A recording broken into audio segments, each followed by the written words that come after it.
course, we will be telling you as he walks in. So don't be left behind. Yeah, that is Nyandarua Senator walking in. Leo naona amechana nywele vizuri. There he goes. There is more people coming in. There is more members coming in, and the person in this car, we are told, is none other than Rigathi Gachagua himself. The man of the moment is coming in, so we are here excited about that. Karungo Wathangwa, say something to the people who are inside. Oh God, this is a beautiful day. I'm expecting everybody to know that it is time to unite and liberate. Right, guys, I told you, so we're here waiting for more. Those are some of the few members who've already walked in. And as I told you, we are told the impeached Deputy President Rigathi Gachagua is here. And so we're here. Aha, Wiper is in the house. Hi, how are you? Say something to our people as you walk in. What do you want me to say? Something, what to expect, why you're here also. Oh, we are here to see the launch of the new party. Yeah, and hope for greater things going forward. What do you think impact that Martha Karua will create with this new formation? Well, I think now that she has rebranded, it means that we are talking about a new spirit for Kenya. We are looking at new changes. We are looking at a new leadership. We are looking at changing this country from the bottom up properly, not the fake UDA one. Do you know Kenyans know the bottom up has not worked? No. We are talking about the real mashinani people. You know, when they were talking about bottom up, theirs was a slogan. Me, I'm talking about real changes from the bottom all the way to the top. Real changes for Kenyans, sorting out the software and the hardware so that Kenya can move forward. That's what we will do. Why is it important for you as a member to be part of this? Because we are looking for like-minded people that are looking at the atrocities being committed by this regime and looking for ways by which we can be able to help our people. And because we know that Martha Karua's party is a party with the same vision as us, that's why we say we must work together. Very simple question. What do you think of the colors? Wow, beautiful. Yes. You know what colors are those? Because men don't know colors. I think it's purple. You think? I think. And the other one, there are two colors. No. Me, I'm used to royal blue and white and red of Wiper. So. All right, we wish you the very best. Thank you. All right, guys, I told you many more are still walking in, and we will keep you posted.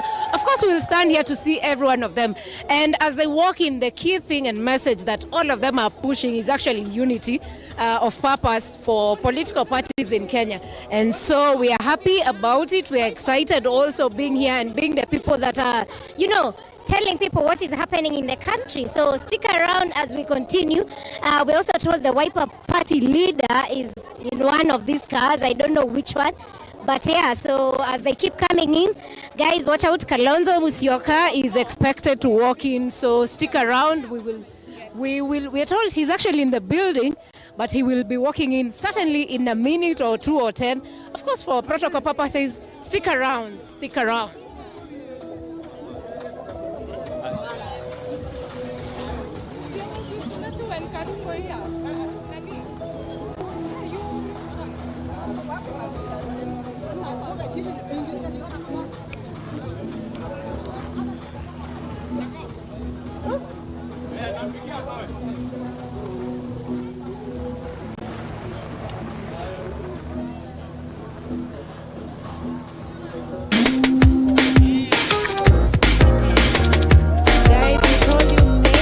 People are still walking in, so stick around. As you can see, there are many faces. Of course, there are international guests who've been invited, both Uganda and some other international guests coming in. So yeah, keep around. Stick on this channel for more.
online because they've been on our channel. They're saying it's very hard for men to wear color purple, but you are proudly donning it. What do you have to say?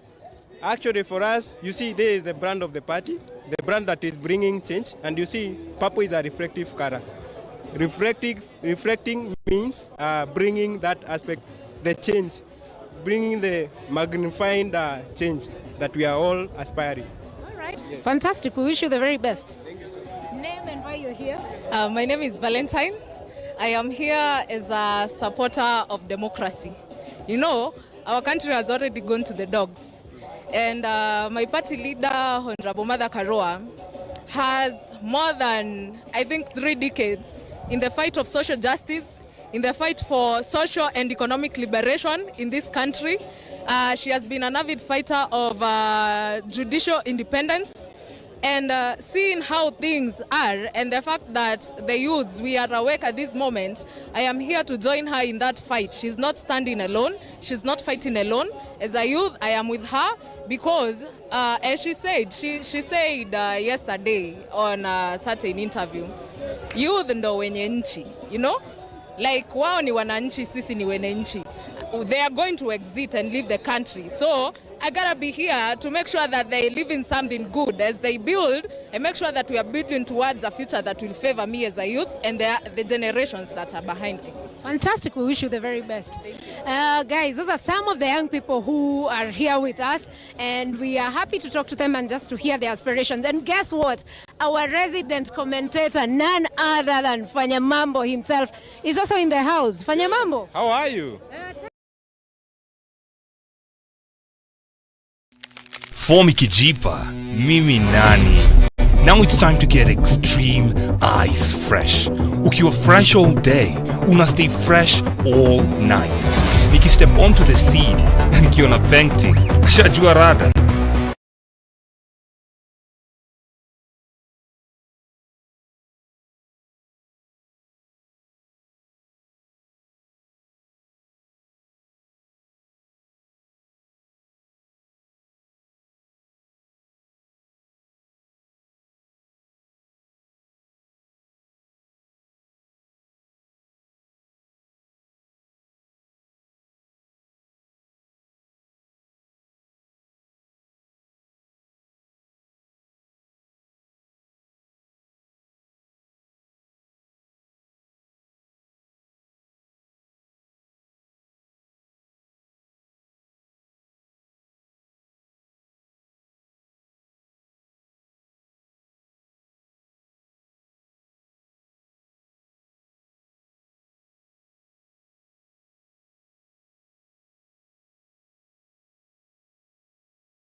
Say that you want to participate in leadership in this country and you're not playing a part in political parties. You must be involved in the activities of a political party. Fantastic. We wish you the very best for the day. Thank you. All right, guys, that is Fanya Mambo also in the house, and we are expecting more leaders. We'll keep talking to more and more people as they come in, just to understand how they feel about it. So let me just take some water in the meantime.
or men after?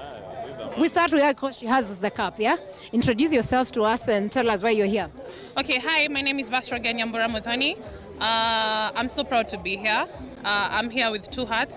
One is a woman and another is a Gen Z. I'm so proud to be here because People Liberations Party is a party that is going to unite Kenyans regardless of their tribes, their alienations and everything. So I'm here very proud of our mom, Mother Karua. She's been truly an inspiration to us as women because she's really set the pace for us as women in politics. I'm looking forward to becoming the first woman president in Kenya in the near future. So wait a minute, you don't think Martha will be the first woman president? No, she can, because we all have our ambitions, and if we meet on the ballot with her in 2027, why not? Are you planning to run in 2027? Yes, most probably. For president? Yes. Wow, guys, Gen Zs are ready for this. You know, people online have been asking and thinking Gen Zs are not ready for the top seat.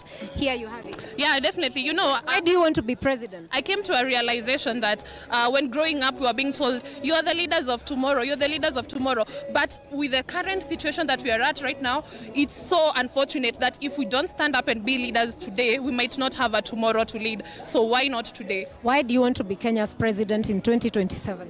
I think Kenya is a very great country. Not I think, I know and I believe that. Kenya is a very great country. We've battled a lot as a country since the pre-colonial period and up to right now. And the level that we should be as a country, we are not yet there. We are not even approaching expectation. So I believe I'm the best person suited for that position to lead us as Kenya to the destiny that we're supposed to be at. All right, we wish you the very best. Thank you. All right, guys, here you had it. There it goes, young people who want to lead this country. Gentlemen, introduce yourself to us and tell us why you're here. Okay, mimi si mgeni hapa. Mimi naitwa Kubende Franklin Msikoyo. Mimi ni youth leader, pia opposition youth leader. Na mimi natoka Western Kakamega County. Na mimi venye mnaniona hapa, ukiona hii sura unaona Kilofas Malala. So nataka niseme kitu moja kwanza. I'm so proud to mama yetu Martha Karua. Ameonyesha kweli mama wako na nguvu. Na pili nataka pia nimshukuru katika 2022 alisimama na Mheshimiwa Raila Amolo Odinga katika chama inaitwa Azimio. Lakini ameamua wakati huu sasa ndio wakati wake. Na mimi pia am inspiring Senator Kakamega County na nimefanya kazi mingi na kitu tunasema sisi ndio future. You're not just saying, you know, it's better hata tukitoa problems, we get the solutions. And I know through this party, we are going to make something great. And for my own going, niko na imani pia Martha Karua atanipatia youth president, Mungu akipenda, because to push chama. Na mimi ni kijana wa nguvu, na kitu ya kwanza mimi nataka niseme, hii ni chama ya amani, upendo, uvumilivu na kupeleka kazi penye inafaa. Na pia vile vile nataka niambie my youth, I think this is the time. Ukiangalia hapa watu wengi wamekuja hapa ni youth. It shows that everybody are willing to participate. Na najua 2027 what we are saying, we need new leadership. Na watu ambao wamekataa kufanya kazi, sisi tuingie huko tufanye kazi na tupeleke mambo mbele. I like that. Guys, I told you, young people here, by the way, the number of young people here is amazing and they're very promising and their hope and aspirations of the many young people here is very encouraging to see. And yeah, so we'll keep watching, we'll keep walking around just to talk to more and more young people, just to find out how they feel about it. And also in this building as we speak is Rigathi Gachagua is in there, Kalonzo Musyoka, the party leader of WIPE, is in there, Martha Karua, the leader of the People's Liberation Party, is in there, and they're in a closed door meeting. I think, of course, that has to happen before, you know, the official launch starts, and so that they can maybe make some agreements on how to go about it. But as we stand here, we are hoping that we can speak to them, we can talk to them and just find out what the plans they have for this country, why it's important for Kenyans maybe to join their parties, and why this unity at this moment. So keep it here for more.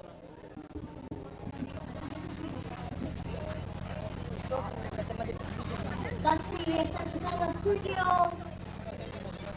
Shaka wako kama ingekuwa tunasema tunajiandaa, lakini tayari mambo iko shwari na sote tupo tayari. Lakini tumesema kauli mbiu yetu ni kwa chama chetu.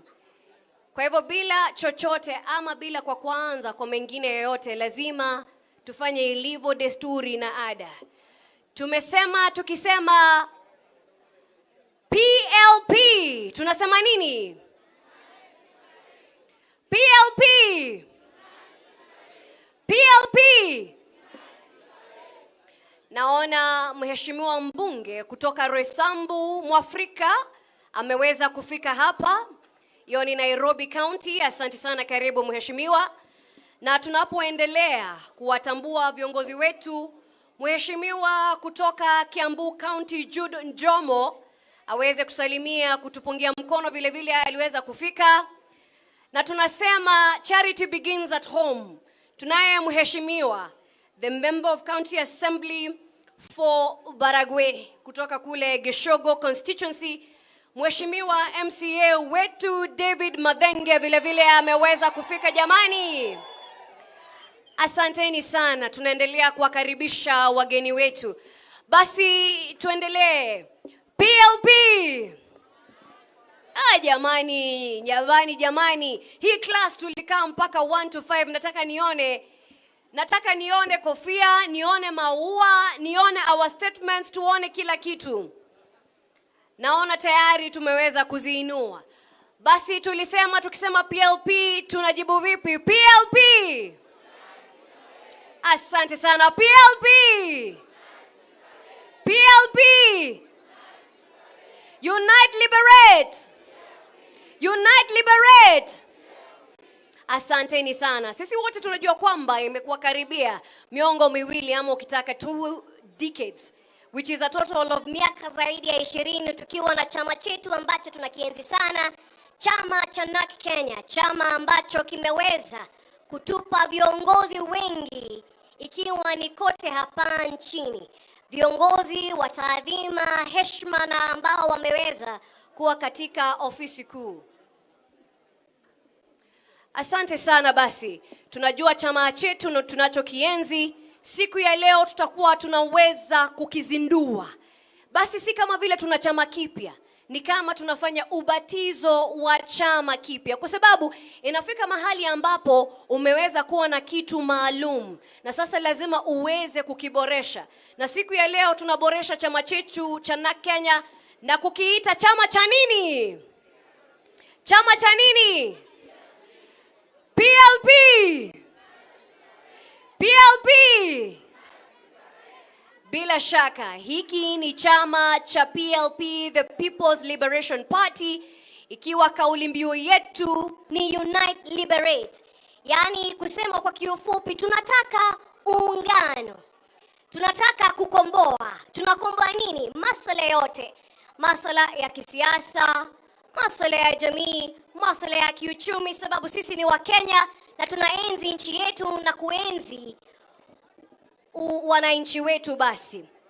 Basi kuwakumbusha siku ya leo tunapoendelea katika hafla hizi za kuzindua, wote ambao hajaweza tayari kujisajili kwenye chama hiki, twende kwa tovuti yetu ama website yetu ikiwa ni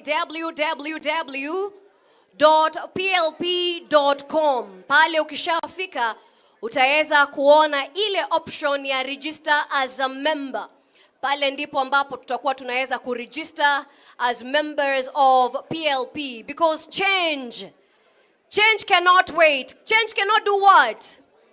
Change cannot wait. Hivyo basi kuwakumbusha tu kwa wote ambao wanaweza kufika mahala hapa ama kwa wale ambao wanatutizama live kutoka sehemu mbalimbali, tupo live kwenye social media platforms zetu za chama cha PLP, the People Liberation Party, kwenye YouTube ile ya PLP, vile vile X. Nĩ rwabatana rwa mwanya na nĩguo gũkinyanĩria iroto ciaku ũrabatara gũkorwo wĩigithĩtie mũthithũ waku harĩ kambuni njehokeku Karua Sacco. Aya nĩo mehoketwo guoka nĩ wĩigithia kumana na wĩigĩrĩrĩki wa gĩkĩro kĩa igũrũ wĩra-inĩ wao. we muikari wa Nairobi, Kasarani na matura maria marigiceirie, igithia na Gawema Sacco kuria wi mundu kiumbe uria yandikithia na ciringi 2,000 na grupu ni ciringi 3,000 na kuma hau ukaigithia kwa ihinda ria mieri 6 nayo ugakorwo na mweke wa kuoya ngombo iria ukuhurirwo maita 3 ma kiria ugukorwo wigithitie na iria uraheo miaka 2 kuriha na njoherera cia ngombo ni 1% reducing balance. Kigina kinini kiria ungigithia hari mweri ni ciringi 1,000. Mithemba ya ngombo iria tuheanaga ni school fees loan, business loans, shamba loans, development loans, education loans na emergency loans. Tucerere wabici-ini citu Max Plaza kung'ethanira na Kasarani Police Station 3rd floor. Hunters ni Hunters Stage Dean's House hakuhe na Equity ATM na kuo Kayole Junction ni Junction Plaza kurigania na Stage. Oho no tuhurire thimu kuhitukira 02078523337 kana 0702962069. Gawema Sacco, managing finances together.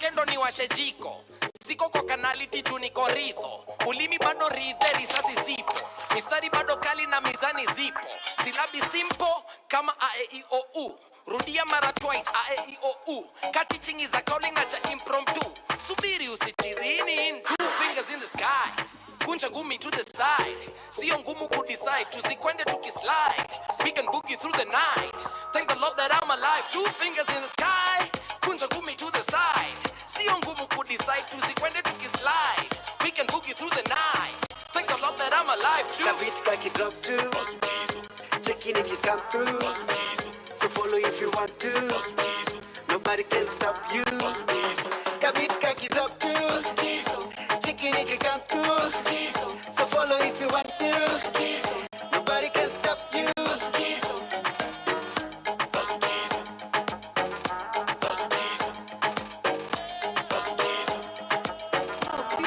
interacting with one another, people getting to know each other, people sharing in the niceties of being in this vibrant space today and more. So, but in the meantime, the party leaders are held in a closed-door meeting inside the PLP offices. So we keep here watching and waiting until we can get at least to speak to one of them or two of them or the three of them or even actually four of them, because Eugene Wamalwa, who's the DAP party leader, is also expected here. So we don't know what they're talking about. Maybe they will share more information when they come here.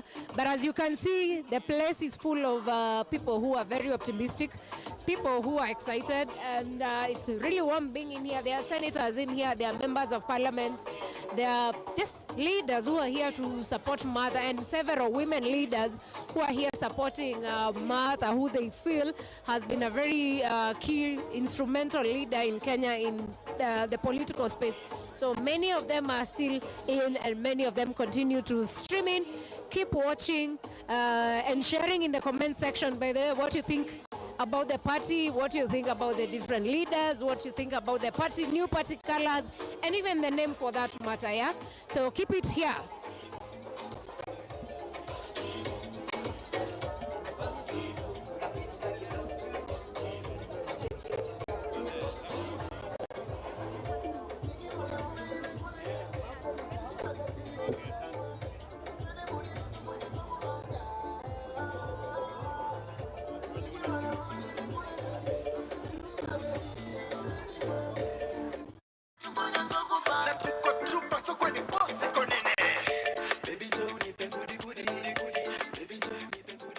Basi ishara zote zikiwa kwamba viongozi wetu watakuwa wanajiunga nasi hapa jukwani. Ni waombe kwa heshima na taadhima kuu wote ambao bado wako nje ya ukumbi ama hema hii, tuweze kukaribia mahala hapa continue to tafadhali. stream in and walk in. Members of Parliament walking in, some members of the Senate walking just to support Martha in her relaunch of NAK Kenya to now the People's Liberation Party. So stick around to enjoy. And here goes, I told you guys, here we go. Here we go. And there we have it.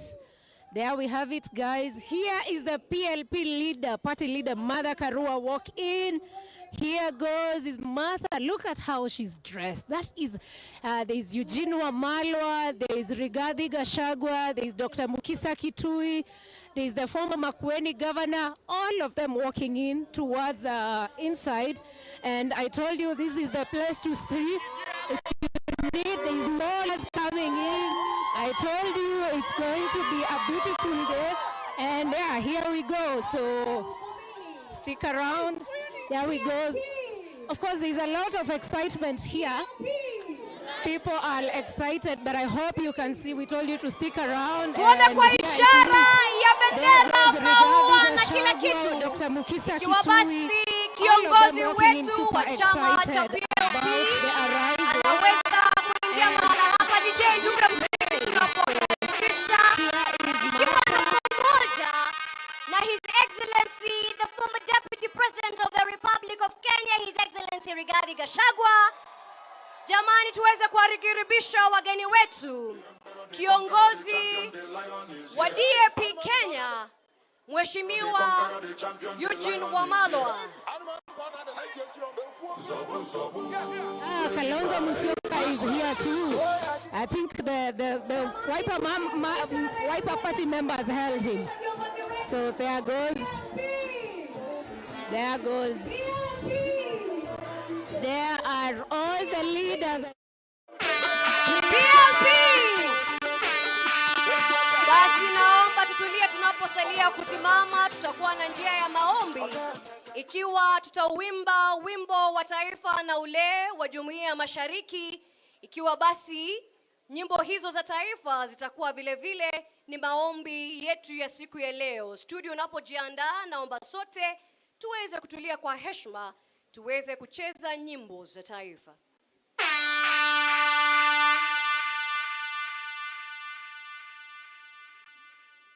Studio.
Tuungane mikono pamoja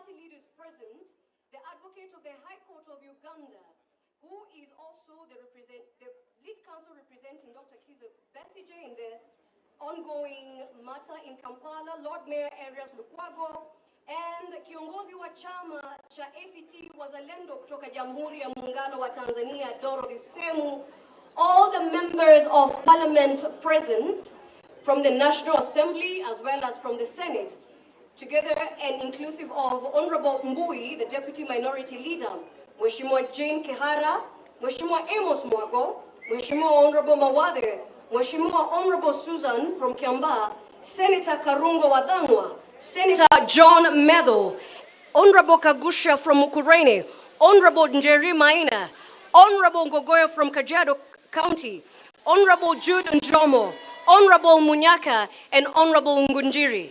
Ladies and gentlemen, Your Excellencies, welcome to the launch of the People's Liberation Party, PLP. As we settle down and welcome you to take your seats,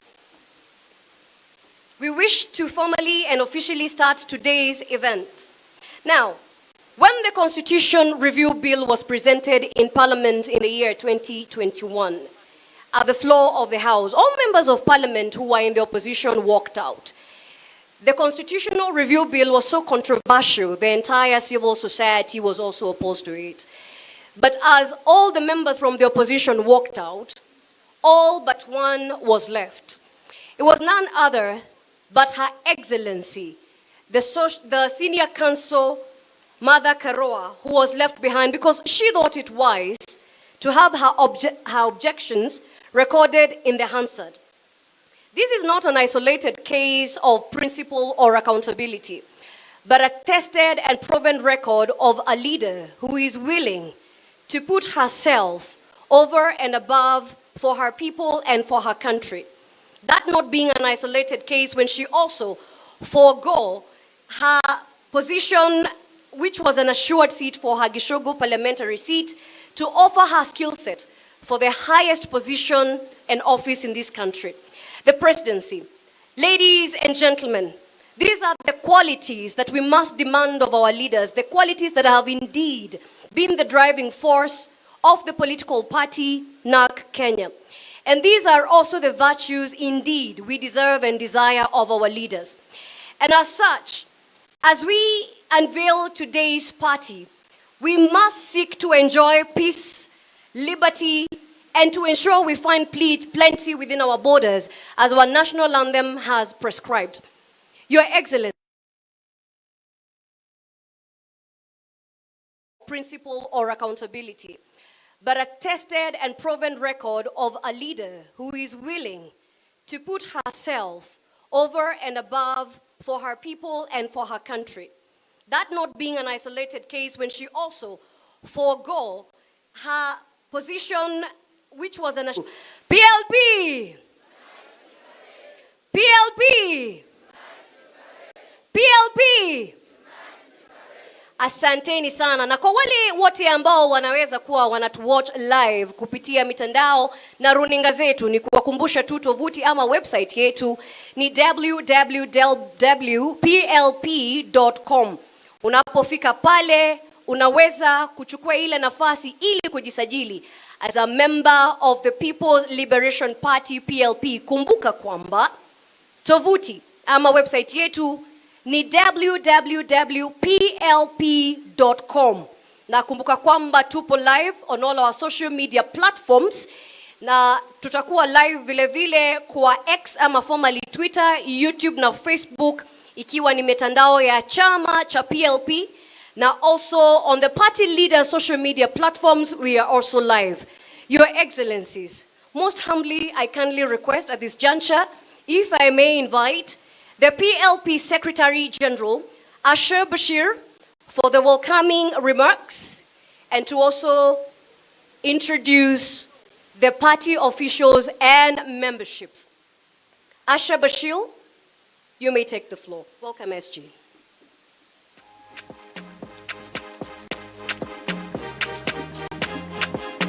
Good morning. Hamjambo. PLP Nikisema PLP, kwa wageni wetu mnasema Unite, Liberate. PLP? PLP? Asanteni sana. So I am very happy today to be here to welcome all of you to this important event that we've planned the past 1 year. So to the honored guests, all protocols observed, to our distinguished party members, friends, and citizens of this beautiful country we call Kenya, karibuni sana. So this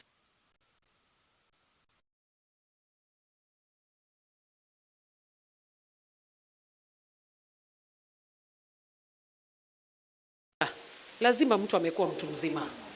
Sasa we are getting voters card. So today is a historic moment for us, and we stand united at a threshold of a new era. Making this launch is an important step for Kenya. Our transition is not only a shift in names, because the party was registered in 2006. 17 years down the line, it started as a cooperative society. We've moved during the 2010 constitution to form what we now call the Political Parties Act, and we now are under the ambit of the Registrar of Political Parties. So you can imagine from that moment we transitioned, and I'm proud to say that now Kenya was party 001 in terms of registration and compliance. So we are moving with that tag with us, because we still remain party 001, ni kuoga tu na kurudi soko, as they say, kwa lugha ya mtaa.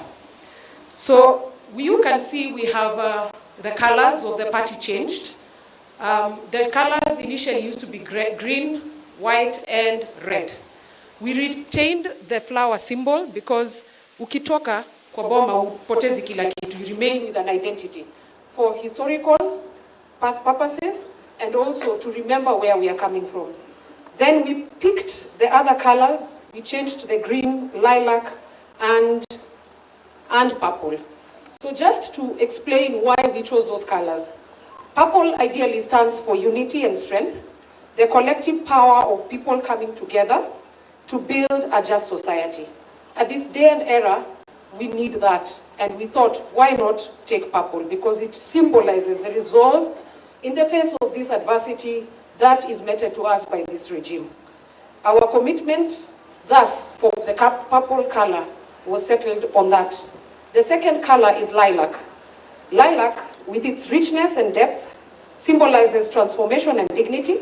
It also reflects our vision for a better Kenya, where every citizen has the opportunity to thrive and where each and every voice is heard. It is a color that, according to our vision as PLP, that reflects our belief for power change, positive and progressive change as a country. Finally, we all know white represents purity, clarity, and truth. And it is our reminder of our commitment for transparency, integrity, transparency, and the fundamental belief that we will stand in that aspect, especially where we are as a nation, where everything seems doom and dark. So thus guided the colors for the party. We also, the last 1 year, saw a robust of changes. Key among them is constitutional changes, because you cannot just call rebranding by finishing at that. And so one of the key provisions we included, there are many of them, so feel free, we will also be sharing with you. But the key component that we introduced, and I'm happy it came from the party leader, is term limits for party leaders.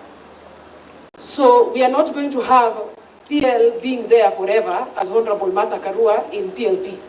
Atafanya yake, aondoke. Because what we've had as a country is you retain a seat forever.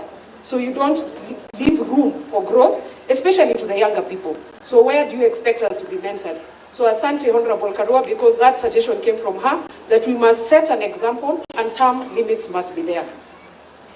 As I wind up, mine is to request, as a country and as a nation, it is a high time that we unite and liberate for the common vision of our country. Regardless of our color, race, tribe, religion, affiliations, and everything else, we are all affected by bad governance and bad economy. That, needless to say, must make us to do what? Unite and liberate. So in this juncture, mine is to welcome all of you and introduce a few members of the NEC because of time, so that they can at least give their opening remarks, and also welcome all of you to this party. And I am also very grateful that you showed up and came to stand with us on this important day to celebrate our milestone. Thank you very much, and for now I will invite Kabala Kile, who is the Vice Chair of the party, to come and give brief remarks. Asanteni sana.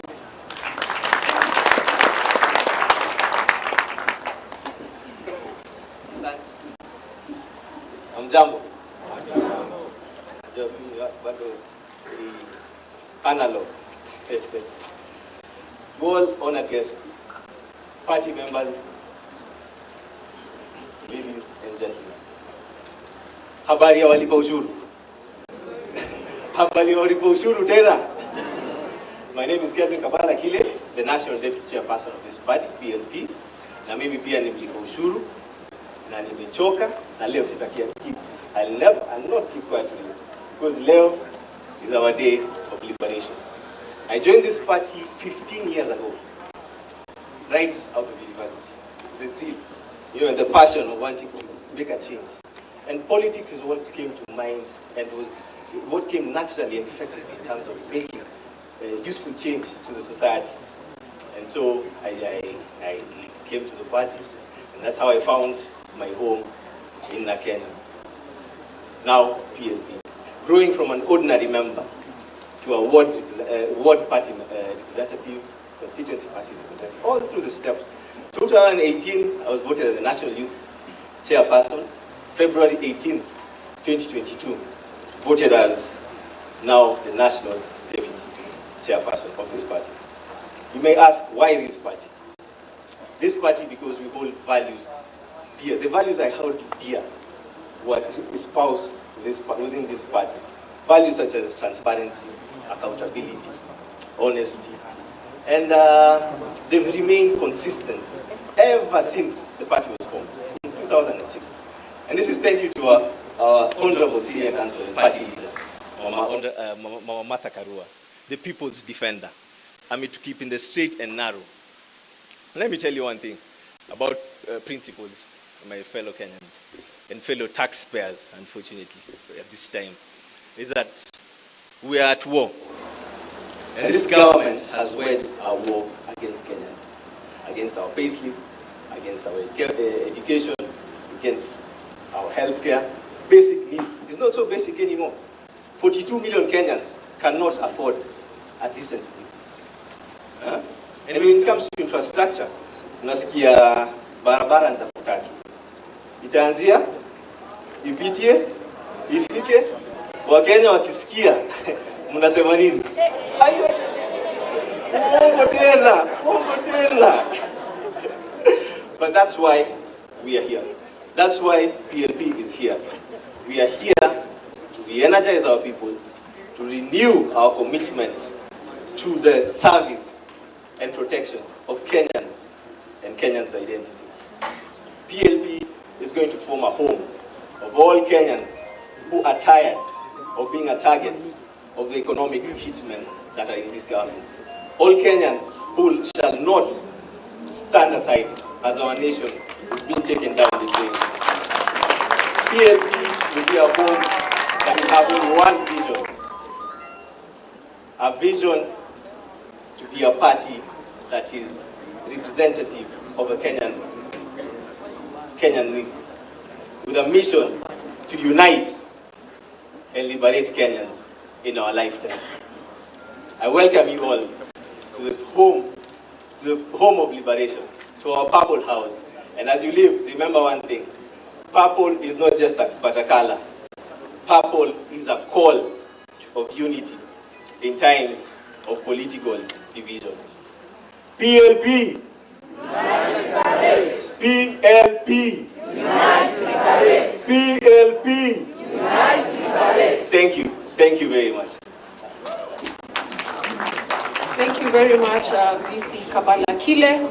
I would like to invite another member of the NEC. Like I said, not all of them will speak today. You forgive us because of time. I would like to invite the organizing secretary so that the branches can hear their chairperson. He's also a lawyer, Wakili Ribathi Gishuke. Thank you. Thank you, SG. PLP! PLP! I will not talk much because I believe there are so many people who will talk, but I will start by recognizing and all protocols observed. As I'm saying, I'm the National Organizing Secretary of PLP, formerly NAC Kenya. Our main theme is Unite and Liberate. What a wonderful theme at this particular moment when our people are sick, our people are hungry, and our people are poor. We need to unite. And as our party, we have given ourselves free hand to go and look for friends who will help us liberate our people. With that, those few remarks, we are only confirming that, inviting you to come and join us so that we can unite and liberate our people. PLP! Unite, liberate. PLP! Unite, liberate. Thank you. Thank you very much, OS. I now invite our vibrant youth leader and my boss in the Youth League, Haniel Basilio, to come and address members. Haniel, kindly.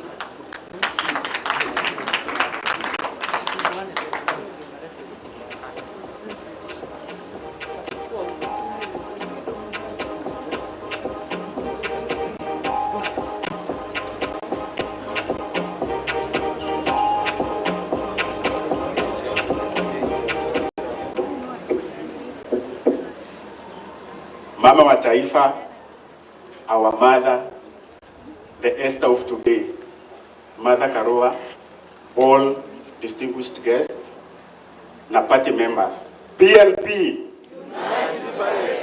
PLP! Mkiona natingika, mjue sisi mayouth hatujazoea kupata platform kama hii. And for that, we appreciate our mom. It is with the youth that unfortunately no longer have access to health care. It is with the youth that no longer have access to education. It is with the youth that cannot take care of our ailing parents. And guess what? It is with the youth that make 70% of the Kenyan vote. For so long, the youth wamekuwa on the menu ya political tables. It is time for the youth to take their rightful place and make the decisions that matter for their future. It is my call upon all youth members in this gathering, wenye wanatufuata online, tusiogope. Because at the end of the day, one day tutakufa. Now the question is, will you have achieved what you hoped to achieve for this country?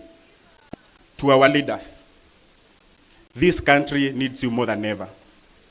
We appreciate the sacrifices that you have made all along to get a better country. Nevertheless, this country needs you now more than ever. So come 2027, for us the youth, the ballot will be about our future. The ballot will be about our education.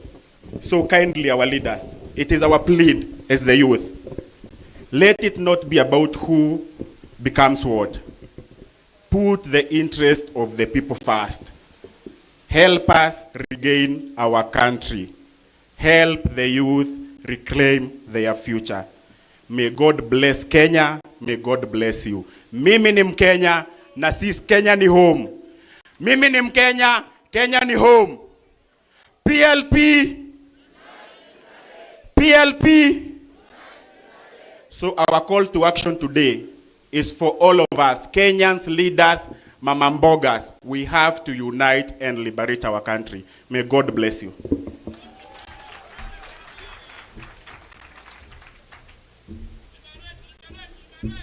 Kweli bila shaka liberate, liberate. Hata mimi nakubaliana na aliye nyuma anasema liberate, liberate.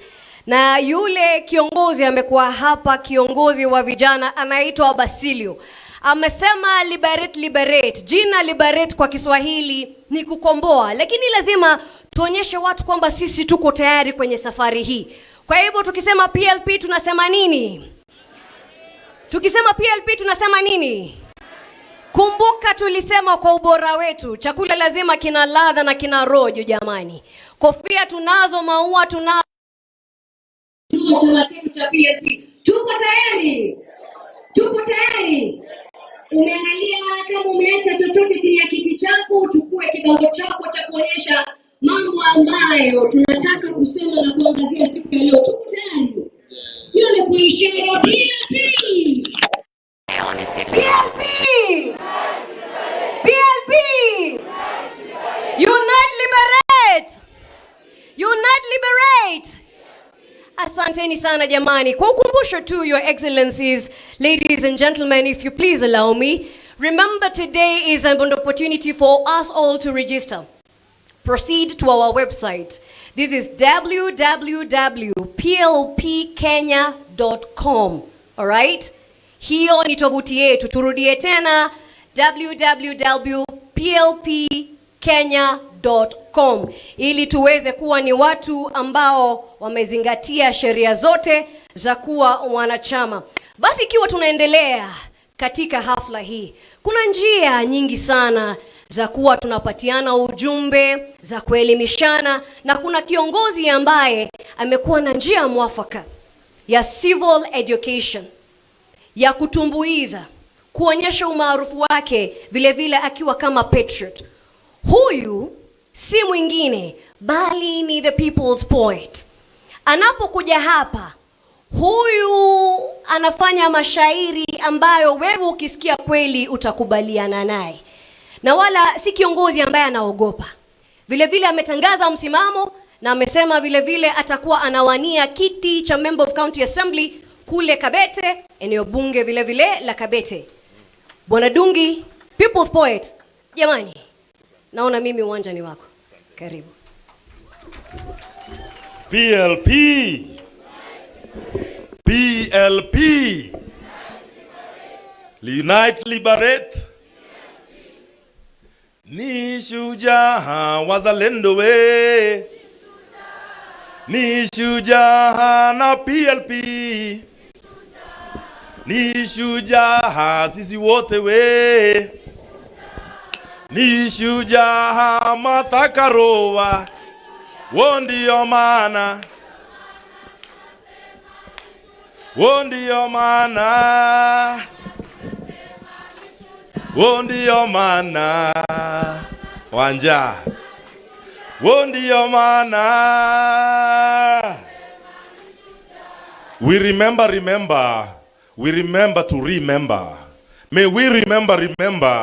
Let us remember not to forget. Let us remember those dismembered. Let us remember to remember. May we remember the great Mekatilili wa Menza, queen from Giriama land. She who was stolen by the colonial terrorists and taken all the way to Gusii land. Mama Mzalendo, Queen Mekatilili wa Menza, she broke out of prison and walked back more than 1,000 kilometers back to Giriama land to continue with the liberation of our people. Let us remember. May we remember to remember. Remember. Let us remember not to forget. Let us remember the great Koitalel Arap Samoei, him not related to the bad boy Kasongo. Let us remember him, Koitalel Arap Samoei, who resisted against the settlers who came to invade the Nandi land. Remember him, Koitalel, who brought forth Basaloi Mangyen, the longest serving detention prisoner in Kenya. Let us remember not to forget. May we remember the great king from Nairobi, Waiyaki Wahinga, him who was stolen by the settlers and taken all the way to Kibwezi. they buried him alive. Let us remember not to forget. Remember Modoni Nyanjiro, 1922, Central Police Station. She who went and resisted against the jailing of our freedom fighters, Hari Thuku and others. And when the colonialists saw this, they shot her in the heart, and her blood flowed down to the ground, mixing with the soil of our land, germinating the seed of the Kenya Land and Freedom Army, the Mau Mau. May we remember to remember. Let us remember not to forget. How can we choose not to remember the great Field Marshal Dedan Kimathi Washiori? He who said, it is better to die on our feet. It is better to die on our feet than to live on our knees. Let us remember not to forget. May we remember not to forget. P.O. Gama Pinto, the first member of parliament in independent Kenya to be assassinated. P.O. Gama Pinto, your soul will live forever. May we remember not to forget those who fought for the freedom of this land. Remember Abdirashid Khalif, Abdisarif Khalif, Abubakar Amudi, Adu Awiti. Remember Aguins Kothek. Let us remember Ali Mazurui. Remember not to forget Bishop Kipsang Alexander Muge. May we remember Ambu and Lila Patel. Let us remember not to forget General Baimunge. Let us remember General Mwariama, my Lukoloik. Let us remember Bena Bluma, Mama Victor. Let us remember Social Justice Crusader Caroline Mwatha. May we remember not to forget D.K. Sharda. Remember Edoga Mulai, Fitz D'Souza, Gasheshe Wamiano, Gakara Wawanjao. Remember Gesheha Mungai, G.P. Oulu. Remember Mohamed Kakoile. Remember Hattings Okoth Ogendo. Remember Harun Ahmed, Hari Thuku, Hezekiah Rabala Ochuka. Let us remember Humphrey Kimani Ndegwa. Remember Jacinta Kabika. Let us remember not to forget J.M. Kariuki.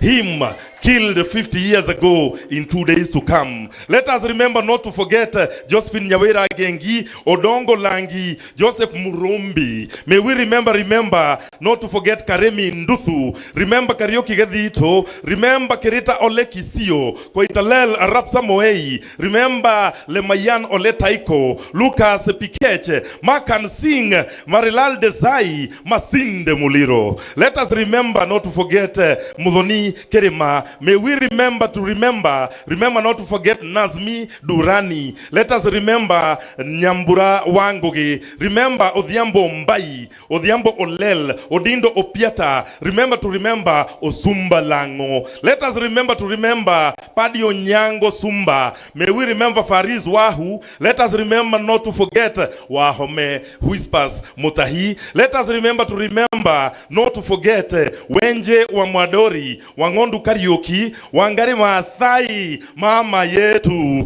May we remember Wanjiro Matenjwa. Remember not to forget Wanjiro Kehoro and Wako Awapi. Remember Wesonga Sijeo. Remember Willie Kimani, Yakub Din, Zarina Patel. Let us remember not to forget. May we remember the Gen Zs fallen down in the streets of Nairobi. May we remember not to forget.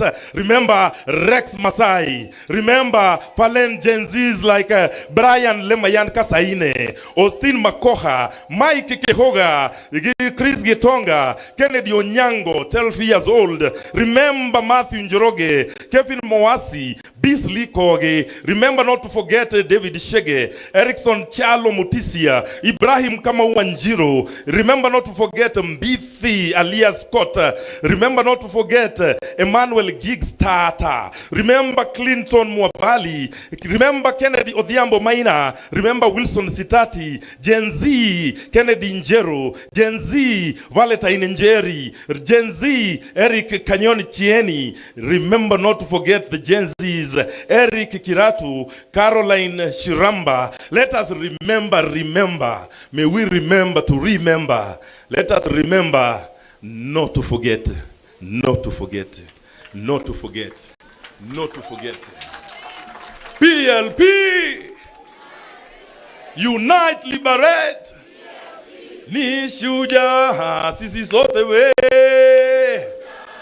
ni shujaa Elijah Masinde, ni shujaa Kondele we, ni shujaa hata Sugoi.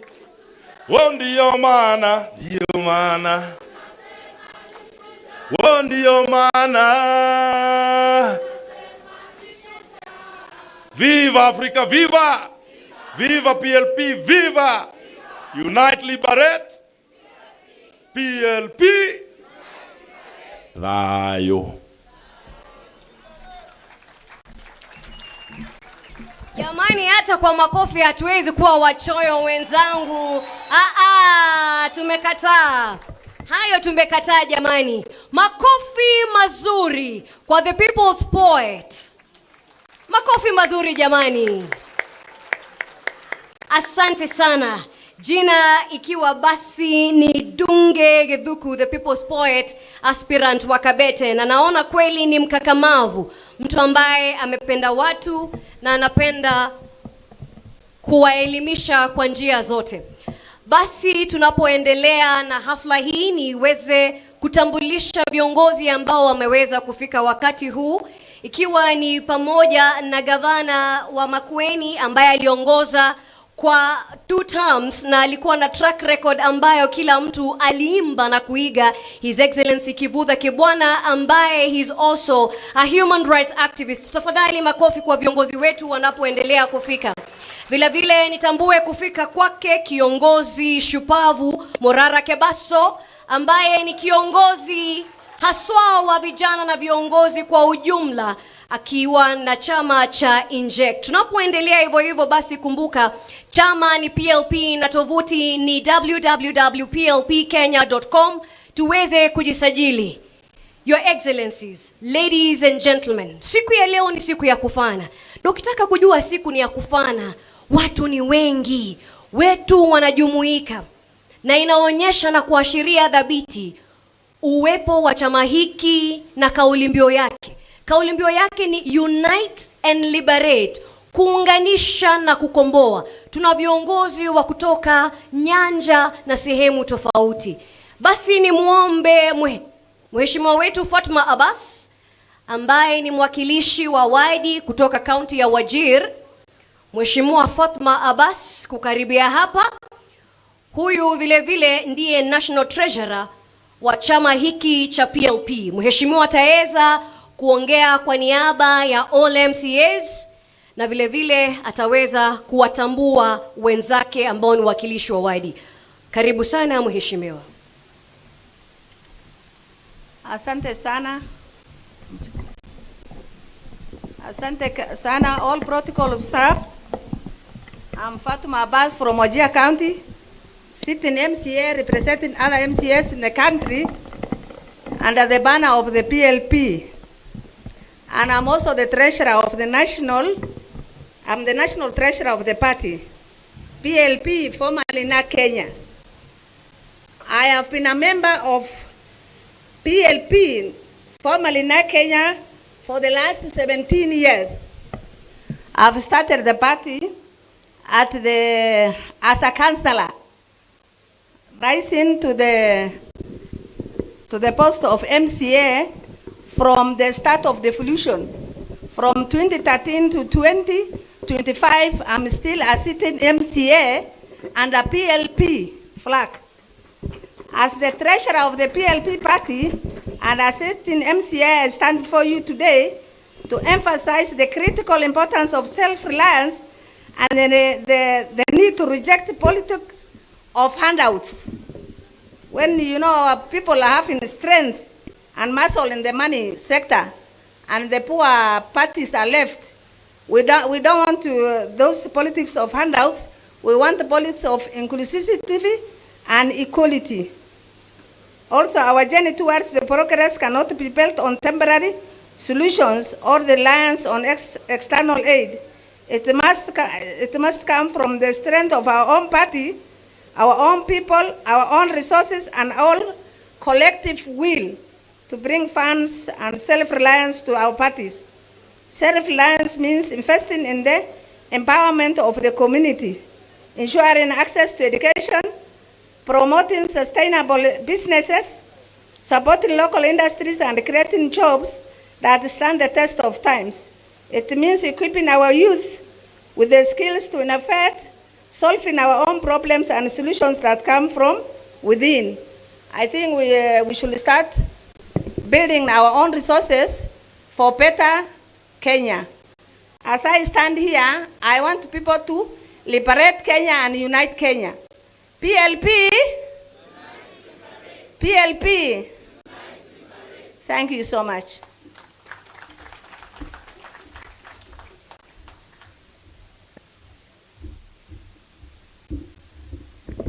PLP. Mbona mnakaa mmechoka hivi?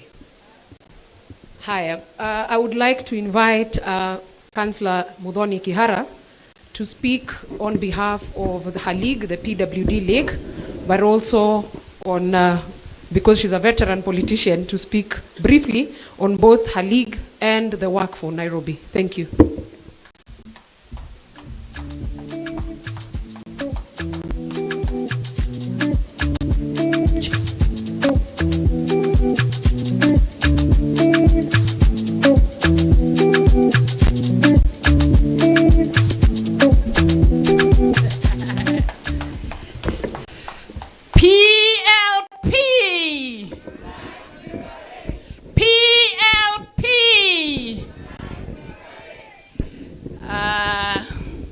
Mimi jina langu ni Diwani Muthoni Kihara, na mimi I am a founder member of NAC Kenya and today PLP. I also represent persons with disability within the NAC, but I am also a human rights activist and a political practitioner throughout my life. I want to take this opportunity to appreciate and add my voice in saying that the rebranding of the party to PLP, in particular, Unite and Liberate, can never be more timely than today, given the circumstances that are facing us as a country. Representing vulnerable persons, there is only one line, and the line and the word is inclusivity. If you are at the lowest ladder of the society, and the society itself is in chaos, then you don't know where to start to be included. And that is why, for me, the call for all of us to unite and liberate gives us, as the vulnerable people, the opportunity to fight for inclusivity in a civil, structured, rule of law society. Unite and liberate. Unite and liberate. Thank you.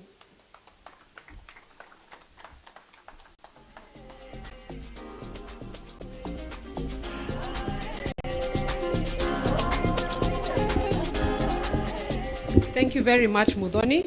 I'd like now to request all members of parliament and senators present and leaders to kindly come, because we want to also hear you. I would also request that Honorable Jerry Maina represents women leaders in terms of speaking, and then Honorable Mbui represents members of parliament, and the Senator for Kiambu, Karungo, to represent the senators. So kindly, we want to acknowledge our leaders who came to grace our occasion, and we say asante sana.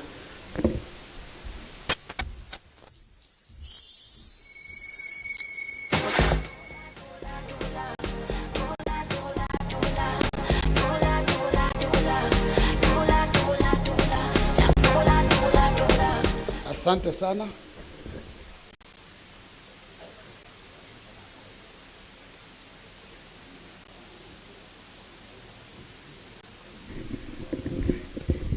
Asante sana.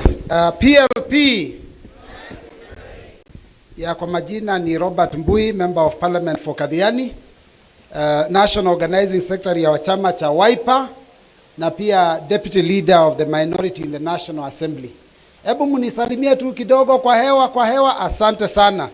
That is the Wiper greeting. Wakati unaona mtu anakufanyia hivi, unajua hiyo inaitwa nini? Wiper. Asante. Our Excellency Party Leader of PLP and all our party leaders. Yangu itakuwa machache sana. We have consulted a little bit and agreed, sababu we are different parties that are represented. I will quickly introduce the members of the minority in the National Assembly wale wako hapa. Na ningeomba members of Wiper, sababu tuko hapa, muje hapa mbele ili tuonekane pamoja. Members of Wiper, tafadhali, because Wiper is part of the minority in the National Assembly. Muje hapa, tuwapatie nafasi, ni kusema tu jina kwa sababu wa muda. Members of Wiper Democratic Movement, tafadhali kujeni hapa. I know there are a number of you that are here. The majority. Oh, the legal majority. Asante sana. I'll also like to invite Honorable Mwago, because Honorable Mwago of Starehe is also part of the majority. The legal majority being in Jubilee. Ningependa niwapatie nafasi ili msalimiane, mseme jina tafadhali. Mheshimiwa Mawadhe, anza.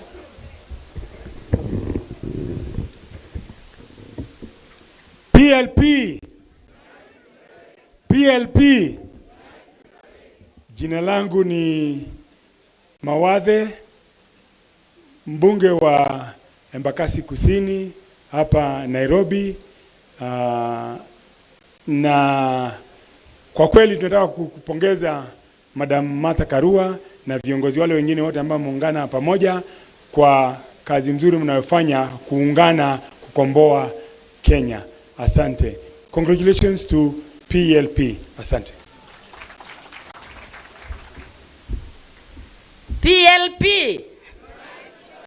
PLP. To Our Excellency the Chief Guest today, Martha Karua, all excellencies, all protocols observed.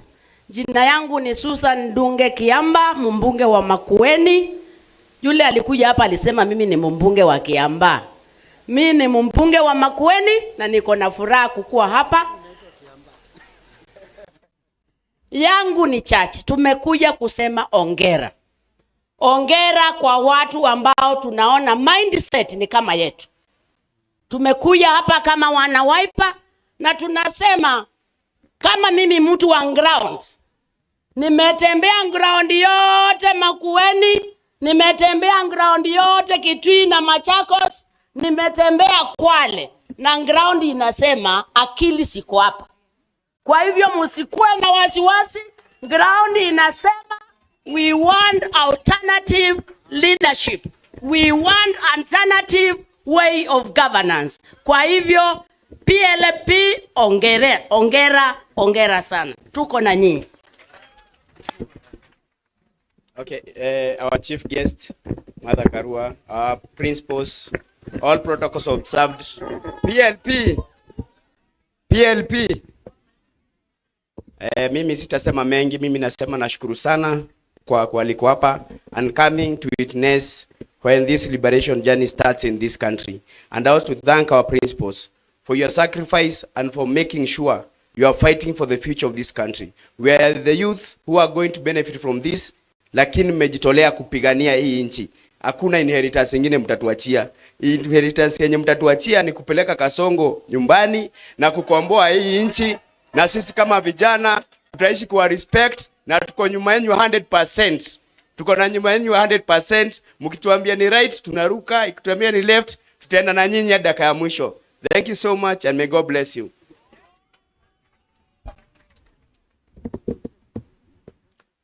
Yeah, to our host and the party leader of PLP, Honorable Martha Karua, and all the other leaders, party leaders who are here, and invited guests, the members who are PLP.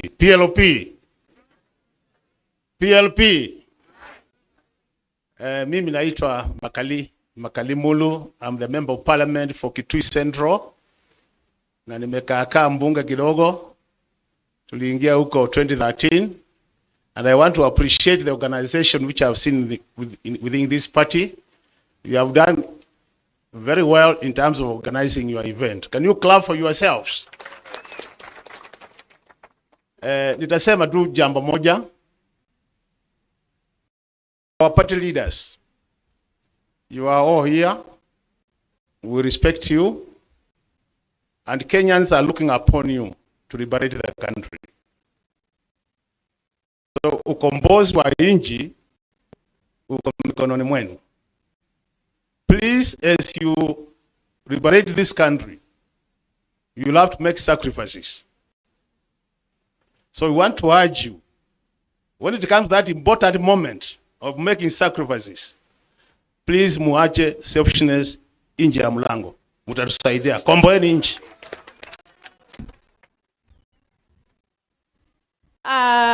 Our chief guests, the Honorable Mother Karua, all party leaders present, PLP, Wiper. Kwa majina naitwa Irene Kasalu. Mimi ni women rep wa Kitui County, and I'm very happy to witness this special occasion. Mama, we are proud of you. We have seen you fight for true governance of this country. We have seen you eat, drink, and maybe even bath tear gas to see this country liberated. And as women of this country, we are proud of you. We ask our leaders to be united. Kasongo lazima aende. Kasongo lazima afanye nini? We want to witness the rebirth of this country with Ruto out of it. Mungu abariki.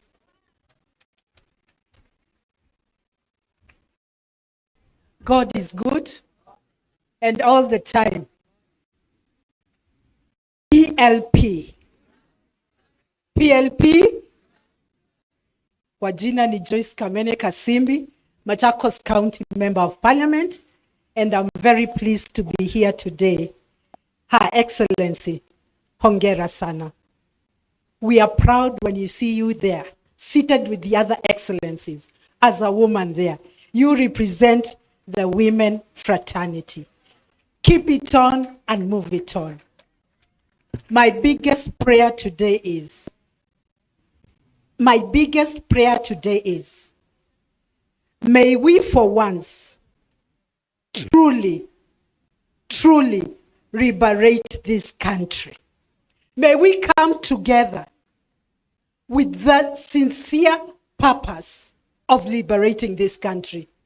Let it not be every time we change, we name our parties, and the same mistakes are repeated.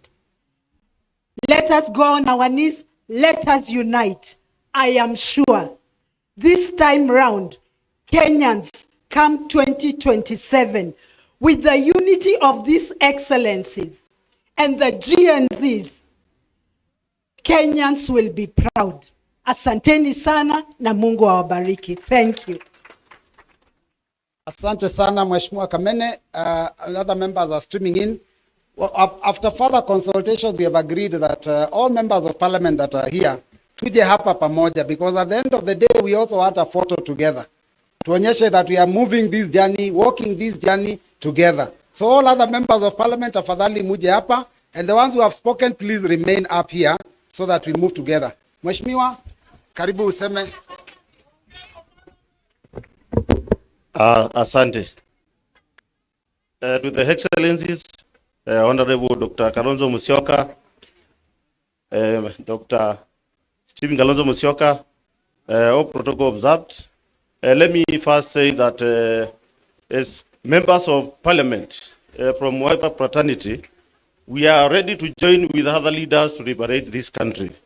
I'm the member of parliament from Kilome constituency, and my urge and my plea is that for us to liberate this country, we must join together and think from the same script. That is the only way we are going to make Kenya a great nation. Your Excellency Rikinji and Honorable Kalonzo Musyoka, Mother Karua and Eugene Wamal, You have no choice but to stick together to liberate this country. Members of Parliament and the senators from the entire nation, our word will be one. We will look for leaders and leaders of super glue to make you stick together to liberate this country. May God bless you.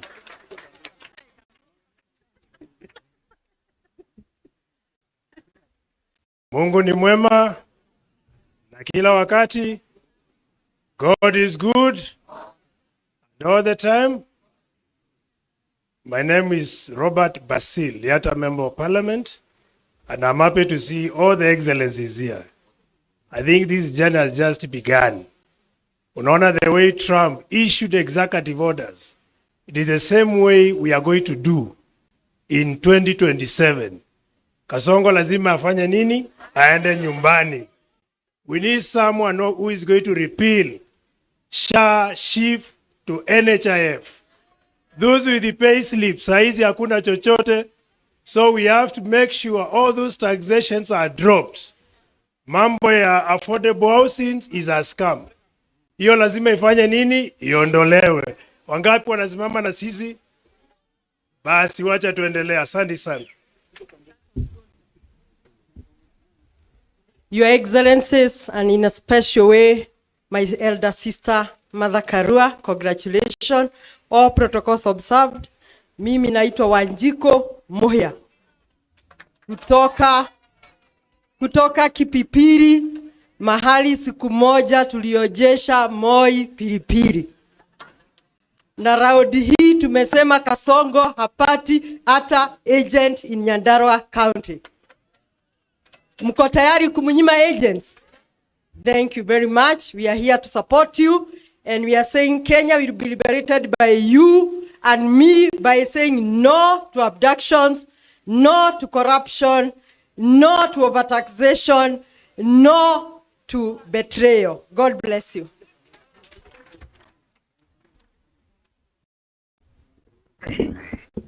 Your Excellency, the party leader for PLP, Your Excellencies present, members of the PLP party. Kwa majina mimi naitwa Ngogoyo, I'm Onesmus, mbunge kutoka Kajiado North constituency. Na asante sana. And I ascribe to a Munyoro movement. Hapo ndio nyumbani. To Mother Karua, pongezi sana. And like we agreed during the launch of the DAP party, nimeangalia kwa Google nikiwa hapa, the shortest route to Sugoi, usipitie Maemahio, na usipitie Nyahururu, enda straight mpaka Nakuru, teremka mpaka Eldoret. Hiyo ndio njia rahisi ya kupeleka mtu Sugo. And for the excellencies present, we are looking for the shortest route ya Ruto kuenda Sugoi. And that is why we are here today. So we congratulate you. And like Ruto has chosen many friends like the Janjaweed, Wakora wa Wash, watu wengi. We have also chosen good friends like Mother Karua, like Wamalwa, like Alonzo Musyoka. And of course, led by our leader, Rigathi Gachagua. Asanteni.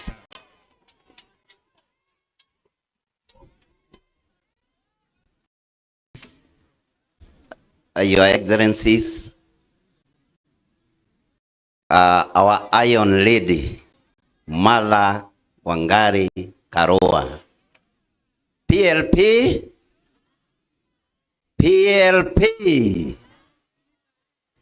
Your Excellencies, tuko na furaha kuwa pamoja hapa. Na kama vile mnavyojua, Subaru zote zimetumwa kwangu. Sababu nilikubali kugonga under the belt. Na mimi sio mtu mwoga. Mimi ni mtu wa kuongea ukweli. Na kama nimedanganya, wakuje waseme nimedanganya, ilitumika ngapi.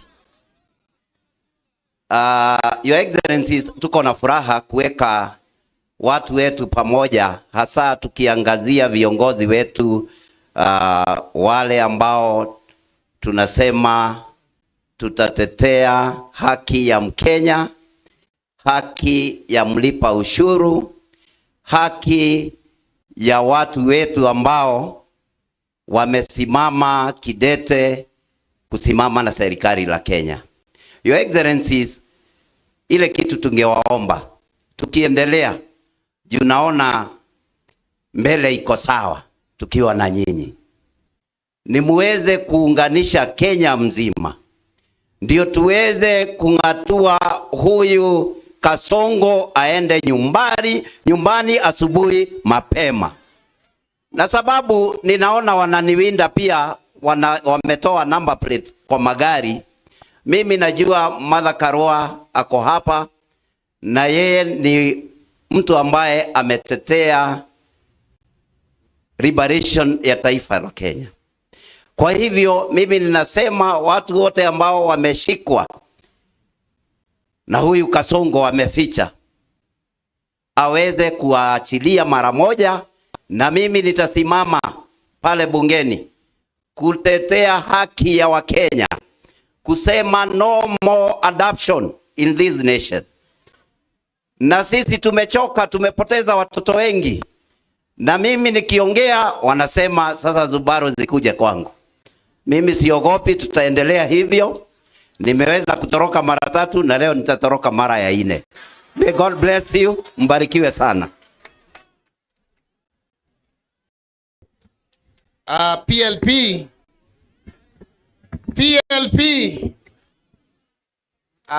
Your Excellencies, majina ni Major Donk, mbunge wa Embakasi ya Kati, that is Embakasi Central. Niseme leo tuko kushikania na wewe Your Excellency Mother Karua wakati wa kubadilisha hii chama. And nataka nichukue nafasi hii nishukuru kila mmoja wetu mwenye amekuja kujoin Her Excellency. Niseme this is a journey that we have started. The journey will be bumpy. It is started. Najua mnakumbuka the Gen Zs that were killed. They were the youth of Nairobi. How youth wanahitaji haki. When they are chasing Koibori up and down because of talking about the money that was used huko Addis Ababa, it is because they want to ensure that everyone is quiet. And I want to say, if we don't talk, more so, sisi members of parliament, in the next few days, Kenya, everyone will be quiet. I want to congratulate you, Your Excellencies, and I also want to urge you, please join hands. This is the only way we will be able to liberate this country. I believe the country is united, apart from one person who is going preaching that there is no unity. I believe we are united, and whatever he's trying to do, he's moving around the country, trying to isolate one tribe. And when I look here, naona tuko sisi wote pamoja. Are we not united? Kenya is united. Ile kitu wa Kenya wanataka ni haki, SHA ifanye kazi, abduction ziishe, payslip ikuwe free, na ile heshima ya binadamu irudi hapa Kenya. Asanteni. Our chief guest, Honorable Mother Karua, our principals, and everyone, good morning. PRP. My name is Commander Mwafrika. I'm a member of parliament for Roysambu, here in Nairobi County. Let me start by congratulating PRP for the unveiling today, and also to say that we as leaders, we owe it to Kenyans. And I like the slogan of PRP, unite to liberate. We owe it to Kenyans, and 2 things are very important. To unite so that we can liberate. Number 2, the contribution which is required so that we are able to liberate is sacrifice. Our principles, we are also asking you to unite, because that's the only second we are able to liberate this country. You can imagine, SHA is not working, help is not working, everything is not working, construction of roads not working. That means we leaders, we owe it to Kenyans, we need to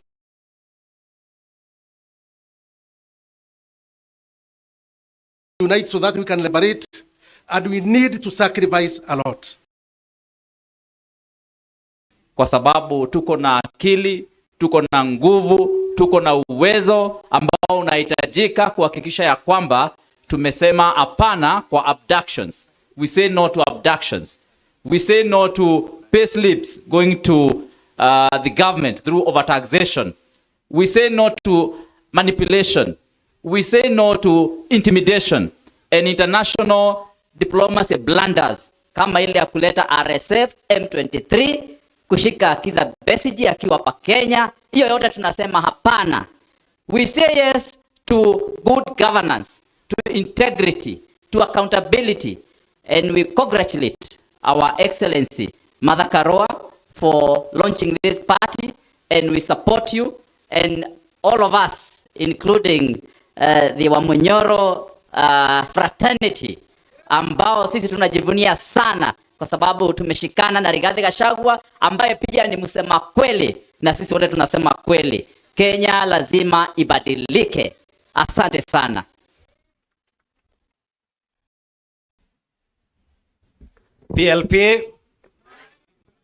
PLP, unite and liberate. Your Excellencies present, mimi naitwa Geoffrey Wandeto, mbunge wa Tetu huko Nyeri.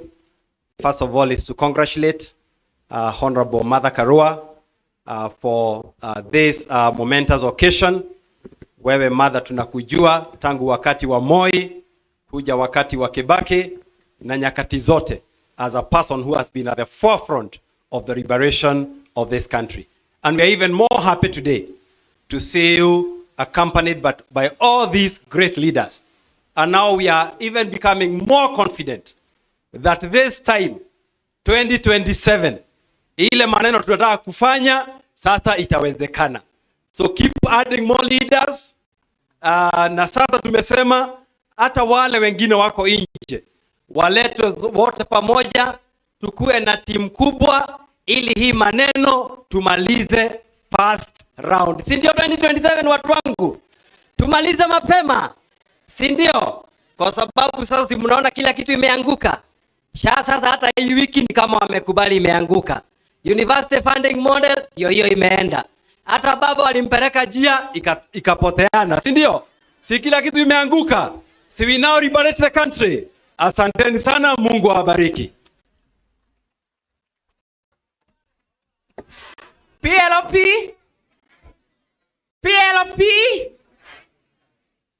we cannot talk as if we've not eaten. PLP, thank you so much.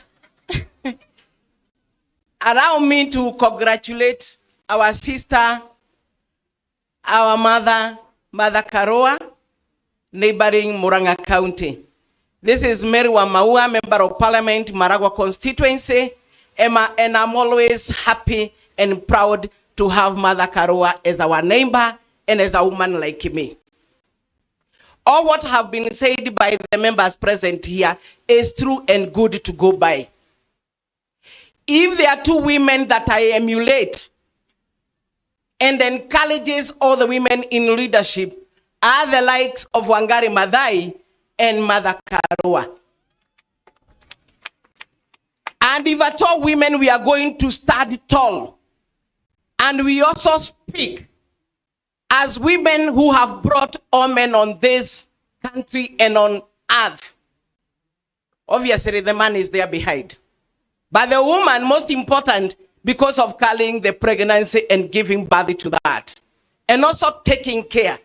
Today we are here to support and to show that His Excellency Rigathi Gachagua is not alone. We stood with him right from the impeachment manenos, and even today we are still with him and will walk the journey as he tried to make many friends as possible as he has done today. When the issue of broad-based came, and they said that they are looking for friends, we told him he's also a man enough like them. He should also emulate the same and look for more friends. And that is why we can see the like of the dignitaries who are here and as we are behind them. Aluta continua, we should not look backward, but move ahead. And it is until we agree to unite that we shall be able to liberate. Aluta continua. Yes. So, mother, we are proud of you as women. Ile umepitia sisi hata hatujapitia. So tukikuona uko na sisi, wewe ni kama kioo, tunaangalia tunaona wanawake wanaweza. So let us all of us join together. We unite so that we are able to liberate. Na maneno ya hii uoga inauzwa. Kama Koibori hapa anakibizwa na Subaru ambazo hazina namba. Kwa nini wanaficha numbers? If they do not also want the likes of Morake Baso to speak, then they should do what is supposed to be done. The other day, the Archbishop from Nyeri said that government is not an advertising agency. It should be walking the talk, but not talking, but when we go on the ground, there is nothing. And that is why Morake Baso has a lot to move around as he tells us the date, the amount, and yet there is nothing on the ground. So we are calling upon us who can unite, we liberate, and we do as whatever our people are waiting for. So haturudi nyuma, naona kuna muranga ingine hapa, and we are going to go if you agree that we unite.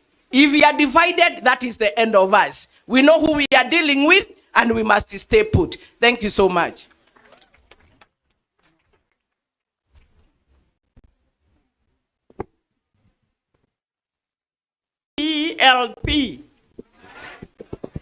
PLP. My name is Jane Kihara, Member of Parliament for Naivasha, an alumni of PLP. I am one of the pioneers of this party. Your Excellency Martha Karua, Excellencies wote ambayo wako hapa. If you remember 202, this is how we were able to defeat Moi. When you all joined, you were there. Excellency Kalonzo was there. This party, we started when things started going bad.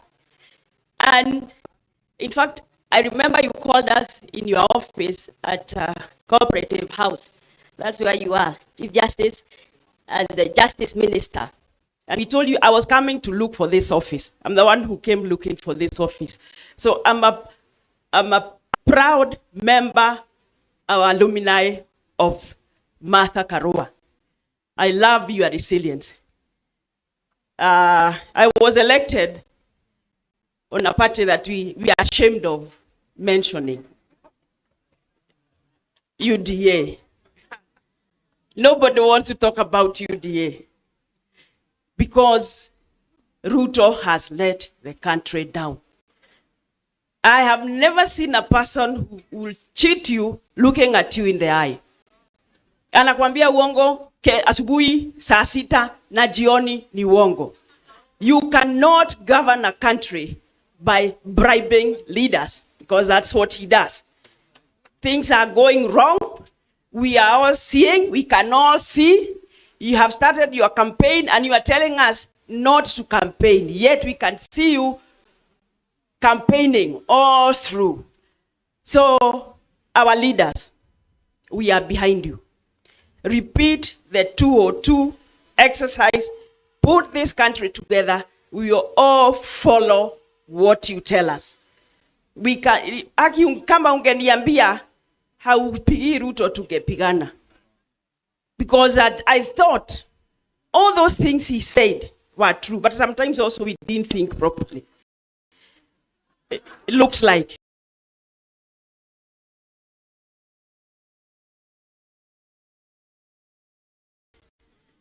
because you don't ride on a wheelbarrow and expect mbali or mengi. I don't know what was wrong with that.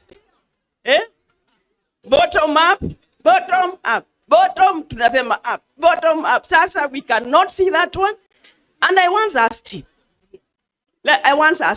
Your Excellency, you have given so much hope to the youth of this country. And because I can visualize, what plan do you have for them?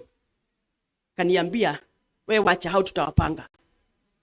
Sasa tutawapanga. So ametupanga, anapanga, but this time round, behind you, we refuse to be backward, tuwaachilie mpange nchi hii, because that is what we need.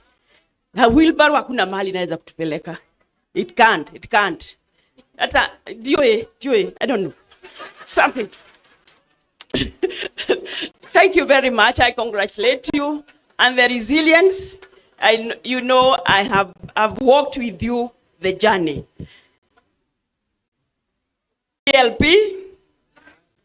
PLP, asanteni sana. Mheshimiwa, basi viongozi wetu wanapoendelea tutazingatia masaa, kwani wageni ni wengi na waheshimiwa bado ni wengi. Tuangalie masaa tafadhali. Asante sana. Now, all of us in front here, we want to do one wave so that we can tell Kenya that we are united, and we beseech our leaders to also unite. Sasa naomba tushikane. PLP. Ni a picture. We are uniting and we are liberating the country. PLP.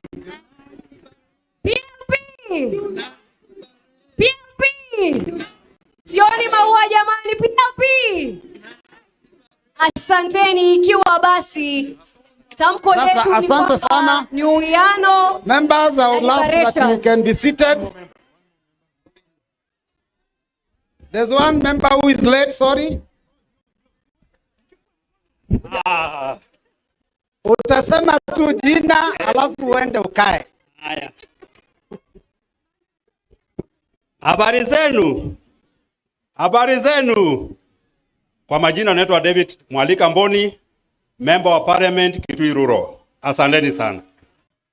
Asante sana. Viongozi ambao watakuwa wanaenda pale ukumbini, tunaomba tuangazie masaa ili sisi wote tuwe na nafasi tafadhali. Mheshimiwa. Yeah, thank you very much.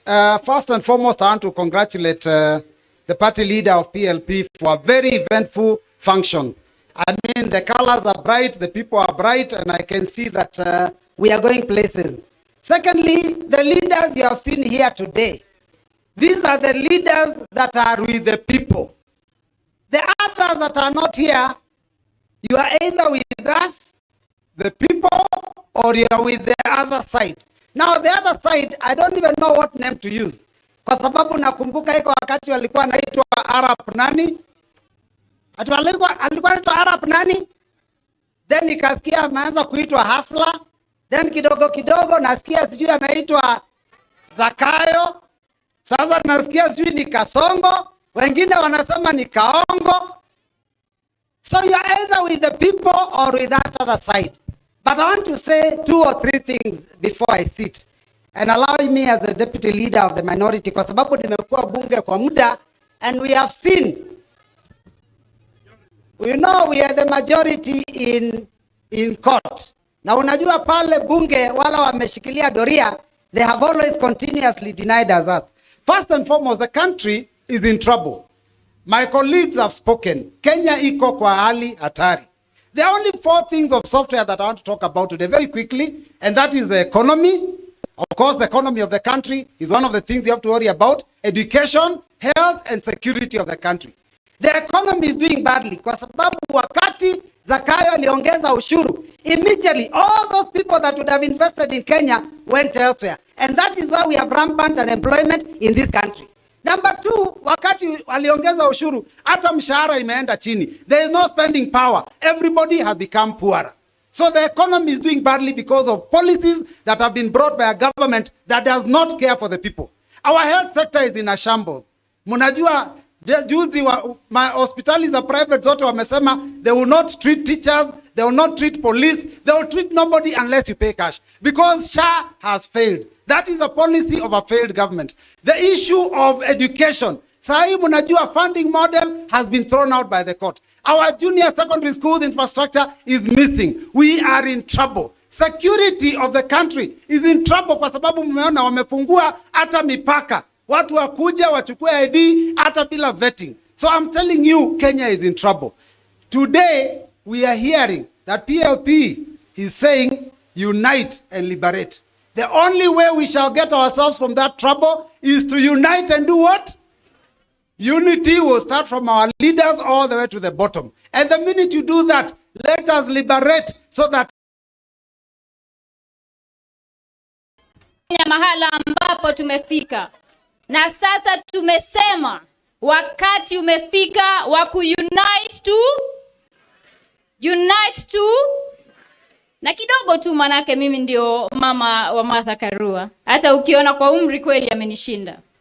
Mimi ni nene tu kidogo tu kumhusu Martha Karua. Martha Karua was the woman we were watching when we were growing up. She was the leader we wanted to become as young girls.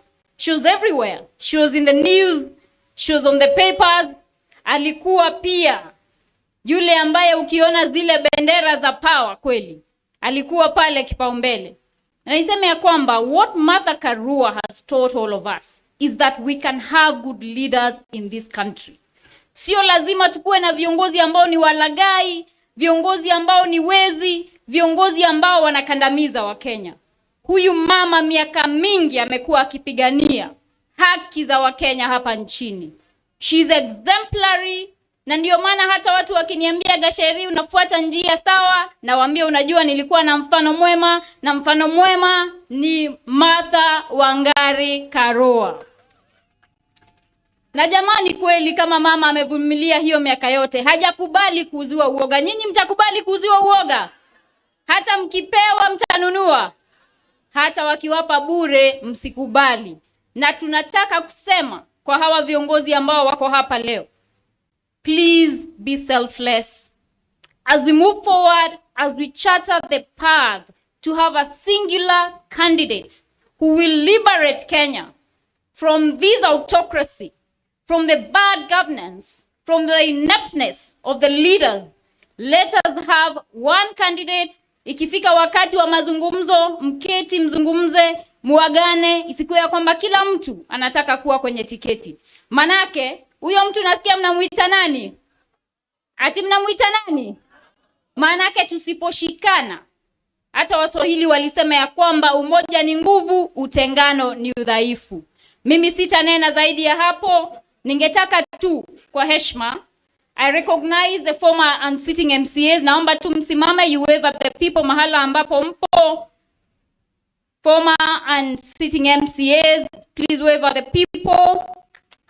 Nimeona MCA wa Martha Karua anaitwa David Mathenge kutoka Baragwe. Nimemwona pia Grace City na wengineo. Naomba pia, nimeona pia Eric Mushina wa Kerugoya. Naomba pia former MPs. Former MPs, kuna Honorable Victor Munyake kutoka Machakos, kuna Honorable Peter Weru, kuna mama wetu Simba, Honorable Kate Waruguru, kuna Honorable Jude Njomo, na kuna Simba mwingine pia, Honorable Wambugu Ngonjiri. Asanteni sana, Mungu wabariki, and we must continue to unite and God bless you. Asante sana Mheshimiwa Njeri Maina, representative kutoka Kirinyaga. Tunapomaliza awamu hii, tunaye seneta kutoka kaunti ya Kiambu, Karungo Wadhangwa.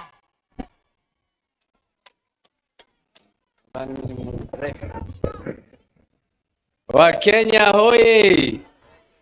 Wa Kenya hoye! PLP na mulituwon tukienda na wheelbarrow na mukatuwon, lakini mimi sometimes nasema afadhali hivyo, sababu kama angeanguka sisi wote tungekuwa tunalia, tunasema tumepoteza ndugu yake Yesu. Kwa hivyo sasa tumejua, na ndio maana tuko hapa, because we believe in unity and we believe in liberation. Sio ni ukweli? Your Excellencies, mimi hapa nasimama, naitwa Karungo Wadhangwa. Karungo Wadhangwa, seneta wa Kiambu. Na mimi ni Getungati. Mimi nafuata Rigiji, akituambia twende hivi, tunaenda hivi. Saizi ametuambia tukuje hapa ndio tuungane na our sister Martha Karua. Leo akianzisha upya chama chake cha Kenya kiwe People's Liberation Party. Na ndio maana tuko hapa. Lakini tumeambiwa hapa, let us remember not to forget that the government is weaponizing agencies. Let us remember not to forget they are weaponizing DCI to silence those who are criticizing the government. Let us not forget, let us not remember to forget that they have now started using other agencies like Kenya Power to bring down devolution. Because how can Kenya Power switch off light for hospitals in Mombasa, in Kiambu, in Nairobi? Sababu anataka kuleta devolution chini. So we say we will stand together as the Senate, na ndio maana ma senators tuko hapa, ndio tuseme lazima tutetee devolution. And I believe Mother Karua, the party leader of PLP, believes in devolution. Because without devolution, and they are threatening us with isolation, devolution ndio ya maana zaidi. Ndio wakithreaten isolation, tukuwe na magavana ambao wanafanya kazi. Ya mwisho, mimi nataka kuambia Getungati, Rigiji mwenyewe, ambaye tunafuata, endelea kuongea baba. Endelea kuongea. Umetetea Martha Koome, masiesi wote wametumwa wapige picha na Martha Koome. Ati ndio kuonekane hakuna shida. Umeongea kuhusu gold ambayo wanataka kuuza kule Sudan. Sasa wametengeneza sheria na iko mbele ya wabunge. Na mimi nataka kuomba hawa wabunge, muangalie hiyo bili imeletwa kwenye bunge ya gold. Wanataka kutengeneza kampuni zao waweke huko ndani. Hiyo tuangushe mapema na mapema asubuhi. Si mambo ndio hayo? And finally, Mother Karua, PLP party leader. Yeye amesimama, tuseme wote, si ni mama? Na tunajua ni mama. Na anasimama kidete against the rogue government. Na ni mama. Anaongea kidete against bad governance. Na ni mama. Anasimama kidete against the oppression that we have in this country. Na ni mama. Mimi nauliza wale wabunge ambao ni wanaume, ambao nyinyi wote mko pande ya Kasongo, mnafanya nini huko? Mulete longi zenu zote tupatie Martha Karua. Mulete atengeneze rinda. Na nyinyi muanze kuvaa hizo marinda, sababu nyinyi mumeshindwa kutetea wa Kenya. Lakini Mount Kenya tuko sawa, tuko na baba na tuko na mama. Mambo iko hivyo.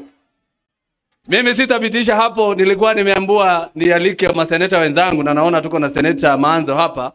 Wakuje, tuko na seneta Medhu wakuje. Na wakati Kasheri ameonyeshana wale wabunge waliokuwa, amesahau wabunge, former MPs. Naona mbunge PK Mwiruri kutoka Katondo. Simama tu hivyo mheshimiwa tukuone. Na naona mheshimiwa former wa Katanga, roho safi, Humphrey Njuguna. Mbigeni makofi. Sijui kama kuna mbunge mwingine amesahaulika former.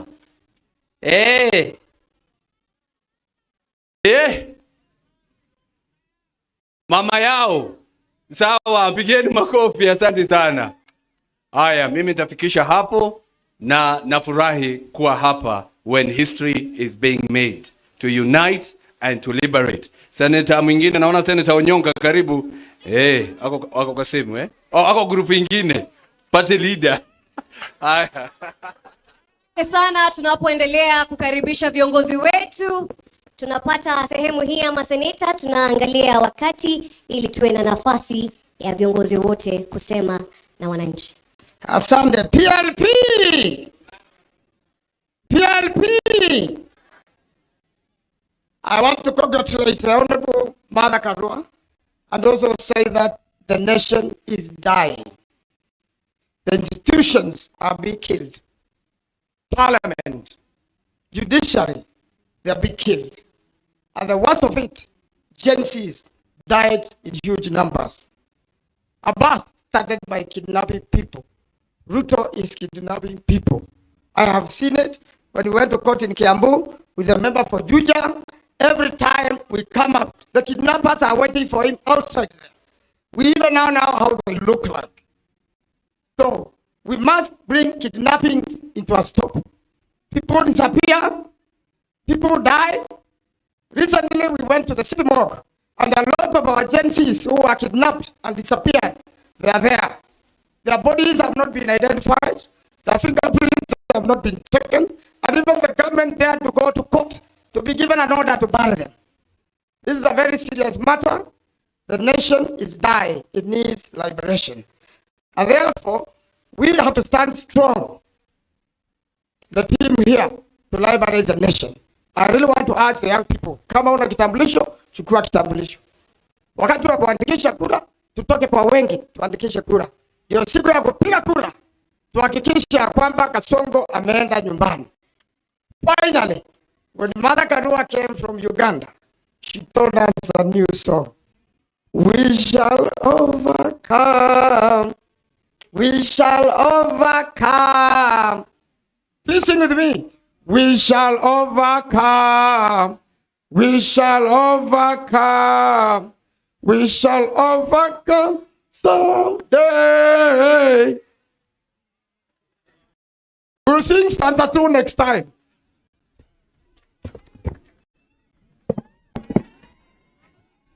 Asante sana kiongozi wetu Mheshimiwa Mother Karua, kiongozi wa PLP ambaye ndiye chief guest wa siku ya leo, kiongozi wangu Your Excellency Rigathi Gachagua na viongozi wote walio hapa wa chama. Mimi naitwa Senator John Medhu, senator kutoka Nyandarua, na mimi ni Getungati, na mimi ni mtu wa Munyoro, na ndio maana tumeleta wa Munyoro. Na mimi sina maneno mingi. Mheshimiwa Rigathi Gachagua, Mheshimiwa Mother Karua, wakati mtaenda mkutano, when you shall converge, Mheshimiwa Eugene Wamalwa, Mheshimiwa Mother Karua, Mheshimiwa Rigathi Gachagua, Mheshimiwa Stephen Kalonzo Musyoka, siku ile mtaenda mkutano, muongee kuanzia asubuhi mpaka jioni. Ile answer watu ya Kenya wanagoja ni Ruto must go. Usilete answer nyingine, mfanye convention, mfanye mkutano, mfanye retreat, mfanye crusade, Ruto must go. Hiyo ndio jabu. Aende ama asiende. Aende asiende. Wafanye retreat, wafanye convention, wafanye mkutano, wafanye crusade, aende ama asiende. Jambo la pili, na unajua mimi ni senator youngest tuko Senate. So mimi nikisema kama nitasema makosa mtanisamehea tu. Kwa kiongozi wa hapa ambaye tunamheshimu na tunampatia pole zetu, alienda huko AU, mambo ikachemuka, ikaharibika, tunampatia pole zetu. Lakini tunaomba kwa heshima sana, Mheshimiwa Raila Odinga, show us the signal so that we know whether you are with the oppressors or you are with us, so that we know how to deal with you. Kama unashikana na Kasongo, tuambie mapema. Kama unaungana na sisi, wakati ni sasa. Kwa sababu timu ya kuokoa Kenya ni timu yenye iko hapa. Mwisho, kwa sababu mimi sitaki niseme maneno mengi. Unajua Mheshimiwa William Ruto alienda huko Northeastern, akaleta maneno yake, akasema barabara itaanza Mandera. Barabara itaanza Mandera, iteremke Modagashe, iende Samatar, ifike hapa Koturo, ifike Isiolo, ifike mpaka hapa Nairobi. Nyinyi mnakumbuka? Kwa sababu ya hiyo kazi mbaya William Ruto ametufanyia, hata na sisi tunataka kumlipa hivyo. Sasa barabara yake na safari yake 2027, barabara ianze State House, iende Westland, ifike Naivasha, iende Nakuru, iteremke Sarga, iende mpaka Eldoret, imalizikie Sugoi, aende asiende.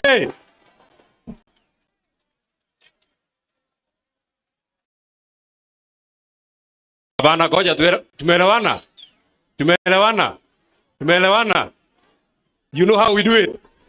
Nirudie. barabara ianze State House, iende Westland, iteremke Naivasha, ifike Nakuru, iteremke Sarga, iende Eldoret, imalizikie wapi? Asanteni sana, Mungu awabariki.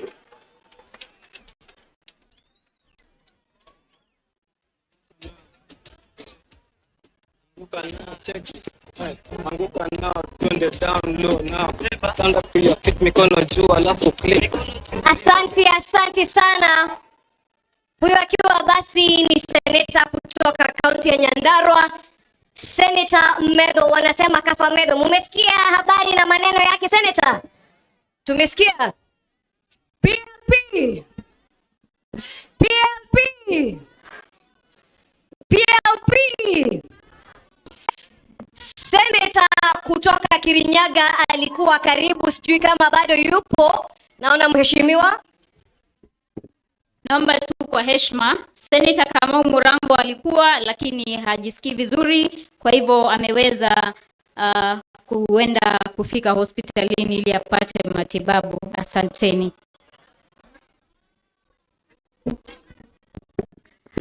Tunamshukuru seneta kwani alikuwa nasi hapo awali na tunamtakia siha njema.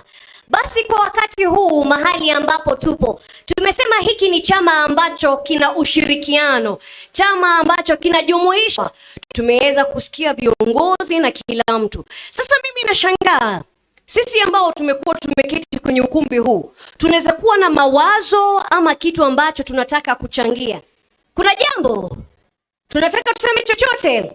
Mimi nauliza, katika society yetu kuna vijana, kuna kina mama, kuna wazee wetu na vile vile kuna masuala ya kijamii na mambo ya kiuchumi. Nataka nisikie kutoka kwa kijana mmoja, one youth leader. Ni nini ambacho tunaweza taka kuona kwa viongozi wetu? Tayari hapa ishara tosha. Wamesema mambo ambayo wanataka kuwa wanaongoza. Na namuona Basilio akiwa na mic, naona kwa ishara ya mikono. Ishara ya mikono. Basilio basi na kuona na microphone. Mpe basi kijana pale. I don't know, tuanze na huu mrembo. Haya basi tuanze na warembo. Gender parity, tusikie vijana wanasema vipi. Bearing in mind, according to the last statistics, over 70% of this country's population ni vijana. 35 million are the youth. So if there is going to be any inclusivity and leadership, we have to start it right with the youth, please. PLP. Unite, liberate. Unite, liberate. PLP. My name is Valentine Kimani, and I am a member of PLP. Sasa, mimi as a young person, first of all, the reason why I'm mama, I have been taught well. Mother Karua has fought for the democracy of Kenya in the last 30 years, and she has stood for social justice, fighting for judicial independence without selling out. Ni ukweli ama si ukweli wa Kenya? Ni ukweli si kweli? Kama kunaye anaitwa baba wa democracy, yet mimi from what I have witnessed, he has betrayed the democracy.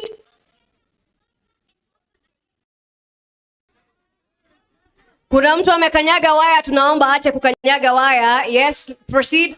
Nasema hivi, there is someone who is called Baba of Democracy. Yet, before I was born, after I was born, Mimi have only seen him do what? Betray the democracy of Kenya and tear down the constitution of Kenya. The reason why I am here is because I am standing with a leader who knows that Kenya is bigger than her. Kenya is bigger than anyone else. And that is my stand. Alafu niseme comrades, hell bites zatoka. Tunateseka, tunainama. Makazi ni shida. Some of us have graduated, tuko na makampuni, funds ni shida, kupata kazi ni shida. Even when waheshimiwa the ones who are here, come on, mtu tafute bana, mtupatie kazi tufanye na nyinyi. We was a land that Mother Karua is also going to empower the youth. So join us in PLP. Unite, liberate. PLP. Asante sana, ikiwa ni mrembo amesema jina ni Valentine. Na basi bila shaka ameangazia masuala ambayo ni muhimu sana. Amesema mwanzo ni inclusivity, na amesema vijana wala hawataki kusaidiwa. Wao wapo tayari, wana nguvu, wana ujuzi pia. Wanataka kufanya kazi na wako tayari. Sasa vile vile kuna masuala mengine. Speaker after speaker ambaye amekuwa kwenye jukwaa hili ameangazia maneno ya kiuchumi. Iko pesa mfukoni? Sasa tunataka kujua ni vipi tunaweza kuwa na uchumi bora, ni vipi tunaweza angazia kwamba we have a stable economy, kwa sababu at the end of the day a stable economy ni pesa mfukoni. Kweli si kweli? Sawa, basi microphone iko wapi? Ndio hii microphone.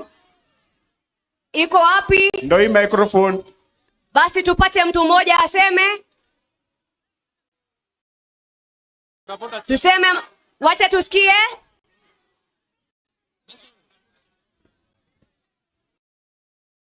Basi tumewasikia wale wako pale. Studio wataongeza microphone. Asante microphone. Wacha tuende ile side. Tutaweza kuangazia ukumbi mzima wakati microphone inafika pale. Kisha nimekuona ndugu yangu pale, asante sana. MC. Now that we have heard from a young lady. Yes. Mbona tusisikie wazee wanasema nini? Tusikie wazee basi. Asante.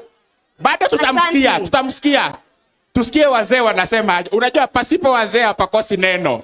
Asante, microphone itaenda pale, lakini tutulie ili tuweze kuletewa microphone. Baada ya pale tuilete pale. Asante. Haya, tutulie kwanza. Wazee pia. Jitambulishe jina tafadhali. Nitatambulisha, usijali. Wazee pia lazima wakumbushwe. Kwa hivyo vijana mayanki msing'ang'anie, mtapewa. Basi kabla hatujasema mengi, kwa jina naitwa Joshua Kota Kongo. Mimi ndio regional coordinator wa NAK Kenya huko Nyanza. Mimi ndio regional coordinator wa NAK Kenya huko Nyanza. Ya kwanza, nimewasalute wale wanachama wetu wa NAK Kenya ambao wamefika hapa siku ya leo.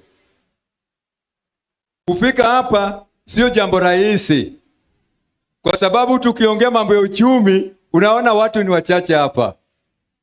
Watu hawangekuwa na uwezo wa kufika hapa. Wangekuwa na uwezo, wangekuwa na pesa mfukoni, vile nasikia watu wanasema hapa, wangefika hapa ingejaa. Lakini kwa sababu uchumi ni mbovu kwa nchi hii, imefanya watu wamefika wachache. Lakini wale ambapo wamefika, tumeshukuru. Ya pili, nimeshukuru wanachama wa NAK Kenya, wale ambao wamefika hapa tena siku ya leo. Hao ndio wamefanya hii PLP imekuwa. Wengi wetu wamefariki, wengi wetu wamewacha chama. Lakini watu wachache tulikuwa tumebaki nao ndimefanya hii uzoezi ifanyike. Hapo ni ukweli kabisa. Ya pili, kuna jambo nataka niwaambie viongozi ambapo wako hapa. Maneno leo tuko wengi, lazima tuseme kwa kifupi. Asante.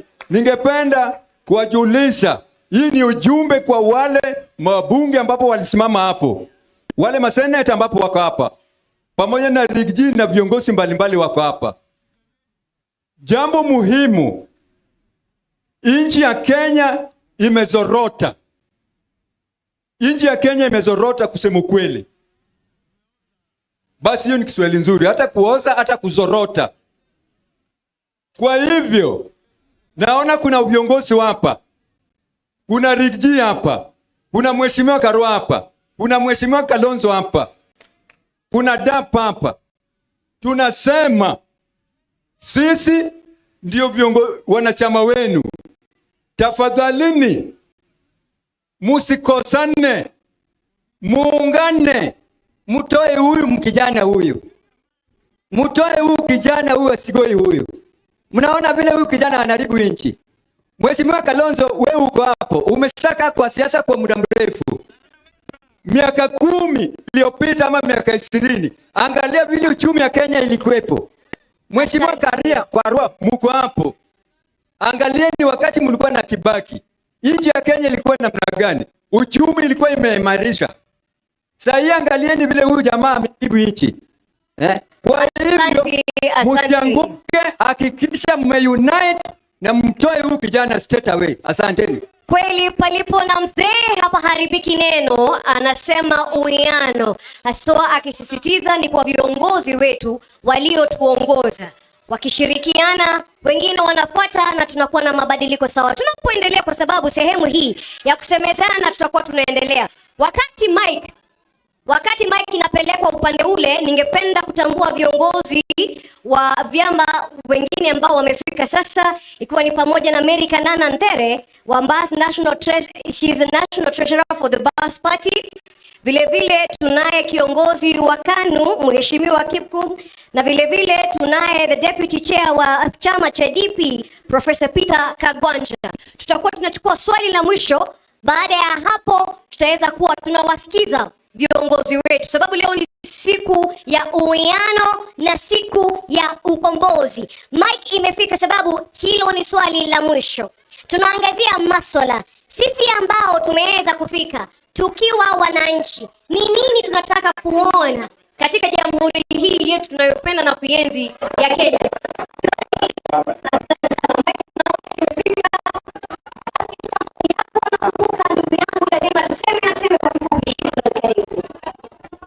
Comrades power!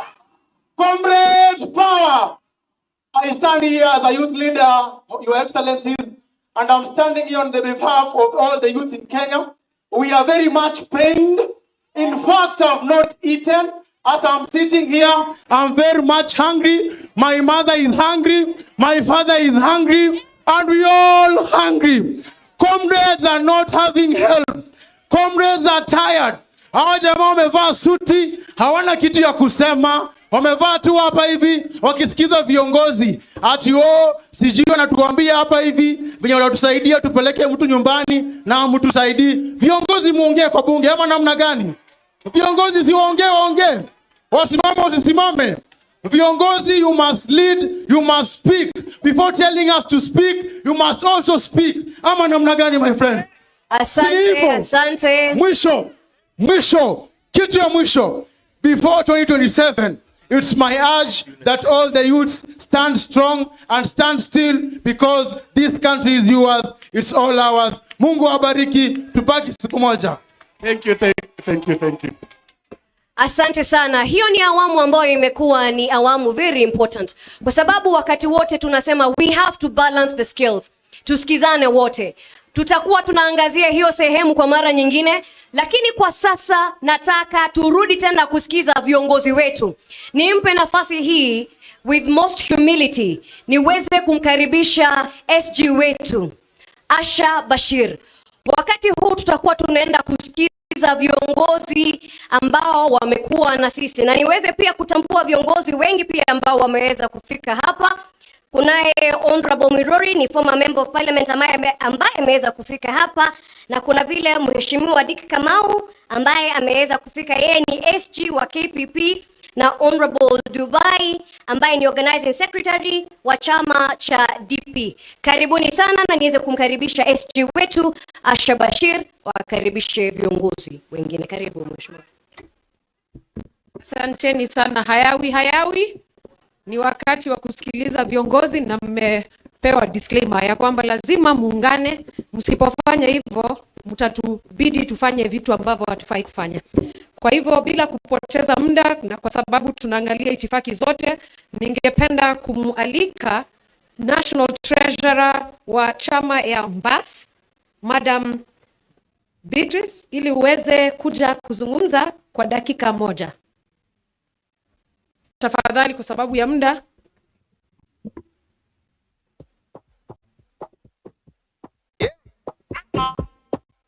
Don't sleep. Wake up.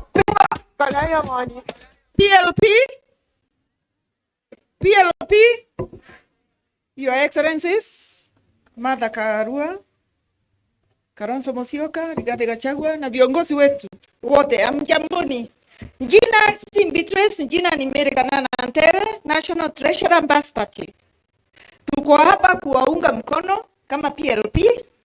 Tumefurahia sana umoja wetu na tunahakikishia wananchi kama vyama wakati huu tutaungana na Kenya itakuwa liberated. Kwa hivyo msiwe na wasiwasi wananchi wa Kenya, tutaketi chini, tuko na viongozi wetu hapa. Hii wakati hatutakosa kuelewana, tutakuwa mmoja wetu na tutaliberate Kenya. Asanteni.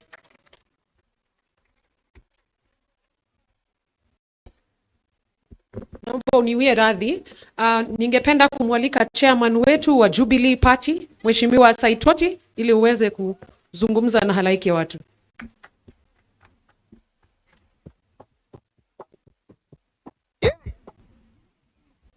Don't leave. PLP. Unite Liberate. Kwa majina naitwa Saitoti Robe. Ni bibi mwenyekiti wa Jubilee. Na labda MC ungenikubalia Jubilee.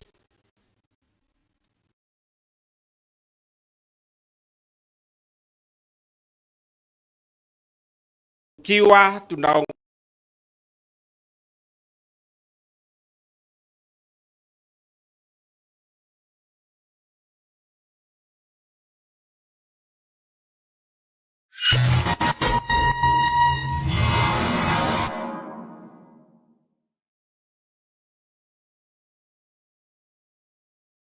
ino amenya mwene nyumba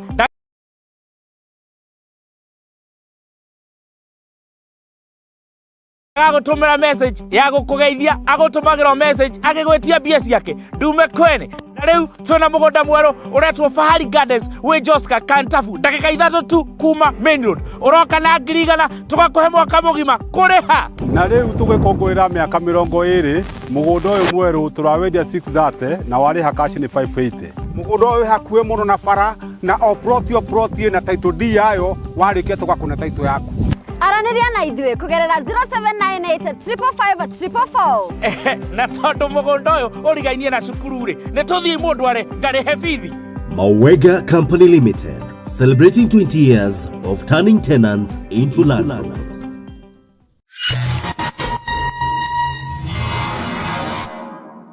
Umetoka kwa nyumba yako ilijengwa na Kasongo. Kwa hivyo hiyo tuko pamoja. Asante sana. So hawa ni wala wa Jubilee tuko nao, tuko na Kengara kutoka Kirinyaga. Okay, asante sana. Basi viongozi kupunga tu na kusalimia watu tafadhali. Ndio mimi nimetoka Kirinyaga. Tusimame kidogo tu. Kidogo nyinyi simameni. Tusimame kidogo. Nani wamekubali leo serikali ya 2027 ni ya president atatoka hapa? Muinue mkono kama mnajua hiyo. Hakuna president mwingine 2027 serikali, na muende mwambie president ule ako Wakang'ara amesema, na mimi ndio patron wa Masabik wa Inoro Kenya and the diaspora, na mimi nikisema nimesema tumekuwa na Mheshimiwa Martha kutoka 1982 tukapigana na president wa kwanza kusimama ni Mheshimiwa Martha, akaambia Moi enough is. Nani mwingine angefanya namna hiyo? Hata wanaume tulikuwa tutatetemeka namna hiyo, lakini Martha alisema tuthiaga tukenete tugacoka twikite atia, tuthiaga tukenete tugacoka tukenete rugendo rwitu rurarirwe tugithie na tugicoka wathie Mombasa turokuo wathie Baringo turokuo nyumba ya Mungu. Asanteni sana Mheshimiwa Martha, tumefurahi zaidi kuita hii party na mimi nilikuwa tulianza na Mheshimiwa Martha. Sasa Asanti. PLP. Unite, liberate. PLP. Unite, liberate. Mimi tukiwa na mheshimiwa mother, wewe 2027 wewe kuja pigania huko uniwachia Kirinyaga. Hiyo ni sawa sawa. Baunipega. Asante sana. Basi viongozi wetu, ukiwa na nafasi ya kuongea, wale wageni ambao tumekuja nao hawataweza kupata nafasi kwenye ukumbi, tuweze tu kusema jina na kusalimia wageni. Asante. PLP. PLP. Kwa majina yangu piwa nadhani uwanjani wa Kirinyaga, siko wa Kirinyaga lakini mimi ni mrafiki wa Martha. Mimi nataka kusema kitu moja na hii na address watu wa Kasongo. Wakati ambao sisi youth tulienda kwa street, walituambia tutoke kwa street. Tukaendelea kufanya maandamano zetu kwa internet. Juzi minister wa ICT alisema atatuzimia internet. Kwa hivyo wanataka kututoa kwa street na watutoe kwa mtandao. Tutakubali. Tutakubali, wanataka kututoa kwa internet, tutarudi kwa streets na mambo itachemka. Congratulations on Mother Karua, you are our role model. God bless you. PLP. Asante. Asante, asante. Okay, asanteni sana kwa kusikiliza wanajubilee, tuko pamoja. Asante sana. Kwa sababu ya muda, ningeomba party leader wa Inject Party Morara Kebaso aje azungumze na wananchi. Karibu mheshimiwa. Aya. Zakayo ashuke asishuke. Zakayo ashuke asishuke. Aya. Nikisema kitu ya uongo, mnasema uongo. Sawa sawa? Wakenya hamjambo. Mimi nataka niwaeleze. Na nataka mnisikize vizuri. Hapa vile vile tayari tumekwisha weka mpango ya 6 billion ili hawa mama mboga na hawa watu makanga na hawa vinyozi na wale wabeba sasa hawa wote wataweza kukopa deni ya serikali bila interest. Sijui kama tunaelewana. Mimi nitazungumza na huyu mjumbe wenu. Hii barabara ya kutoka hapa Kiamo kama kwenda paka hapo Kianyabinge, kwenda paka Getaurio, huyu contractor alikuwa ni mkora. Sasa nitaleta contractor mwingine. Na mimi nataka niwaambie hivi. Falsehoods, misconceptions and half truths will not have an opportunity in the Kenya that we seek to build. Ni kweli si kweli? Zakayo ashuke asishuke. Ashuke asishuke. The Honorable Excellency Mother Karua, first let me congratulate you on this day and say thank you. I have bared the pain and brunt of this government. They have come after me. They have come after my family. They've even come after me with KRA. I've been arrested. I've been put in several police stations. But you have stood with me as my lawyer and my advocate. And I want to confirm to the people of PLP that I've never paid even 10 shillings. As our mother and our friend, we honor you and we honor your sacrifice to this country. We do not take it for granted that you've given your heart towards the liberation of Kenya. We as the young people are here to support you through that journey. I have heard many speakers come up here and speak about the unity of leaders. That I agree. That as leaders we must come together. Kwa sababu lazima Kasongo aende nyumbani. However, ladies and gentlemen, we must remember that the problem of our country is beyond leaders. It is also a problem of society and culture. We need to think very seriously about the economic liberation of the people of Kenya, and more especially the young people, and for them to have opportunities to live, work, and grow in this country. 78% of our population is made up of young people. And out of that population, 6 million young people are looking for jobs, and they cannot find. The president that we have is claiming to have created jobs in the construction sector. Those are Mjengo jobs. Now, as you are very well aware, those jobs are temporary and they are not permanent. Young people need dignified employment. The Cabinet Secretary for Labor, Alfred Mutua, recently I met him at the airport when I was coming from Mombasa, and he threatened me. And I want to say from this stage that he should return the 16 million shillings that he collected from young people as a promise to give them jobs in Saudi Arabia. He collected 50,000 from each of those young people, and to this day, none of them have gotten visas to go and work abroad. We should be very deliberate about creating job opportunities at home. Ladies and gentlemen, I stand here as a testimony that young people are very much interested in the leadership and governance of our country. And you, the young people, are listening to me. Today is a wake-up call to you, not just to be voters, but to stand up for positions of governance. You should not just complain. You should be solution finders. You are not enough to just be voters. You can be members of parliament, you can be senators, you can be governors, and you can be presidents. You can be the change that you want to see. And I hope to see that. My hope for the People's Liberation Party, which is PLP, is that it will give more tickets to young people to run for different positions. Na mimi Mheshimiwa Mother Karua Senior Council, I want to request you that these young people, you should waive the money that they need to pay for party ticket, so that young people get free ticket to stand up for leadership in our country. Mwisho kabisa, as I finish, I've had the privilege of touring this country, 32 counties in total. Na mheshimiwa, mimi nataka kukuambia kwamba ile mambo inaendelea hapa ni wizi bila kazi. It is theft to the left, theft to the right, and theft in the center. There is nothing that is going on in our country. Out of a budget of 3.9 trillion, 70% of this goes to theft and pilferage of public funds. And if you go everywhere in this country, it is dead project after dead project. Corruption has killed our devolution. It has killed opportunities to young people.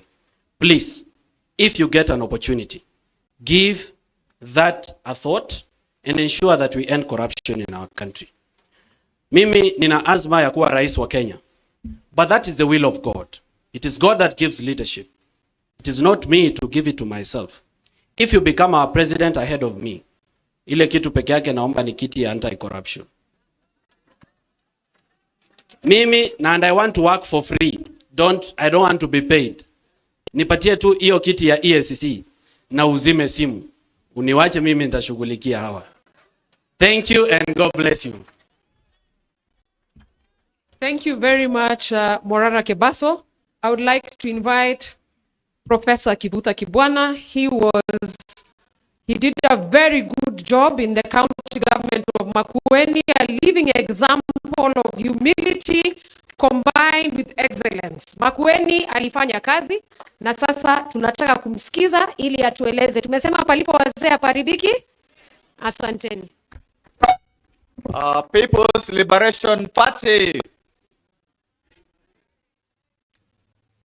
Mimi nina furaha sana kufika hapa leo kwa sababu Martha Karua aliniuliza nije katika kuona chama cha NARC Kenya kikipata sura mpya ya PLP, kwa sababu sisi wote wawili tulikuwa shule, mama na mwingine akikaa chini. Kwa hivyo Martha akiniomba nifanye jambo, huwa mwepesi kwa kubali. Na vile vile tulipoanza NARC Kenya, nilikuwa kutumia lugha ya Wamunyoro shareholder. Nilikuwa founder of NARC Kenya. Kwa hivyo nikaona kwamba leo mpaka pia nifike. Alafu mimi ninapenda sana People's Liberation. Mahali kuna hayo maneno mawili, huwa mimi lazima ni hudhurie. Na kwa kweli najua kwa sababu tumefanya kazi kwa muda mrefu na Martha. Nimejua kwamba Wakenya wako katika roho yake, na akiuliza tufanye jambo, ninajua kwamba hatuwezi. Hapa nimeona viongozi wengi na wana talents nyingi, na nimeona kwamba kuna nia ya kuleta hizo talents pamoja, na kwa kweli tulipoona Gen Z wakisimama ndio sacrifice. So even hawa viongozi wako hapa na kuna wengine wako hapa, ninajua kwamba if the young people could sacrifice their lives for Kenya, each one of you and maybe others who are not here want to be presidents, you will do a small sacrifice of sacrificing your presidential ambitions so that the country can go forward. Kwa sababu hicho kiti cha president kinaweza kukaliwa na mtu mmoja, hakiwezi kukaliwa na watu wawili. And even when one person is the president 2027 going forward, what I think is needed in this country is group leadership, so that a president is just a person who is before, the others, lakini sio yeye kila kitu jinsi tumeona. Alafu nikimalizia nataka niseme huyu Kasongo ni mgumu, na he is good at last mile politics. Kwa hivyo huyu ni mtu wa kupangiwa vilivyo. Watu wakifikiri ni mteremko, ana mbinu nyingi. Kwa hivyo ndio tusiseme tunafurahi, hiyo sio enough. Kazi itafanywa, inatakikana ifanywe. Na nimeona kwamba kuna new political capital of Kenya, mahali kunaitwa Wamunyoro, na ninaona kwamba tutaendelea kwa sababu ukiona watu kama akina Mukisa, mtu ameenda inji zote za ulimwengu, ana marafiki wengi huko, anaweza to get a door finished. Hata ndugu yangu Kalonzo, isipokuwa kuna wakati tunakuwa na shida kidogo, ana capacity ya kuwa he has not been mentioned with corruption. Kwa hivyo hapo kuna jambo. Huyu mzee, that's a tough nut. Huyu ni mtoto wa maumau, so a lot is expected. Kwa hivyo ndio nisitumie wakati mwingi. What I really want to say is it must be want to replace Kasongo na Kasongo mwingine. Si ndio? We don't want to replace Kasongo na Kasongo mwingine. And the young people, we don't want them to be in party wings. We want them to be an integral part of our politics, because you here are people to hand over power to these young people, these Gen Zs, so that na kizazi kipya. Kwa hivyo nafurahi kwa sababu nimeona dalili kwa umbali ya muungano wa wazalendo, tuseme MUA. Asanteni. Asante sana His Excellency Kibutha Kibwana. Ningependa kumkaribisha Honorable Dr. Muhisa Kitui ili aweze kuzungumza nasi. Asante.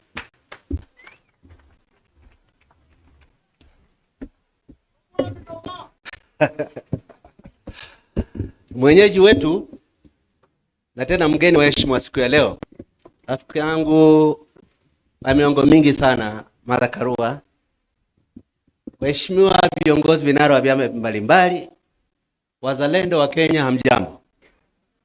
Mimi kwanza ni fahari yangu kusema wakati tunazindua mlongo mpya wa chama cha PLP, nilikuwa mwanzilishi party leader wa NAK Kenya.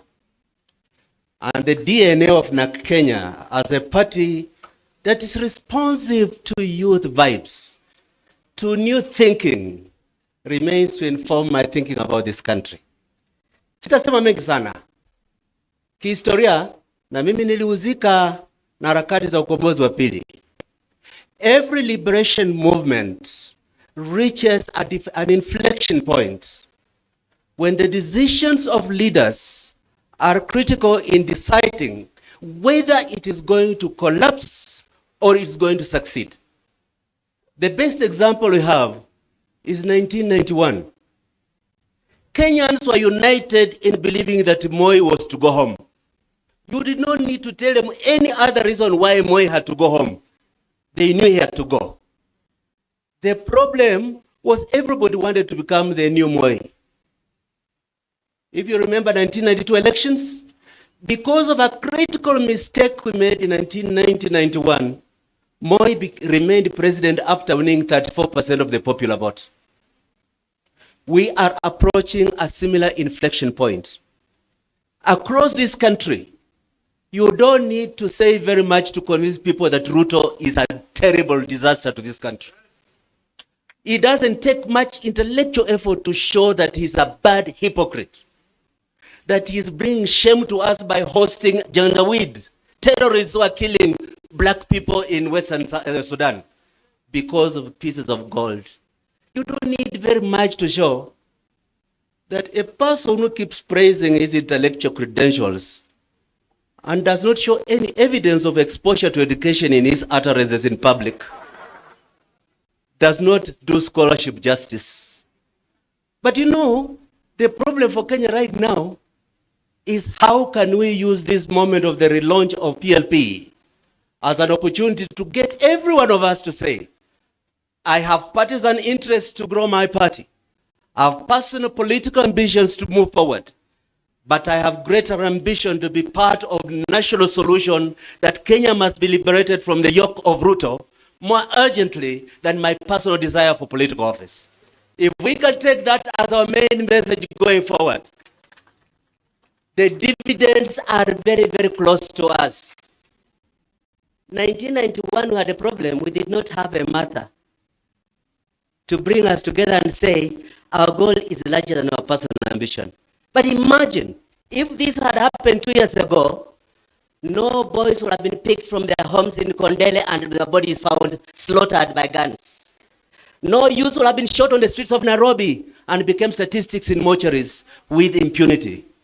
Just what Rai will not have been abducted and be told, you withdraw this case or I'm going to kill you or expel you. Today, the blood of Gen Z, the fate of investors, the aspirations of our nation call upon us to be genuine in our determination, take shame of our nation, return humility to leadership, and find a higher calling that national liberation is more important than your personal political ambition. Thank you very much. Thank you very much, Honorable Dr. Muhisa Kitui. I would now like to invite Senator Richard Onyonka to come and address. He's done a very good job to inject. So tukaribishe Senator. Thank you.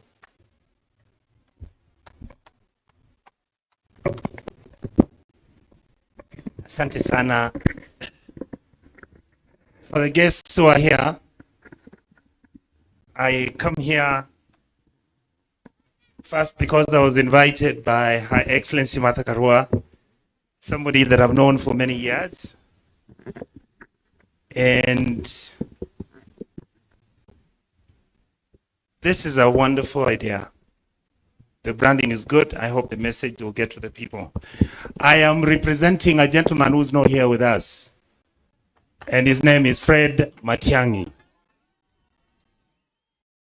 He sent me to come and tell his colleagues, Honorable Kalonzo Musyoka, Honorable Rigathi Gachagua, Honorable Martha Karua, Honorable Eugene Wamalwa, my brother and my friend, Honorable Morara Kebaso, Honorable all the people and the teams that are here, I want to say thank you.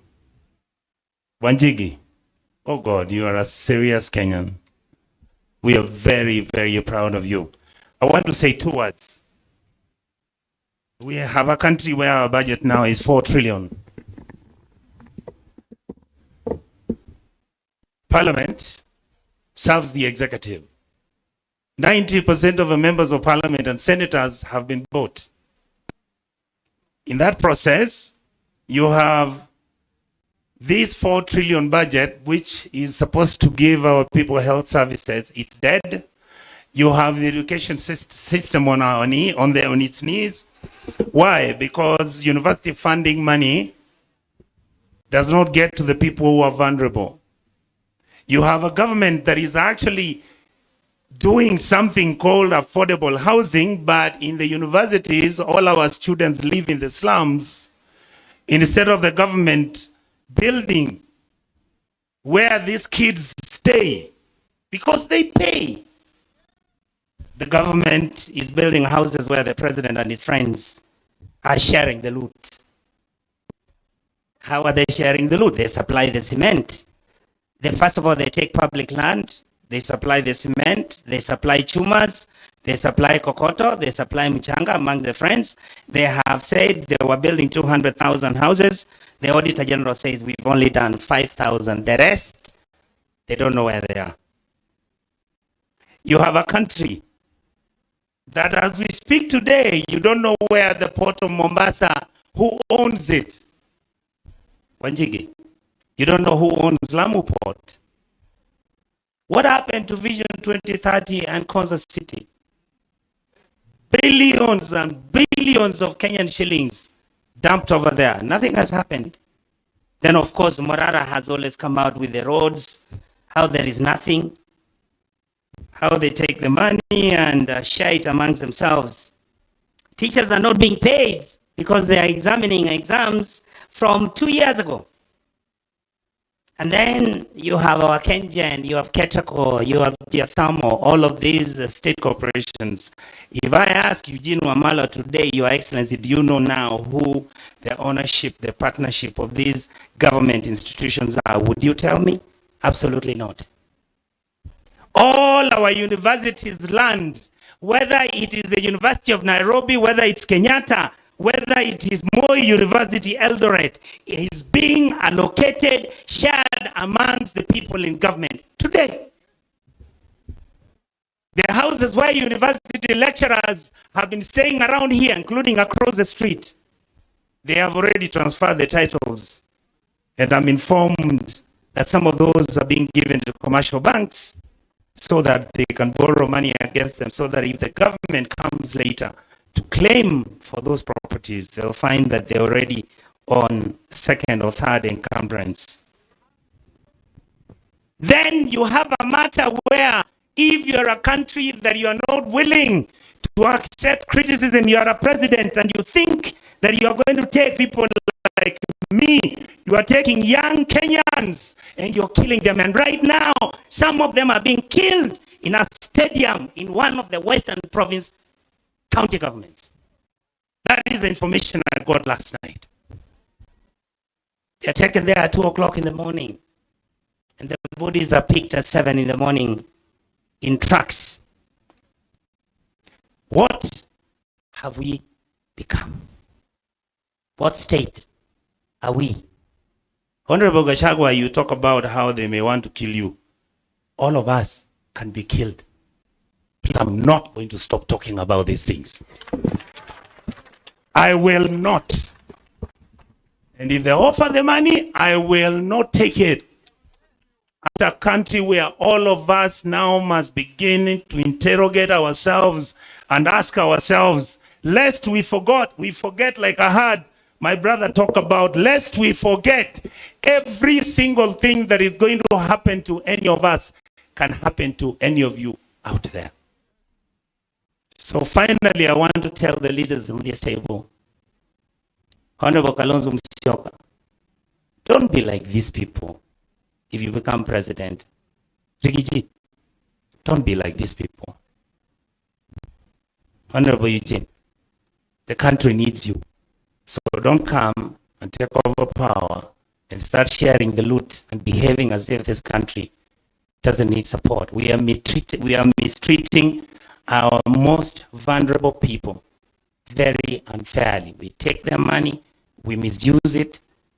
We don't take money to schools for capitation. we leave children becoming like beggars. Young people in this country are being promised to be given jobs out of the country. Hell no, there are no jobs out there. Trump is saying, go back to your countries. And then we are busy looking at ourselves as if there's no problem in our country. There is a problem. It needs people of dignity, people of integrity to stand firm so that we can change this country, so that tomorrow we live a country that everybody can be proud of. Honorable Fred Matiang'i is finishing his work in the next 1 month. He will be here to join you. He wishes all of you the best. He hopes you will give him an opportunity to serve as president. But if he doesn't become president, he is willing to work with you and support whoever that this group will pick as a presidential candidate. Thank you so much, and God bless you. And finally, I want to say this, Rigiji and the team, come to Kisii. We are waiting for you. PLP! PLP! PLP! Kiboko yao. God bless you all. Asante sana, that was quite deep. So I hope mumeweza kufikiria maneno haya yamesemwa. I would like to invite the Honorable Eugene Wamalwa, Party Leader DAPK, aje azungumze nasi.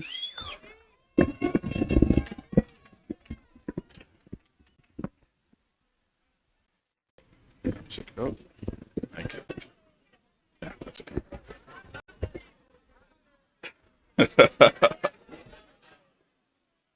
Naona kuna majeziko na ile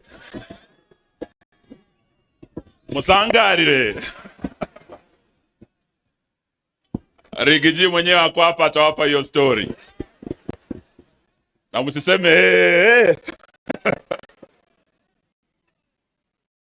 My big sister, Martha Karua, may I congratulate you and the entire leadership of the PLP for this historic occasion. And may I also congratulate you for the successful launch of this great party. It's a party that has great history. You've been told by my big brother Mohisa Kitui the history of NARC Kenya. Many of you Gen Zs probably will not remember this history, but it is where we started as a people when we came together to bring about regime change of a regime that had been in power for 40 years. The Nyayo regime, the KANU regime. NARC was a coalition of many parties that came together to achieve that. Before, to remove Moi from power. In 1992, they were divided. When Kibaki, Matiba, Jaramogi were all running separately. They lost to Moi. In 1997, wakati marehemu Wamalwa kijana, Bi Charity Ngilu, Raila Amolo Odinga na wengine walisimama kura, walipoteza tena 1997, Moi akipata 36% of the vote. So almost 70% of Kenyans rejected him. But he made his way. 2002, we learned our lesson. And amongst the leaders who are there today, I'm proud that Martha Karua has led us here and brought us together to start this journey again. Are you ready to travel this journey? Amongst those who are there with my big sister Martha, we had His Excellency Stephen Kalonzo Musyoka. We had Dr. Mohisa Kitui. This was the team that came under NARC with Kibaki and Wamalwa, and they were able to form the government that brought a lot of change, that transformed lives, that gave us a new constitution in 2010, that gave us Vision 2030, that has guided our national development for all these years. This was the team that changed Kenya. So when Martha Karua invited us here today and gave us two words, unite and PLP, unite. Those are two very critical issues I want you to remember today, because it's as a result of that unity that change was achieved in Kenya. Without unity, we will not be able to succeed. And wanasema ukarimu huanzia nyumbani, vile vile umoja huanzia wapi? Nyumbani. So Martha Karua has not just told us empty words. Leo tukiwa hapa, she has led by example. Yeye amekaa na ndugu yake Rigiji. Hawa wawili were rivals in the last election. Hawa walikuwa running mates. Moja wa Kasongo, mwingine wa baba. Leo wamesema wanakuja pamoja, mmoja akiwa baba wa mlima, mwingine akiwa mama wa. So Martha, you have led by example. Having Rigiji here, going to his home, and I'm told you've been in Wamunyoro to bring the mountain together. You have led by example. We congratulate you and we're terribly proud of you. For the young people today, the message of unity is not just about parties, not just about these seasoned politicians, party leaders and political parties. The unity that made us succeed in the first liberation was across generations. We had young Gen Zs like Dedan Kimathi who paid the ultimate price. But we had old men like Jomo Kenyatta who came together and formed the first government. That was the first liberation. In the second liberation, we had young Turks like Inamuhisa Kitui, James Orengo. They were very young. But they were able to come together with seasoned old guards like Jaramogi, Masinde Muliro. That is how we were able to remove Moi from power. Today, as we talk about unity, we want unity of not just political leaders. We want unity of all leaders, young and old. And today we invite you, the Gen Zs, because you are the game changers in the journey ahead of us. Musiseme hamutaki kufanya na hawa wazee. Hamutaki wanasiasa. Ya kwamba you are leaderless, you are fearless. Today we want to tell you, kidole kimoja hakui chawa. Our unity, the seasoned politicians, the Gen Zs, the millennials, civil society, the church will make sure that we send William Ruto back home to Sugoi. Are you ready to unite with us? Sisi tuko tayari. Mwisho, there is the issue of liberty. To liberate, Martin Luther King once said, freedom or liberty is never given by the oppressor. It must be demanded by the oppressed. So when we are talking about liberty, about liberating our country, we must know that William Ruto will not hand over power, will not give us time to liberate this country. We must demand and make him go home to Sugoi. So that is why we're here today. And we start by saying that as leaders, what I see here is a team that is capable of leading this country. Martha Karua is eminently qualified to be the 6th president of the Republic of Kenya. Stephen Kalonzo is qualified to be the 6th. Gachagua is qualified. Wamalwa, hata huyu Morara, he's qualified. Hata Gen Z pia, you are qualified to lead this country. Lakini leo nataka niwaambie ya kwamba sisi sote hatuwezi tukaongoza mara moja. At different times we may lead, but there'll only be one president at a time. Leo nataka niseme kama Eugene Wamalwa, if I'm honored to be that flag bearer, I will not let you down. But if I'm not honored to take that position, and the first amongst equals amongst us takes that position as our flag bearer, mimi Eugene Wamalwa nitakuwa wa kwanza kumunga mkono kwa dhati tutoe Kasongo. Now that is the position as DAP Kenya. We have said we are ready to unite, to liberate our country. And to do so, we must be prepared to bear any burden, to make any sacrifice, to support any friend, and to oppose any foe, including our former allies who are leaving the side of the people and joining Kasongo. We will be ready to meet them, Omundo Humundu. Are you ready? Are you ready? So today, that is the position we want to say. And as my good teacher, Professor Kibwana, has said, if the Gen Zs who started the liberation on the 25th of June were able to sacrifice, they were able to pay the ultimate price, who are we not to sacrifice? Even if it means that sacrifice will be of our ambitions to be president, even if that sacrifice would be to make way for others. Today we want to say that we are ready for that. So sitaki niseme mengi, nataka niseme ya kwamba liberation, why are we saying we want to liberate our country? because our country has broken down. We have a broken government. Today is the 9th day clinicians are on strike. Today, doctors are starting their strike. We were with head teachers yesterday. Capitation is not coming to our schools. Walimu wanalia, wanafunzi wa university wanalia help. Na najua makomrade mko hapa. Magavana wanalia sababu devolution as we speak. Ile disbursement ya devolution haikuji on time, and William Ruto is an existential threat to our devolution program. So we must liberate our country from the existential threat to democracy, ambayo anataka kuwa multi-party democracy. Existential threat to devolution, ambayo anataka kuwa devolution. So that is why we are here today, to unite, to work together as one team, to ensure that on the 10th of August, 2027, Kasongo asonge aende wapi? Atoke State House asonge wapi? No.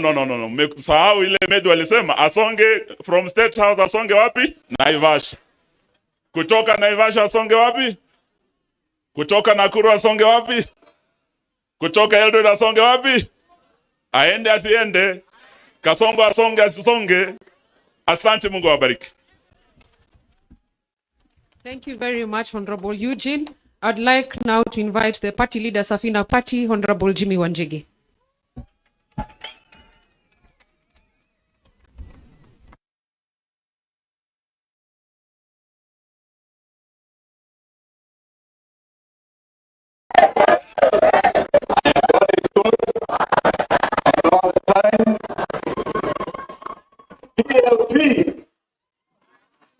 PLP. Kwani muko na njaa? Leo ni siku ya PLP. Hata mavazi yangu unaona ni ya PL. My dear sister Martha, my good friend, tuko hapa kwa ajili ya wewe. You have been a source of courage and excitement to us. You have been a source of friendship to us. You have been there when this country needed heroes. You have been there when we needed champions. And Martha, we are here with you.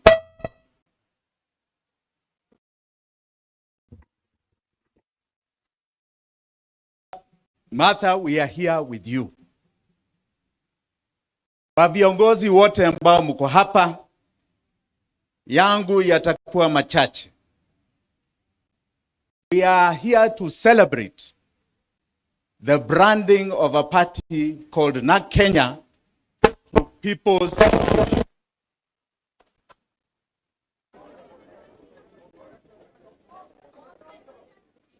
to People's Liberation Party. Munanisikia sasa? Munanisikia vizuri? And Martha has recognized ya kwamba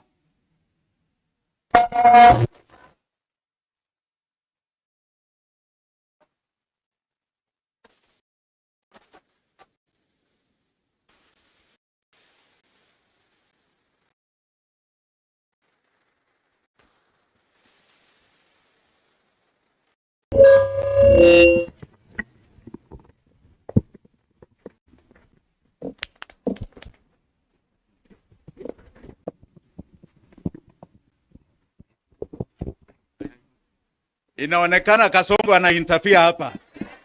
Kasongo aende asiende? Aende asiende? Ruto must surely go. Na aende kabisa. Martha, you have recognized ya kwamba you have been a hero of the second liberation.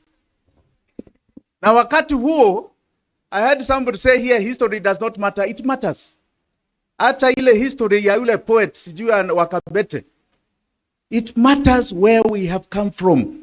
The history of Hadwamalwa talk about is very important history. Tumetoka mbali.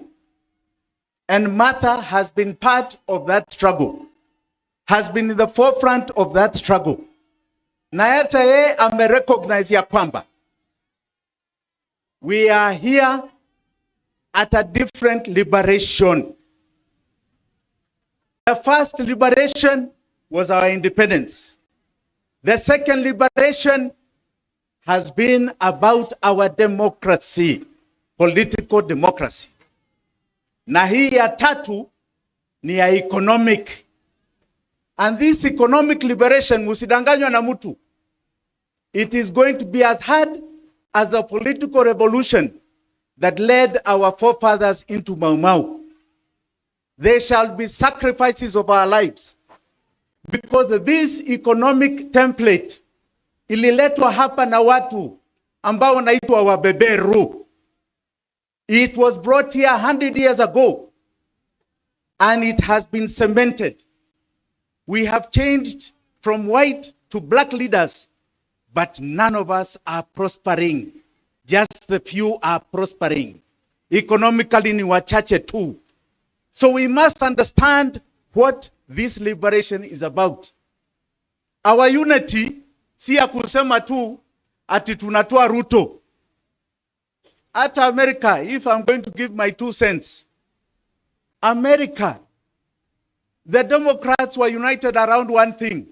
We are united to remove Trump, to make sure Trump does not come. We hate Trump. Walishindwa ama hawakushindwa? Walishindwa ama hawakushindwa? We must unite on defining for Kenyans what happens when Ruto is not there. After Ruto, what is this country going to be? Itakuwa namna gani? Senator mashuhuri wanaonyonka. One thing I like about you, and I must say I like about Mheshimiwa Mbui, is that you have understood numbers. You have understood numbers and facts your numbers. Ruto today is known as Zakayo kwa ajili ya tax. Si ushuru ndio kazi yake? Atumalize. You must ask yourselves why? Why? Being a thief is only one aspect. The budget that Senator Onyonka is talking about, 4.2 trillion, ambao iko kwa bunge saa hii. 3.2 trillion ni recurrent expenditure. Si ya development, ni ya kukula. Na ukiangalia hiyo 3.2, 2.2 inaenda kulipa madeni. 2.2 inaenda kulipa madeni. 400 is needed for operations za serikali. 500, 600 ya salaries. Unakuja sasa kwa madeni. Because we will not get more than 2.8 trillion revenue. Uingia kwa madeni, you're borrowing for counties. You're borrowing for the little development you can do, which you cannot do. So hata tukiwa hapa, tukisema tutatoa ushuru ni sawa. Tutalipa deni namna gani? Na deni ni 70% ya fedha zetu. 70%. Na itakuwa hivyo mpaka 2036. Mwaka huu 1.9 trillion deni. The next financial year 2.2 trillion deni. The next financial year 2.4 trillion deni. If we do not understand hiyo deni ilikuwa ya nini and that we are going to solve that problem, hata sisi tukiingia kwa hiyo kiti ya urais, tukiingia in 3 months mtakuwa nasema tuondoke hata sisi tuwe kama Kasongo. So we must be united on solving the problem, the real problem of this country. Not just to say we are united. There were people who were united before they told us freedom was coming. Iko wapi? Iko wapi? Ilikuja. And today they are here with us because they were cheated. Because they were cheated. There were others who were told, like my dear sister, that there is a liberation coming from Raila Amolo Odinga. Leo Raila ako wapi? Na ni rafiki yangu, ako wapi? Ako wapi? The two deputies are united here, na wao wako united kule kwingine. Let us be careful about this unity. It must be about framing the questions of the people of Kenya. Na Gen Z mulifanya kazi last year. Mulifanya kazi. You changed the politics of this country. June 25th, mulimaliza Kasongo. But you also finished the politics ya kienyeji. Mulimaliza hiyo ya kienyeji ya zamani. You are now in the politics of Dodge. Dodge, kama Americans wanasema. Kuna mjaluo aliniambia hiyo inaitwa donge. Dodge ya Elon Musk is where you are. You are changing the fabric of our politics. Do not stop. You are today, you are tomorrow, you are the day after. Asanteni sana, God bless you all.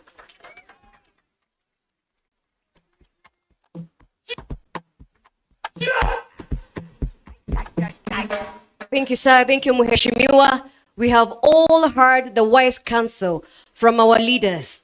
And of course, that is to say they have heard our messages, because remember, we had a rider. Tulikuwa na mazungumzo hapo awali na tukasema kwamba paka tueleze viongozi wetu vile ambavyo tunataka. Na kwa jinsi ambavyo mmepata kuwasikiza, sinaona kweli wanaelewa kitu ambacho wananchi wanataka. Si ndio? Sawa sawa basi. Ladies and gentlemen, your excellencies, kindly, I wish to request with the utmost humility to introduce more leaders who have also joined us here today. May I please recognize Mheshimiwa Wakili Edward Mureu. This is the member of Gatanga constituency. He's the founder member of UDA and currently the secretary legal affairs of UDA. He's a net member there. Karibu sana Mheshimiwa. Mheshimiwa, PLP, Unite Liberate. We are united. Kila mtu amefika hapa kweli. I also wish to recognize Mheshimiwa Jessica Mbalu. Mheshimiwa Jessica Mbalu is a member of the Wiper Party. She's a dear friend to Her Excellency, our party leader, PLP Party, and she's from Kibwezi East constituency. May I also recognize Dr. Peter Mbae. Dr. Peter Mbae is the former head of the Government Delivery Services. Asante sana, Dr. Peter Mbae. And I would also like to recognize a few more members who have also just arrived. We have Mureithi Kangara. We also have Honorable Muiruri. He's a founder member of the NAK Kenya party at the time. 2 decades later today, we are unveiling, we have a new party, PLP. We have Patrick Kinyori. We have Caesar Wanjao. We have Kibe Mungai. We also have Professor Naituli. We have Mama Betty Murungi. We have Honorable John Gituku, the elected MCA of Maela Ward from Naivasha. Asanteni sana. We continue appreciating you creating time and truly speaking in a singular voice, because the language from today going forward is uniting and liberating. Unajua wakati tukianza tulikuwa tumeshashika ile speed. Mimi sioni kofia zetu, maua yetu iko wapi? Iko wapi? Bendera ya Kenya naona inapeperuka juu kabisa. Safi kabisa maua. Nilisema tutafute nafasi chini ya viti vyetu. Kuna zile placards ambazo zinaonyesha chama cha PLP kinasimamia nini. Basi tuchukue hizo. Kwa wakati huu ningependa kumpa nafasi hii Mkenya daima. Iwapo kuna Mkenya daima halisi na halisia ambaye tunamjua, basi anaitwa Eric Wainaina. Wangapi hapa wanamjua? Jamani, hapa wangapi wanamjua? Tunamjua Eric Wainaina? I have the absolute pleasure to invite him. And remember, we said there's so many ways to contribute to the welfare of this country. And this gentleman, Eric Wainaina, has done so through art. We are not limited to how we can contribute. Eric Wainaina, please. Floor is all yours.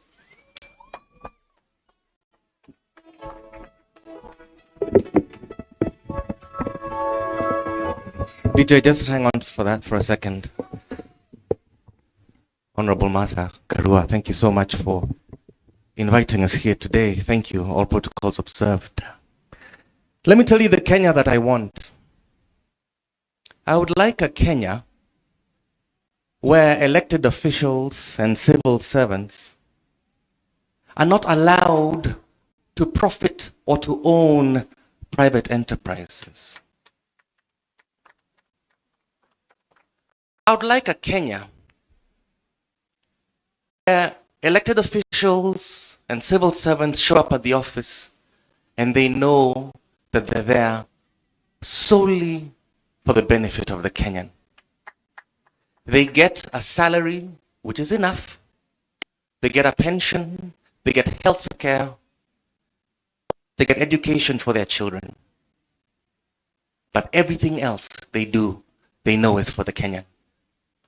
Na gari pia maximum. Gari ambayo wanaendesha Suzuki Alto Maximum. Na wanajipeleka wao wenyewe. Na wanajifungulia mlango kwani mkono umevunjika.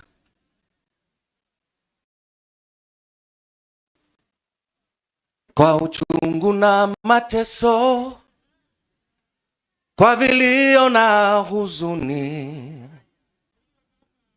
tulinyakuliwa uhuru na vijana wa Gen Z.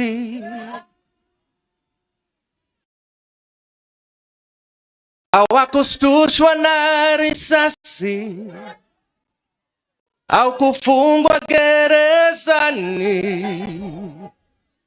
Nia yao ukombozi, thank you brother, kuvunja pingu za ukoloni. Naishi na tumaini, najitolea daima Kenya. Hakika ya bendera ni uthabiti wangu. Nyeusi ya wananchi na nyekundu ni ya damu. Kijani ni ya ardhi, nyeupe wa amani. Daima mimi ni Mkenya, mwananchi mzalendo. God bless you all. Thank you.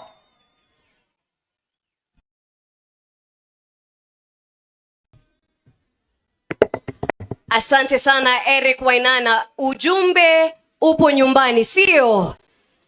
Daima mimi nini? Daima mimi nini? Let me see us wave our Kenyan flag up and high. Wave our Kenyan flag up and high. Daima nini? Asante sana. Eric Wainaina is also known for his heat. Nchi ya kitu kidogo. Na basi party leader wa Injector amesema akipata nafasi pale EACC atafanya kazi vilivyo. Asanteni sana. Ningependa sasa kuchukua nafasi hii ni mualike SG wetu, the Secretary General wa chama cha PLP, ili aweze kutuongoza kwa awamu inayofuatia. Awamu bila shaka sisi tumekuwa tumengoja kwa hamu na gamu jamani. Asante sana SG, karibu. Asante sana, asanteni sana kwa uvumilivu wenu. I'd like to invite my boss and party leader, the Honorable Martha Karua, so that she can introduce the remaining speakers. Asanteni. Anguka now, check it. Anguka now, twende down low now. Stand up your feet, mikono juu alafu click. Tuliza pesa alafu one leg. Anguka now, one leg. Anguka now. Anguka now. Asanteni, asanteni. Tutaanguka nayo bado. PLP. Unite, liberate. Tuko hapa to unite and liberate.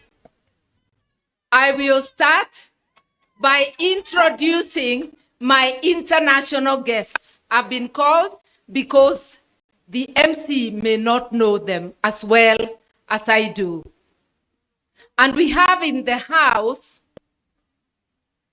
Dorothy Semu, KC. KC ni kiongozi wa chama cha ACT Wazalendo kutoka Tanzania. Dorothy, come to the podium. As she comes to the podium, this is the Purple Party of Tanzania. Wakanialika mwaka jana niwe mgeni wa heshima during their National Delegates Conference. Tukaona hapo party bendera za Purple zimepeperuka, tukapendezwa. Tukajua mambo yao ya term limit ya kiongozi na viongozi wa chama. Tukaiga mfano wao sababu there is no need of making a new wheel. You actually replicate what is good and you copy from each other. So this is a sister party from Tanzania. Wale wanajua ACT Wazalendo, Dorothy alichukua ushukani March of last year from Zito Kabwe, then KC. Sasa Dorothy ndio kiongozi wa chama. Hawa ni wapendwa wetu, tunasimama kwa msingi wa kutetea haki, sio kwa nchi zetu peke yetu, lakini kwa Afrika Mashariki na jumuiya ya Afrika yote. Sitamhadithia zile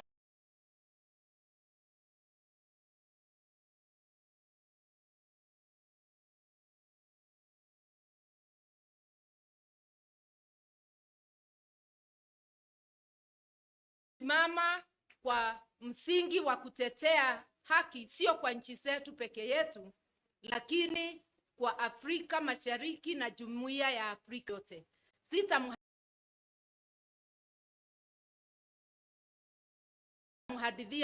And my heartfelt congratulations to you on this bold, visionary rebranding initiative of your party.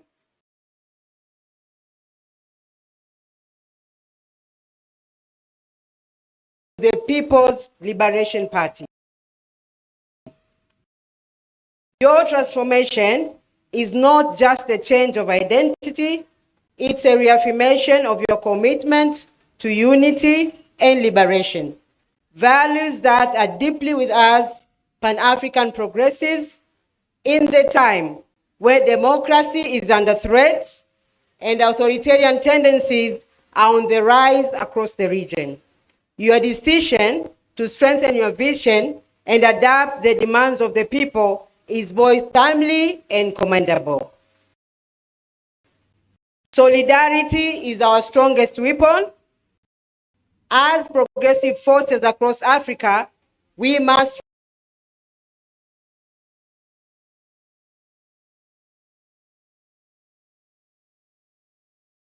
remain steadfast in our pursuit of inclusive governance, social justice, and economic liberation. The fight for a democratic, just, and prosperous Africa is that one required unity beyond borders. The changes we face, the challenges we face, be it political repression, economic inequality, or shrinking of civic spaces, demand that we work together, learn from one another, and support each other in shaping a better future for our people and the generation. ACT Wazalendo, in its foreign policy, believes in the power of regional collaboration. Your journey here in Kenya reflects our shared aspiration for a free and democratic Africa, one where political parties are truly people-driven, progressive, and transformative. That is why I stand here before you today, not just as a guest, but as a comrade in this great struggle. As you unveil this new identity, let it serve as a beacon of hope and determination for the Kenyan people and the wider region. Let it signal a renewed commitment to the ideals that unite us, the ideals of democracy, justice, and freedom. We in ACT Wazalendo stand with you, we celebrate with you, and we pledge to continue working alongside you as we build a Pan-African movement that champions the rights and aspirations of all our people. Congratulations once again on this historic moment. May this be the beginning of a stronger, more impactful journey. PLP, unite, liberate. Viva solidarity, viva democracy. Asanteni sana.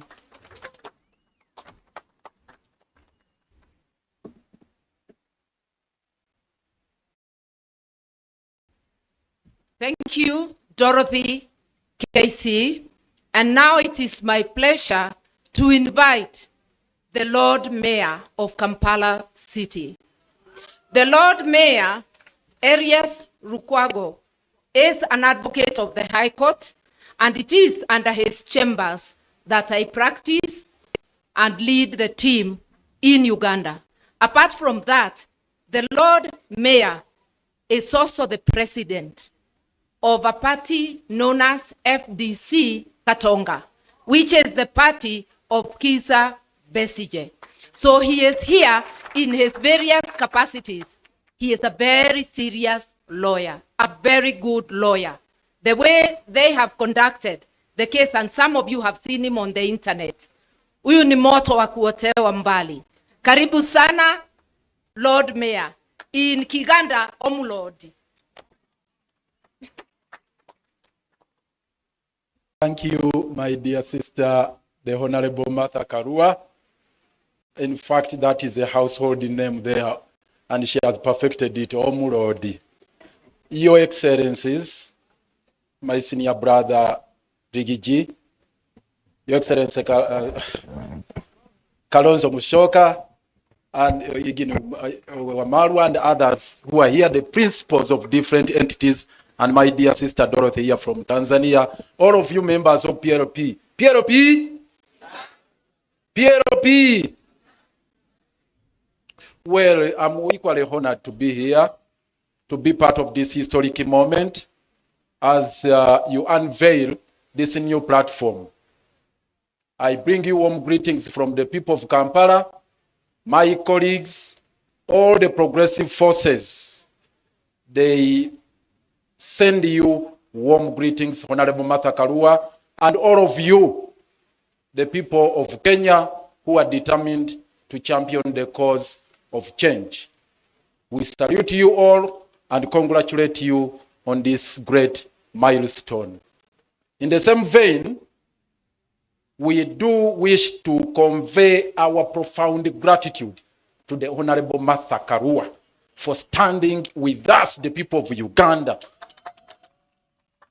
Ladies and gentlemen, I am speaking for millions of Uganda there who admire the courage, the determination, the steadfastness of Honorable Martha Karua here.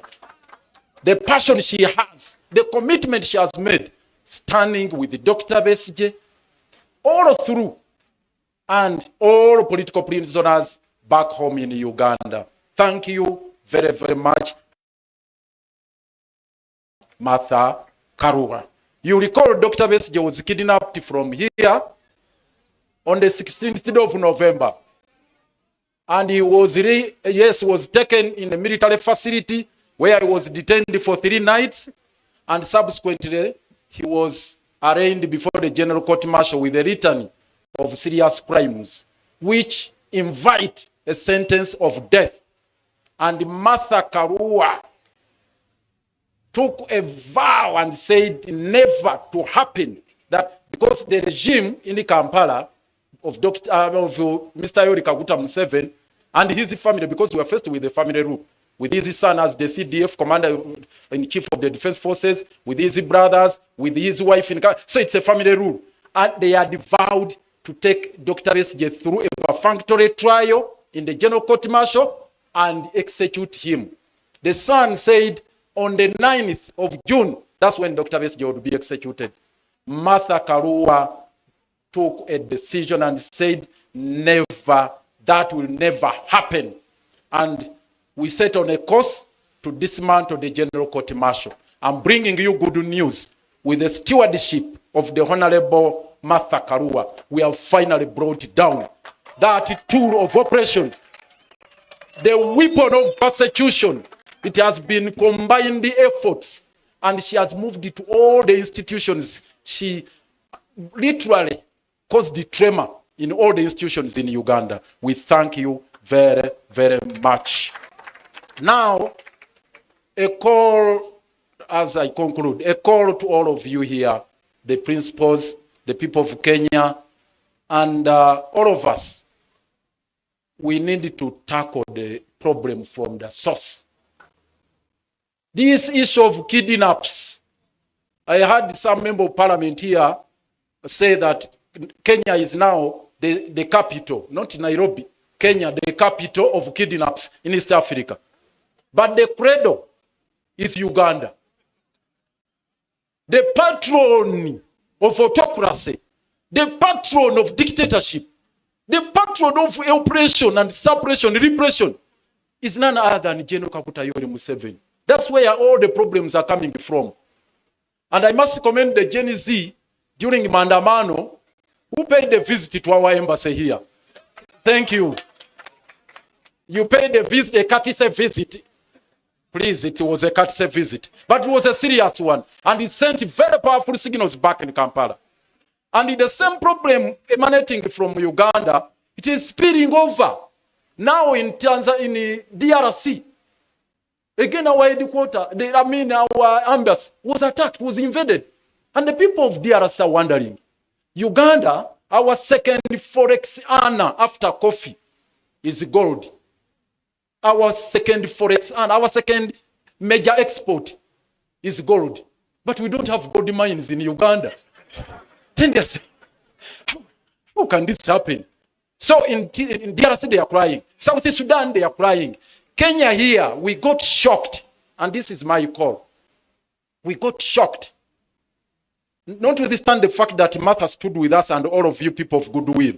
The government demonstrated an iconoclastic attitude towards this problem. Yet basically was kidnapped from here. There was no official statement to condemn the act of rendition. Up to the present moment, it has not been made. And remember, Museveni's son had warned Kenya that one day I will invade Kenya. Indeed, he abused the territorial integrity of Kenya, crossed over to Riverside here, kidnapped Besigye, and took him back without even going through immigration. And the government of Kenya has not defended its territorial integrity, not taking Uganda to ICC or the other international fora, and that is a matter which is really baffling us back home. So we invite you that we continue with the solidarity, we fight the transnational or cross-border abductions and all these other forms of transgressions as a people united under Jumuiya. We espouse those values under the treaty. They are talking about a treaty to exchange what they call political dissidents, but political prisoners, that there is an agreement between Kenya and Uganda. Martha has put them to task and ourselves to explain and put it on table. Up to now, they have not laid it on table. We ask the government of Kenya, I'm glad the MPs are here, the senators are here. Why don't you demand for that treaty to be put on table? That you have an agreement between Kenya and Uganda to exchange political prisoners. That has taken us by surprise because there is a treaty which provides for the mechanism and the procedure. We have extradition laws which are being abused. So all these are serious matters we need to pursue jointly and in a concerted manner, local here in Kenya, in Uganda, East Africa level, at the continental level, and international level. Finally, Martha has mobilized quite a number of lawyers from all over Africa who are storming Uganda to fight for justice, to fight for equity, to fight for fairness. Thank you very much. The very last one, there is a senator here who attempted to sing a liberation song from Uganda. Allow me just to grace this historic moment with this song. We shall overcome. We shall overcome. We shall overcome someday. Deep in my heart, I do believe we shall overcome someday. This one, the very final one. Never surrender. Before I come to never surrender, the very final one now. The name Kasonga is featured prominently here. And I felt so much. I mean, I don't know, I can't even express the kind of emotions I felt up. But I thought I would be doing injustice to you if I didn't share with you this liberation song. We don't have copyright for this. This is Museveni's song he came with from the bush, but it's a good one. Listen to it. Siku moja peke tutaona Kasongo anafunga muzigo na kurudi nyumbani. I'm not good at singing, but let me repeat it. Siku moja peke tutaona Kasongo anafunga muzigo na kurudi nyumbani. Thank you. I think he did not sing the real liberation song, which we sing in court, and sometimes Dr. Besige opens it when the court, especially when the court martial was rising. This song is just to say we never surrender, and it's not to surrender to oppression, to injustice, to anything. Never, never, never surrender. Never, never, never surrender. We will never, never, never surrender. Never, never, never surrender. We must never surrender to injustice. Asante sana Omulodi. And now, since I was made the MC to invite my international guests, I'll go ahead and invite the two remaining guests, one of whom is my twin political brother, politically speaking. It's none other than my friend, His Excellency Kalonzo wa Musyoka.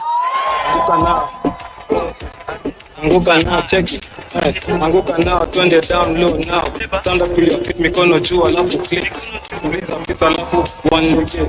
Anguka now, one leg.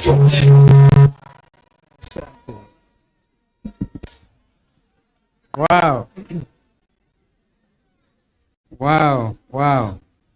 What a day. What an event.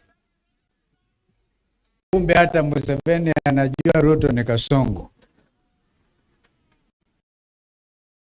Our sister mother.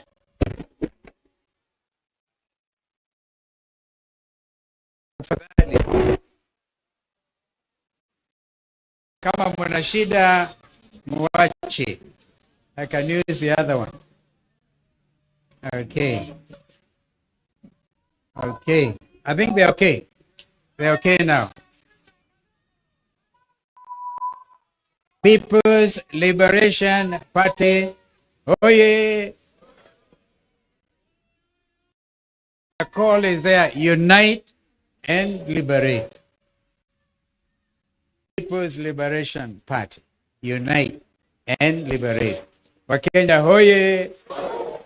Jumuiya ya Afrika Mashariki hoye. Nitakuwa mfupi sana kwa maneno. Dada yangu Mother, asante kwa mwaliko wako. Ndugu yangu Rigiji, ndugu yangu Eugene, my party leaders, it's so nice to see you, Jimmy, and good on numbers. Thank you, Mukisha. This is a citizen of the world who lives in Kenya. And my brother, Professor Kibwana, you have taught many. Thank you, Senator, for representing our brother who is away. And thank you, because you will not die in the name of Jesus Christ of Nazareth. You will not die. Therefore, you will continue to speak with the authority we have had you speak today. Kwa niaba wenzangu wana Wiper, dada yangu Martha, mimi nataka nikuhakikishie siku wa Tamarin jana alisema Tamarin is supposed to issue a statement in Tamarin Hotel Mombasa. Therefore, ignore the disinformation, the panic. And today, those on the other side have reason to know that this is the beginning of a new day. Tafadhalini, tafadhalini, tafadhalini. Because it has I'll shift to the other one. I'll shift to the other one.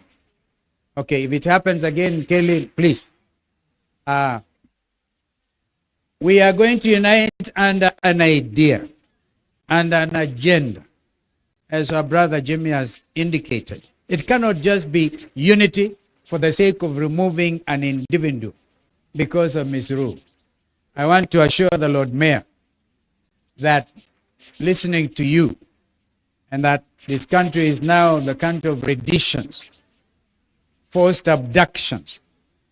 These people will make sure nobody abducts you from Nairobi today. It will not happen. And we, thank you. Thank you. Therefore, thank you. Asanteni. It is not going to be business as usual from today. The country is united against one person who pretends he's busy organizing and uniting Kenyans. We remind him that Kenya is united against one William Samoei Arap Ruto. And it is evident today, absolutely evident. By the way, Mother, I heard it said that if you want to make a statement, then wear purple. The statement is made not just by the new National People's Liberation Party, but Kenyans. And we are going to do the necessary important things after today. It cannot be we meet here, celebrate the rebranding of NAC Kenya. And we all started from NAC, as Professor Kibwana reminded you, when we said Kibaki Tosha in 2002. Our sister Jane Kiara, I hope you're still in the house, is going to be bigger than 2002. It will be. Because Kenyans have every reason to rise up and say no to misrule, to injustice of the type we have never seen before. Mukisha, do you know that blood gold from Darfur is cleaned in Kenya and exported to the Arab world as originating from Kenya? So our friends in Uganda, you're not alone. And we will not allow it.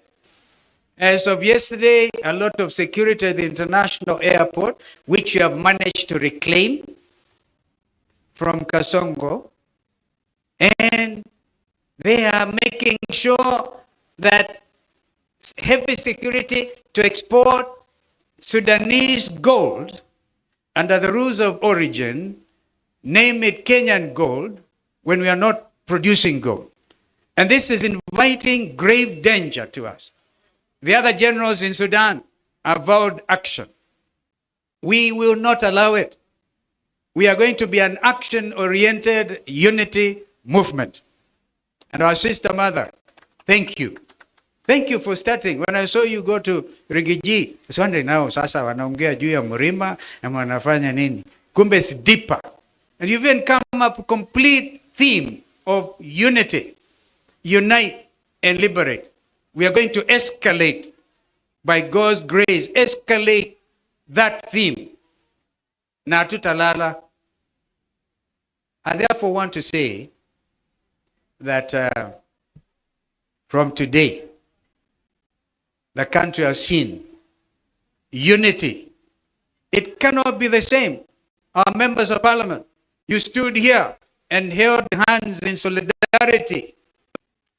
We urge you now to go to every village, go to every marketplace, and tell Kenyans the new dawn is already here.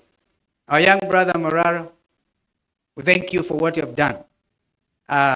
You know, William Ruto gave me some names, and one of which was Mutu ya Katikati. I think I want to baptize him properly today. Alisema kule akiwa Western Kenya mambo ni matatu. Tutampa majina matatu, mawili amekubali. Jina la kwanza alikubali Zakayo. Jensi walikata mti, Zakayo akashuka. Akakubali hilo jina alipokuwa Kisii. Akakubali jina la pili Kasongo. Even sang, dance to the tune ya hiyo Kasongo. Jina la tatu sasa akubali kwamba yeye sasa ni Kaongo. Mambo matatu, uongo mtupu. But we want to dwell on that at all. I want to make a very serious proposal. In order to honor the young Kenyans who died, a lot of them on the 25th of June, which I call J25. June 25, if it meets with the approval of the young Kenyans, the Gen Zs, we will, Mother and our colleagues here, declare, because that is the true liberation day for purposes of fighting injustice and saying no to abductions and saying no to stealing of our resources and saying no to impoverishing our people. We will declare June 25th a public holiday. That is a proposal. And I can't wait to see, because you cannot wish that away. Our young people are still angry, but they have become the inspiration to the world. University students in Bangladesh took it up and threw out Sheikh Hasina. She had to flee to India. I had occasion to address a master's class in Uppsala University in Sweden, and they wanted to know, what is this miracle that has happened in Kenya? About young Kenyans saying, we want our country back. Therefore, that inspiration continues even in Uganda, even everywhere in Tanzania. And the leadership of East Africa should not take offense. If anything, they should take the cue. Some of us believe intensely in the need to integrate East African region. I was there with the Jakaya Mrisho Kikwete and others, working with Uganda, working to reinvent East African community, which we did. And therefore, when we sing our East African national anthem, amazing, sweet song, we have to live that spirit. But before we do so, each of our member countries must liberate themselves. We want to give you assurance that as national, no, People's Liberation Party. Do you know the Kiswahili version, Mother, is ukombozi. Ukombozi umefika. It is not going to be easy for a start. Gen Z, please vet every applicant who wants to be a commissioner for IEBC, the newly to be reconstituted IEBC. Because already those in authority up there give some unilateral budget, 61 billion. Wamezitoa wapi hizo? Vijana lazima tuangazie mambo haya, tuulize, where are you getting, by the way, under whose authority are you making this announcement? There's something there. We have to make sure the new IEBC will be above board, because that will be the team to lead ukombozi wa kidemokrasia. While we believe, as our new movement, well, Kasongo wants to revert the country to single party. We are saying the fidelity of multi-party democracy and our Constitution 2010. Therefore, you can see the numbers are going to grow. And we are going to make every Kenyan feel liberated, every Kenyan feel empowered. Our young people certainly taking leadership, and CC being there to mentor them. I felt I needed to say that. And Mother, congratulations, my twin political sister. She is fearless. And thank you for standing so strong. And we will continue to walk this journey with you. We shall be selfless as usual. We will move. And now, the new brother in the kid in the block, Wamunyoro. I also come from Sekuru, Intawalika huko. Sekuru huko, watu wa Mrima. I think everybody now can feel. And any member of parliament who has been state captured, including our judiciary, and we are saying no. Thank you, Rigiji, for standing so strong on the need of an independent judiciary. Mungu abariki, long live NAK Kenya now, People's Liberation Party. Unite, unite.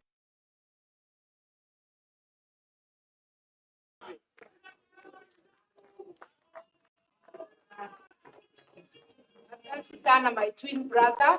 And now, before I make my speech, let me invite another brother of mine. And before I invite him, those who are asking, how are you standing with Rigiji? Kwani Rigiji alikuwa amenifanyia nini? Kwani ni shamba tulikuwa tunang'ang'ania? Maneno machache hapa na pale. And today, he's a man committed to help Kenya fight against oppression. He's here as one of us. This is not a time for division. This is not a time to point at your brother, your sister. Anybody who is on the side of liberation is an ally. I therefore invite my brother and ally, Rigi G, His Excellency, the second Deputy President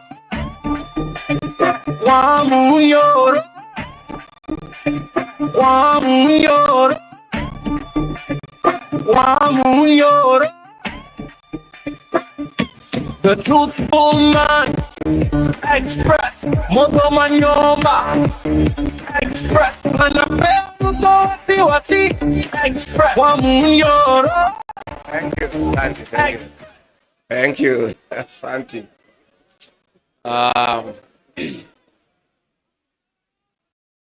My elder sister, the Honorable Mother Wangari Karua, the Iron Lady of Kenya's politics and senior counsel and party leader of PLP, Your Excellency, former Vice President, the Honorable Kalonzo Musyoka, party leaders present, senators, members of parliament, and members of PLP, Hamjambo, PLP, PLP hoi. Asanteni sana. Mine will be very brief. I just say 2-3 things. Then I invite our chief guest to come and make her keynote address. Mine is to express my joy to my sister and the party for having invited me for this very colorful occasion. And my sister mother and the party, I want to say pongezi. PLP is an idea whose time has come. And the slogan of unite and liberate is what just this country needs. We need to liberate this country, and that cannot be achieved unless we unite as a people. So I want to join PLP and its leadership, and indeed the people of Kenya, to say that we have a task ahead of us to liberate this great republic, and that can only happen if we are united in purpose. And I want to thank the leaders here for their commitment that all of us will be selfless and will do whatever it takes and sacrifice for this country, because we owe it to the people of Kenya. Mimi ni mtu ya kusikiza ground, na nimesikiza across the country. And Kenyans are telling us, our leaders, please come up with a formula to send Kasobo home one way. So we as leaders cannot fail the people of Kenya. And I think I agree with what has been said here. Let us continue strengthening our parties, mobilizing our support, and the right time we'll sit down and come up with a formula to craft a lineup of leadership that will liberate this country and restore the dignity of the Kenyan people. We have a responsibility to unite and liberate the payslip, dignify the payslip. The middle class who are the payslip holders are in anguish. They have been impoverished. Their purchasing power has been eroded, and that is why there is no money in circulation in the country. In a record 2 years, William Ruto has destroyed the Kenyan health system. In a record 2 years, he has destroyed the education system. In a record 2 years, the cost of living is unbearable. In a record 2 years, nothing is working. And the 2 years has been nothing but a package of lies and lies and lies. Mesikia Jane Kihara akilia hapa mpaka anasahau tuko national function, anaongea Kikuyu ni vile amechanganyikiwa, akishangaa vile zote zilidanganywa.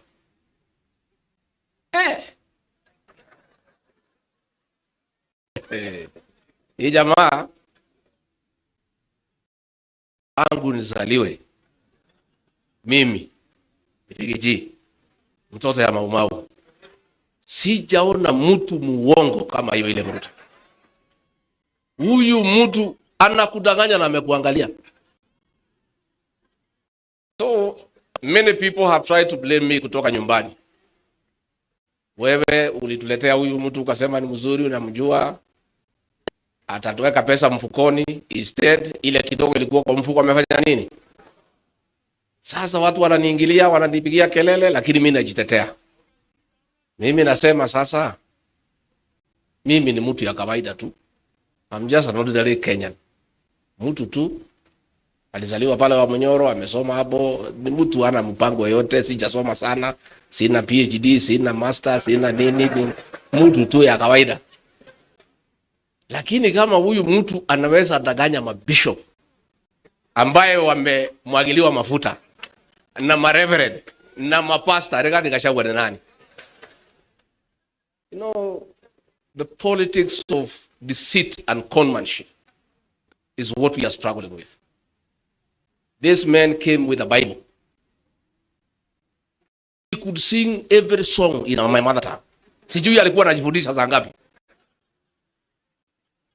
Sasa akifika pale, iko wimbo pale inaitwa Magegania. Sasa naiba pale, sisi yote tunang'edhia, tunamwangalia. Tunasema Mungu ametutumia pala. This man can sing our songs. And he is not one of us. We were very impressed. So hapo ndio tulichanganyikiwa. Sasa mimi kufika pale after 6-8 months, nikaanza kuona hii mtu ni nani. Nikaanza kumwambia bwana, tuende pole pole. Hii maneno ya kutoa pesa watu kwa mfuko tulisema tutaweka tuache. Anasema yanakuwa kichwa ngumu. Sema situmalize zile barabara ya Maumau na zile tulianzisha, sema hapana, acha kwanza tujenge manyumba. Namwambia na ile ahadi tulipatia kwa Wakenya, anasema wachana na ahadi hiyo, ilikuwa ni campaign. Sasa hii maneno yote tulisema kwani inawezekana? Hiyo ni maneno tu. So namuuliza, na tukirudi kwa uchaguzi tutaambia watu nini? Anasema hiyo watu tutawapanga. Msijali. Anasema unakumbuka mambo ya power, Omo with the powerful. Ikirudiwa mara mingi watu wanaamini. So hii barabara unasikia nikitaja, hata kama hatujengi watu watafanya nini? Anasema ndio unaona hata ile sabuni imekuja inaitwa Aerial. Inaitwa ile Aerial ya Omo. Because watu waliingia maneno ya Omo with. So anasema hii barabara hata kama hatujengi tushinde tukifanya nini? So we are faced with a problem as a country. Na Profesa Kibwana, nimesikia ukisema ati hii mtu atatusumbua. Hakuna, si tuko na dawa yake, tunamjua. Don't worry. Don't worry. Siku tutaingia kwa juu ya gari vile ameingia pale mwisho. We will dismantle him. Tutamuanika vizuri. Watu wakimwona wanamwambia wewe hatutaki uongo. I'm telling, and we are reaching there. Tunapatia yeye mwaka hii ya 2025. 2026 hakuna mtu atasikiza uongo yake Kenya. We'll make sure. So don't worry, tuko sawa. Ile tu ningetaka just to tell the people of Kenya. Hakuna development itaendelea. Ile uliona era in budget juzi ya 76 billion. Hiyo ilikuwa ni pesa ya kuhonga wa Kenya. Pale Karen kwa ile mtu ya Mr. Yesa iko container ya 40 feet imejazwa pesa hapo. Iko ingine hapa State House dollars. Sasa kazi yao ni kuhonga viongozi. Lakini tuambia wa Kenya hatuwezi kumwambia msichukue pesa. Mungu na haja na pesa. Pesa mchukue. Na pale Karen imewekwa figure. Ndio usikize uongo ni shilingi 5,000. Ya kusikiza nini? Sasa watu wamerefuka pale. Si wamejua ni uongo, wakifika pale wakiongeleshwa tu hawa wanasema maliza haraka utupatie pesa tufanye nini?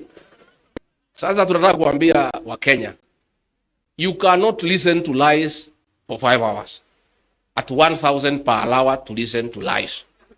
Tunataka tusikizane rates ya kusikiza uongo.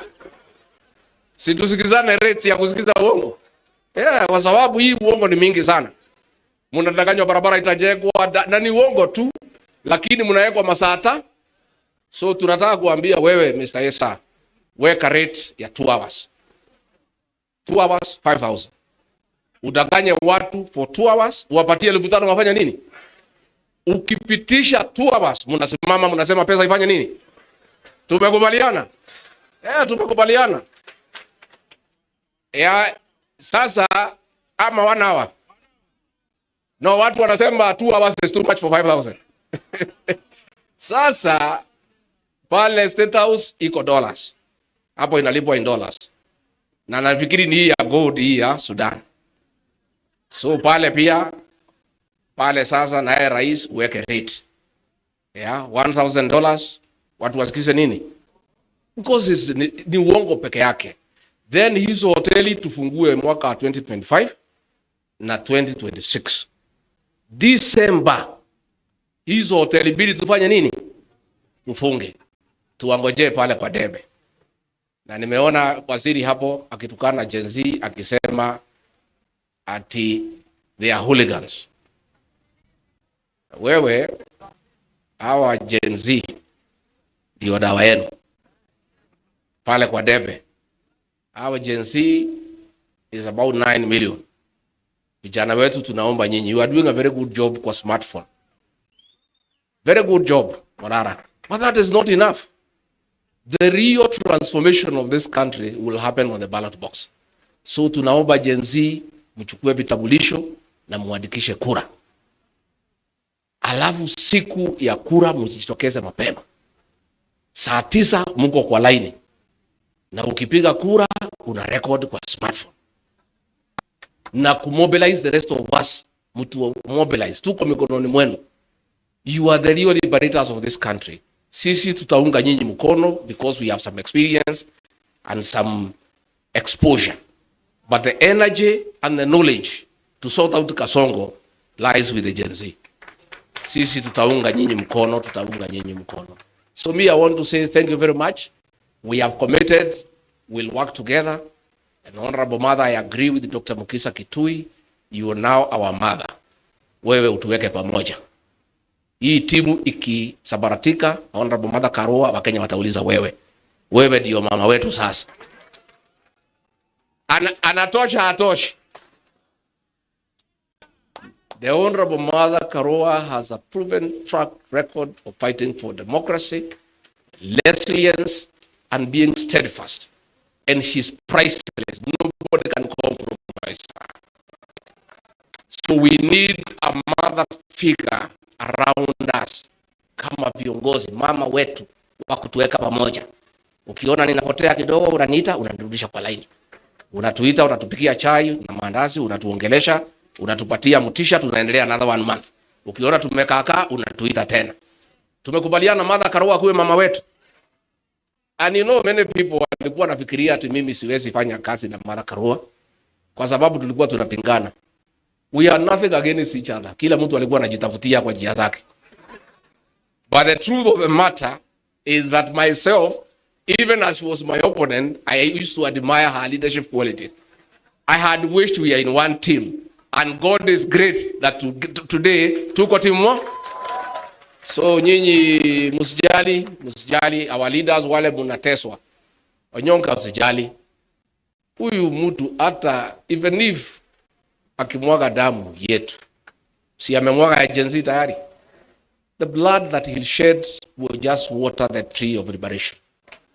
And for a seed to germinate, it has to die.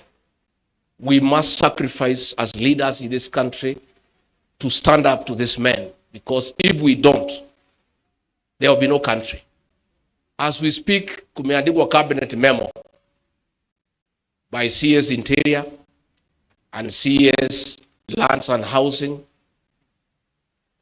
of getting all prison land, mashamba yote ya prison imeuziwa investors under the guise of affordable housing.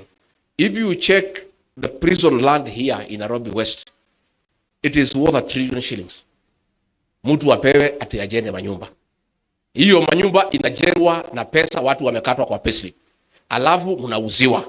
So ile shamba si ati anapewa free. President Ruto na watu yake wameuza mashamba yote ya prison in the whole country. And a cabinet memo imetayarishwa, itaenda pale kwa cabinet. Bwana Onyonka na wale MPs, you must stand up. And we cannot agree.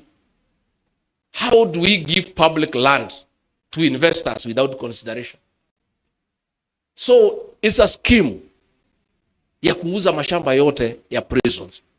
And the prisons will be relocated elsewhere at another great cost. So these are things we'll continue calling out. Na mimi unajua hii dosi yote niko naye. Taendelea kutoa polepole so that I don't choke you. Mambo ni mingi. Niendelee polepole ama nitoe yote? Nitoe polepole ama yote? Polepole. Mos. Hawa watu, the election of President William Ruto as president is the greatest fraud against the people of Kenya since independence.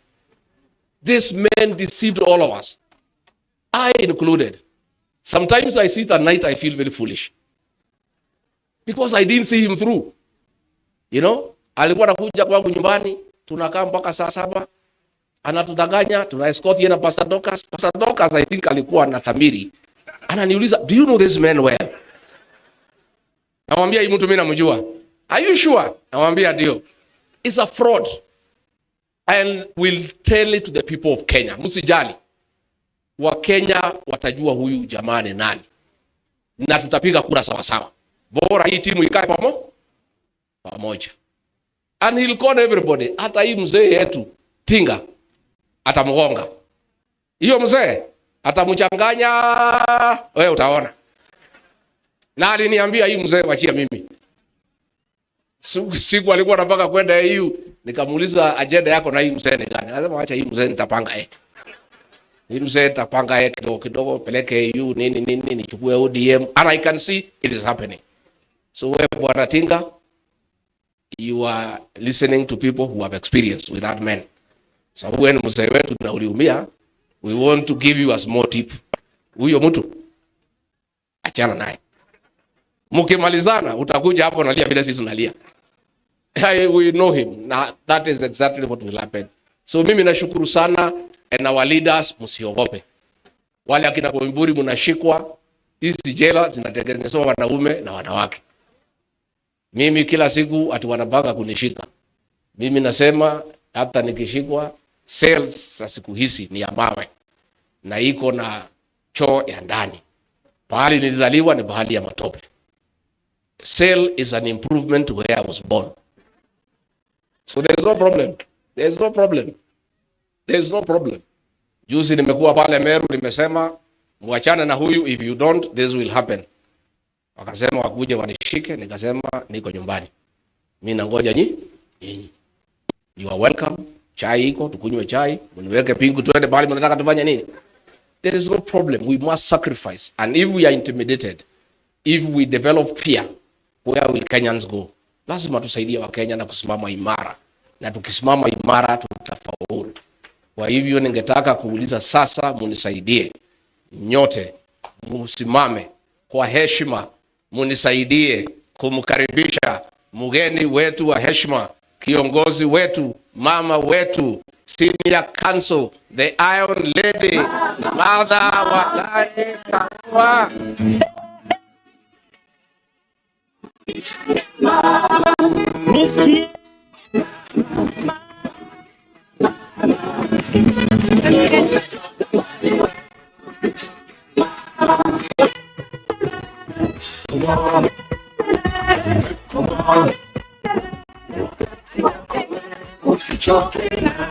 Sababu ya masaa, asanteni sana. Ndugu zangu na dadangu, viongozi wa chama kutoka Kenya na kutoka bara la Afrika Mashariki au Jumuiya ya Afrika Mashariki, wageni mashuhuri wa Kenya wenzangu, sababu sisi hapa zote ni wa Kenya na wageni wetu wa jumuiya. Asanteni sana kwa kufika siku ya leo. Bila nyinyi hatungekuwa na sherehe. Bila nyinyi hatungekuwa na uzinduzi. I do not take your presence for granted. Thank you very much and bless you. I will shorten my speech because almost everything has been said. But today, I want to repeat, it's a historic day for the People's Liberation Party and for the country as a whole. When leaders gather as we have gathered here together, with a common purpose of uniting and liberating the country, it reminds us of the coalitions of yesteryears, especially 2002, when for the first time we had a change of government. We are now looking at a coalition that is going to unite and liberate this country. I'll begin by accepting the challenge given by my younger brother, Rigji, that I should unite, or rather be the convener of this group. And I'm going to say, subject to their consent. Yes, I am willing to do that. And I can see my twin brother here. He'll be at hand to help me do that. And I have had the willingness of all my brothers present and also our East African brothers and sisters about cooperation beyond the border. As People's Liberation Party, we are not just rebranding to have a new look. We are also renewing our commitment to the people of Kenya, our commitment to place your needs first, to fight, to unite and liberate Kenya, to stand with other leaders in order to accomplish this. The task ahead of us cannot be accomplished by one person or one political party. It's a task for all people of goodwill. You may wonder, how are we going to do this? I've expressed my wish to run for president. So has my twin brother. So has our young brother, who I should call my son, Murara Kebaso. Na kila mtu na wengine hapa wako na hizo nia. Na wengine watajitangaza baadaye. And everybody is worthy. Every dream is valid. Kila mtu aendeleze ndoto yake, lakini zote tukiweka Kenya mbele. Tukijua Kenya ndio ya muhimu kuliko mmoja wetu. That each one of us must subordinate their interest to the interest of the nation.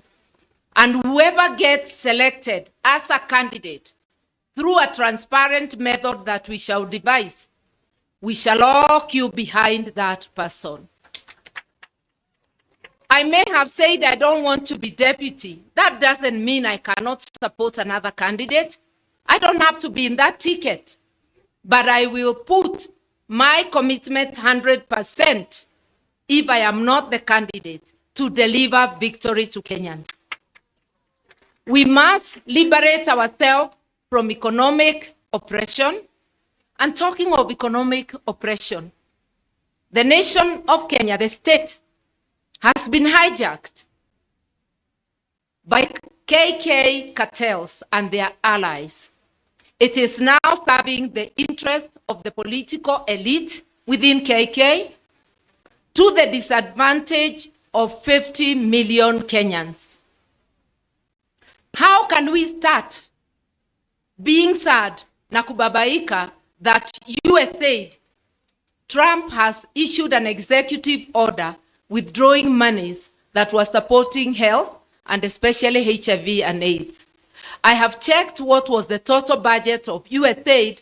Last year, it was 471 million. That's $500 million.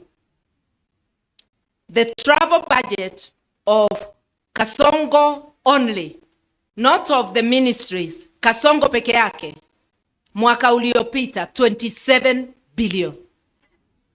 A serious and reasonable regime would have immediately announced there will be no job losses because of Trump's order. We shall immediately allocate equivalent money to keep the program going. Since when did our health become an issue for Americans or for any foreign supporter? If they support us, it's a bonus, but we must be ready to allocate money to essential services in Kenya. Another example, the fact that the new funding model for university has been stopped by the court for being unconstitutional does not mean that our university students have to be destitute. It means we revert to the status quo before that proposal. Help should be working. And we are telling William Ruto today and his KK regime, disburse money to our university students. Wacha kukalia pesa yetu, patia watoto wetu kwa ile mpango ya help ambayo ilikuweko awali. Usituambie ni koti imekufunga. Fikra zako na unyanyasaji wako ndio imekufunga, hakuna kitu ingine. We are also saying release money for capitation to the rest of the education sector, primary and secondary school, so that our children may get education. We are saying stop demolishing houses without offering alternative accommodation. Stop grabbing land after demolishing houses, grabbing land of people with titles and giving it to your cronies. Because some of those demolitions, it's not about environment, it's not about affordable housing, it is not about public use, it's about gifting his friends that land. Stop grabbing land, and especially land belonging to the poor and vulnerable. As leaders, unless if we come together, our people will continue to suffer all these ills. Most importantly, the right to life precedes any other right. You have to be alive to enjoy any other right. Stop abducting and executing our people, especially our youth. Stop abducting foreign nationals and disappearing them forever, because there is an Ethiopian who was disappeared forever, Gabriel Michael. And others we don't know. Stop abducting people who are here legitimately, either as visitors or as refugees. This game of abduction, and it appears there is an East African cooperation which has emerged between rogue regimes of Uganda, Tanzania, and Kenya. because that's where we have seen the cross-border abductions in East Africa. As citizens, we must resist. Our constitutions, the Constitution of Uganda, the Constitution of Kenya, the Constitution of Tanzania, the Constitutive Act of East Africa Federation, all are against such acts. You want to pursue somebody across the border? Go to court, get a warrant. Let the court give you an order to extradite that person to their country. How can states behave in a roguish fashion? Uongozi wa kijambazi. And yes, it looks like William Ruto is in a hurry to graduate as a dictator. Our constitution does not allow dictatorship. As citizens of Kenya, we must unite and thwart his graduation into a dictator. We must say that there will be no graduation of a dictator in Kenya because our constitution says so. Nikisema hivyo sisemi kwa nguvu zangu, ni nguvu zenu. Tuliandika katiba na tukaweka hii maneno yote. Na kama wewe William Ruto na UKK bandwagon, hamukusoma katiba, musomewe au mujisomee tena. Kama PhD haiwezi kusoma katiba, sijui itasoma nini ingine. Sababu anajigamba ya kwamba akona nini na PhD. Mkenya wa kawaida ambayo hana masomo ya juu ashaelewa katiba, ashaelewa ya kwamba Mkenya ndiye sovereign. Power belongs to the people. The judiciary gets power from the people. The executive gets power from any public officer exercising power on behalf of the Republic of Kenya is an employee of the people. I want to request to actually call upon all our civil servants, all state officials, all members of parliament to remember that it's not Kasongo who has put them in the place they are. They are there courtesy of the people of Kenya. Hii si ile wakati tulikuwa tukisema mtukufu rais. Mtukufu sasa ni mwananchi Mkenya. So let us work for Kenyans with seriousness, with commitment, with dedication. Anybody earning a salary, you are earning it courtesy of the sweat of your brothers and sisters from Kenya. If you don't work for them, you're stealing from them because you are receiving money for work not done.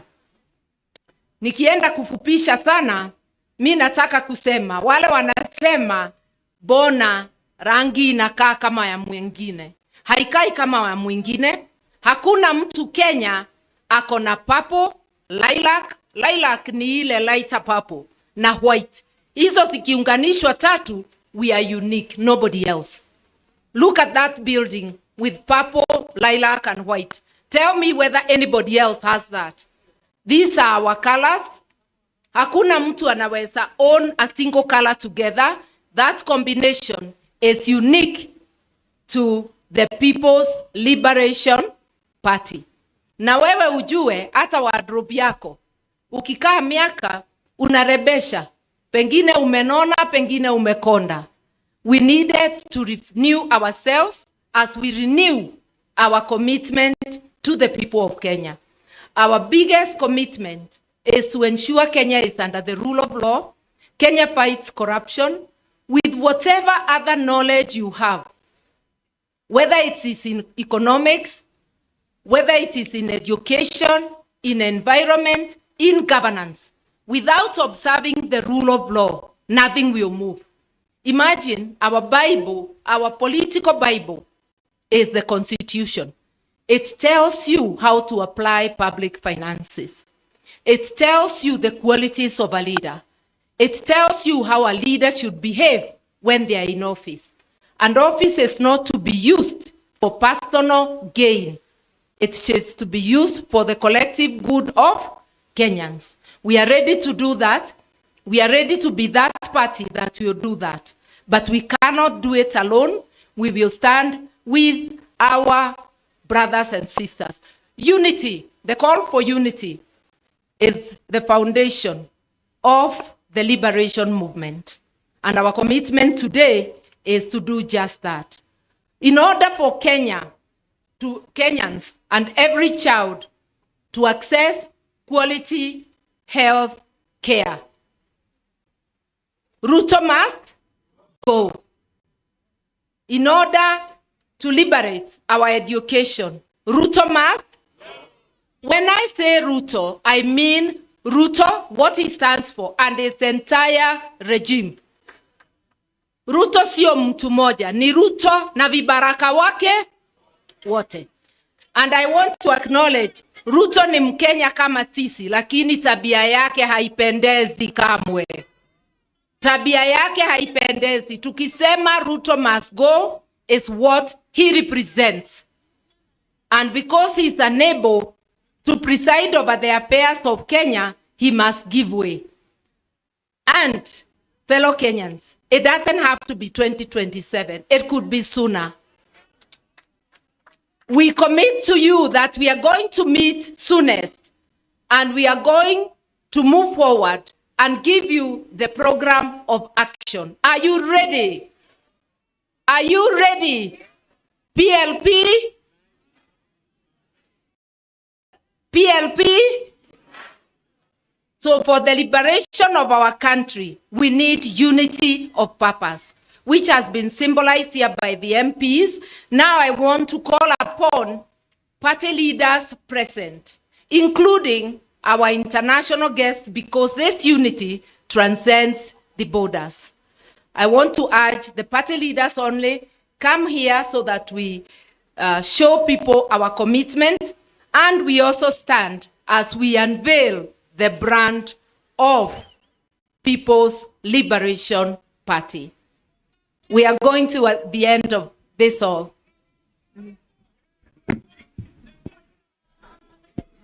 Yeah.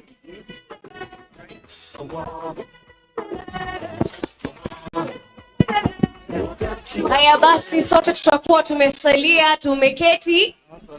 Viongozi wetu tayari wako pale ukumbini. Basi our party leader, PLP party, akiwa pamoja na the principals political party leaders, watakuwa wanatuongoza kwa hafla hii, ikiwa ni rasmi kuzindua chama hiki cha People Liberation Party. Party leader Her Excellency Mother Karua, akiwa pamoja na the second deputy president of the Republic of Kenya Rigathi Gachagua, 10th vice president Stephen Kalonzo Musyoka, all the leaders, party leaders, tayari at the count of 3. Kidogo wangependa wangalie upande huu kwa sababu ya picha. Asante sana. Sasa kwa njia ya kuhesabu 3, 2, 1. It's official. The lounge of the People Liberation Party PLP. Viongozi, nitaomba tutasonga mbele kidogo kwa sababu ama konfeti ambazo zitakuwa zinapamba pale jukwani. Basi watu wa media, naomba tuwe taratibu ili sote tuweze kupata nafasi. Her Excellency the party leader will be flanked by the excellencies and colleague principals and party leaders for the photo opportunity right after the media has taken the photos of the unveiled political party. Tukijua kwamba kauli mbiu haswa ya chama cha PLP ni kwamba ni muungano na ukombozi, unite liberate. That's the party slogan. The party symbol ikiwa ni ua la waridi. Ishara ya chama ni ua la waridi ikiwa ni rose flower, na the party color ni purple ambayo ni zambarau na rangi tofauti tofauti za purple na lilac. Basi tukisalia hapo jukwani, maafisa wetu wataweza kuwasaidia viongozi wetu kujipanga for a photo opportunity ili waweze kuchukua nafasi hiyo. Kwa sasa viongozi watasonga kwa upande wa kushoto kidogo tu. Tutasonga kwa upande wa kushoto ili tusipate zile sparks za confetti ama pyros. Tuweze kusonga tu kwa upande wa kushoto kidogo tu, ili ambao wanafanya pyros waweze kuzifanya. Tuko tayari, tuzifanye ili tuweze kumaliza hafla hiyo.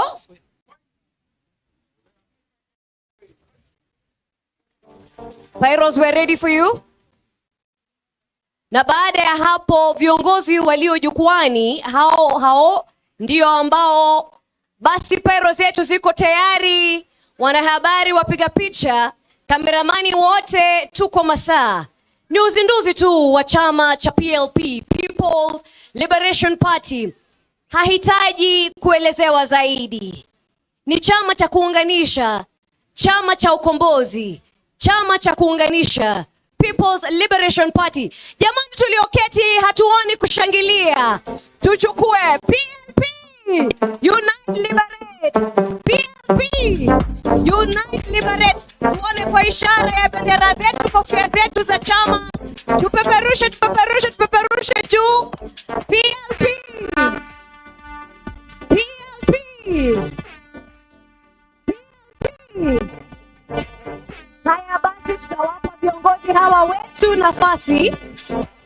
Our principals, our excellencies, wanashikana mikono ikiwa ni njia mwafaka kuonyesha uungano wao, wakiongozwa na party leader wa PLP, His Excellency, the Second Deputy President of the Republic of Kenya, the 10th Vice President and Wiper Party Leader, Kalonzo Musyoka Party Leader, DAP Kenya, Honorable Eugene Wamalwa Presidential Candidate, Muhisa Kitui, and the Safina Party Leader, Honorable Jimmy Wanjigi.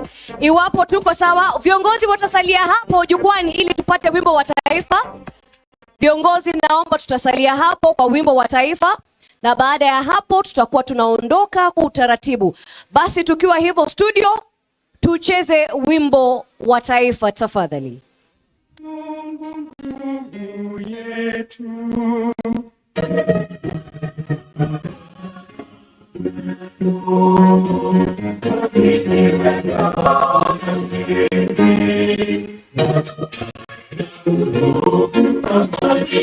I'll give you a shout out next. All right, now.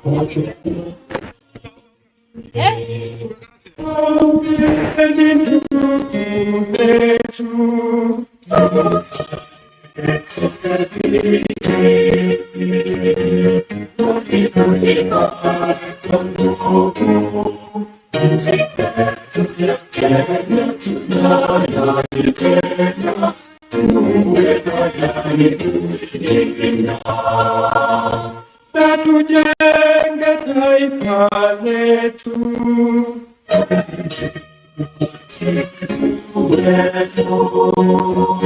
Kenya inasema mikono pamoja kazini,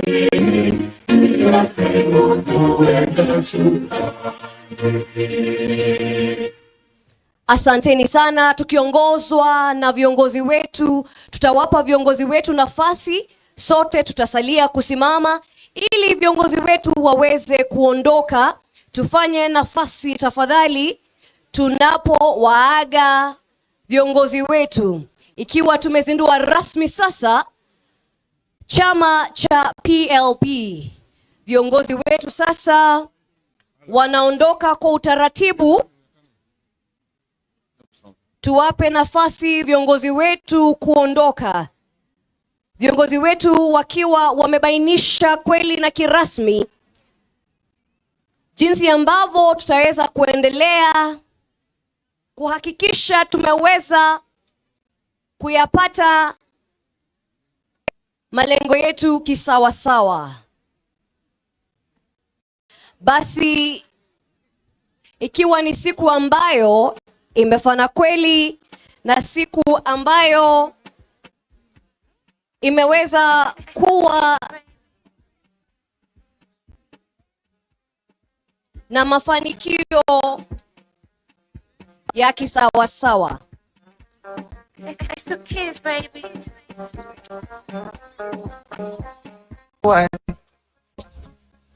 Mubaki na mishangao kuswa ya mapenzi nataka kuyaeleza.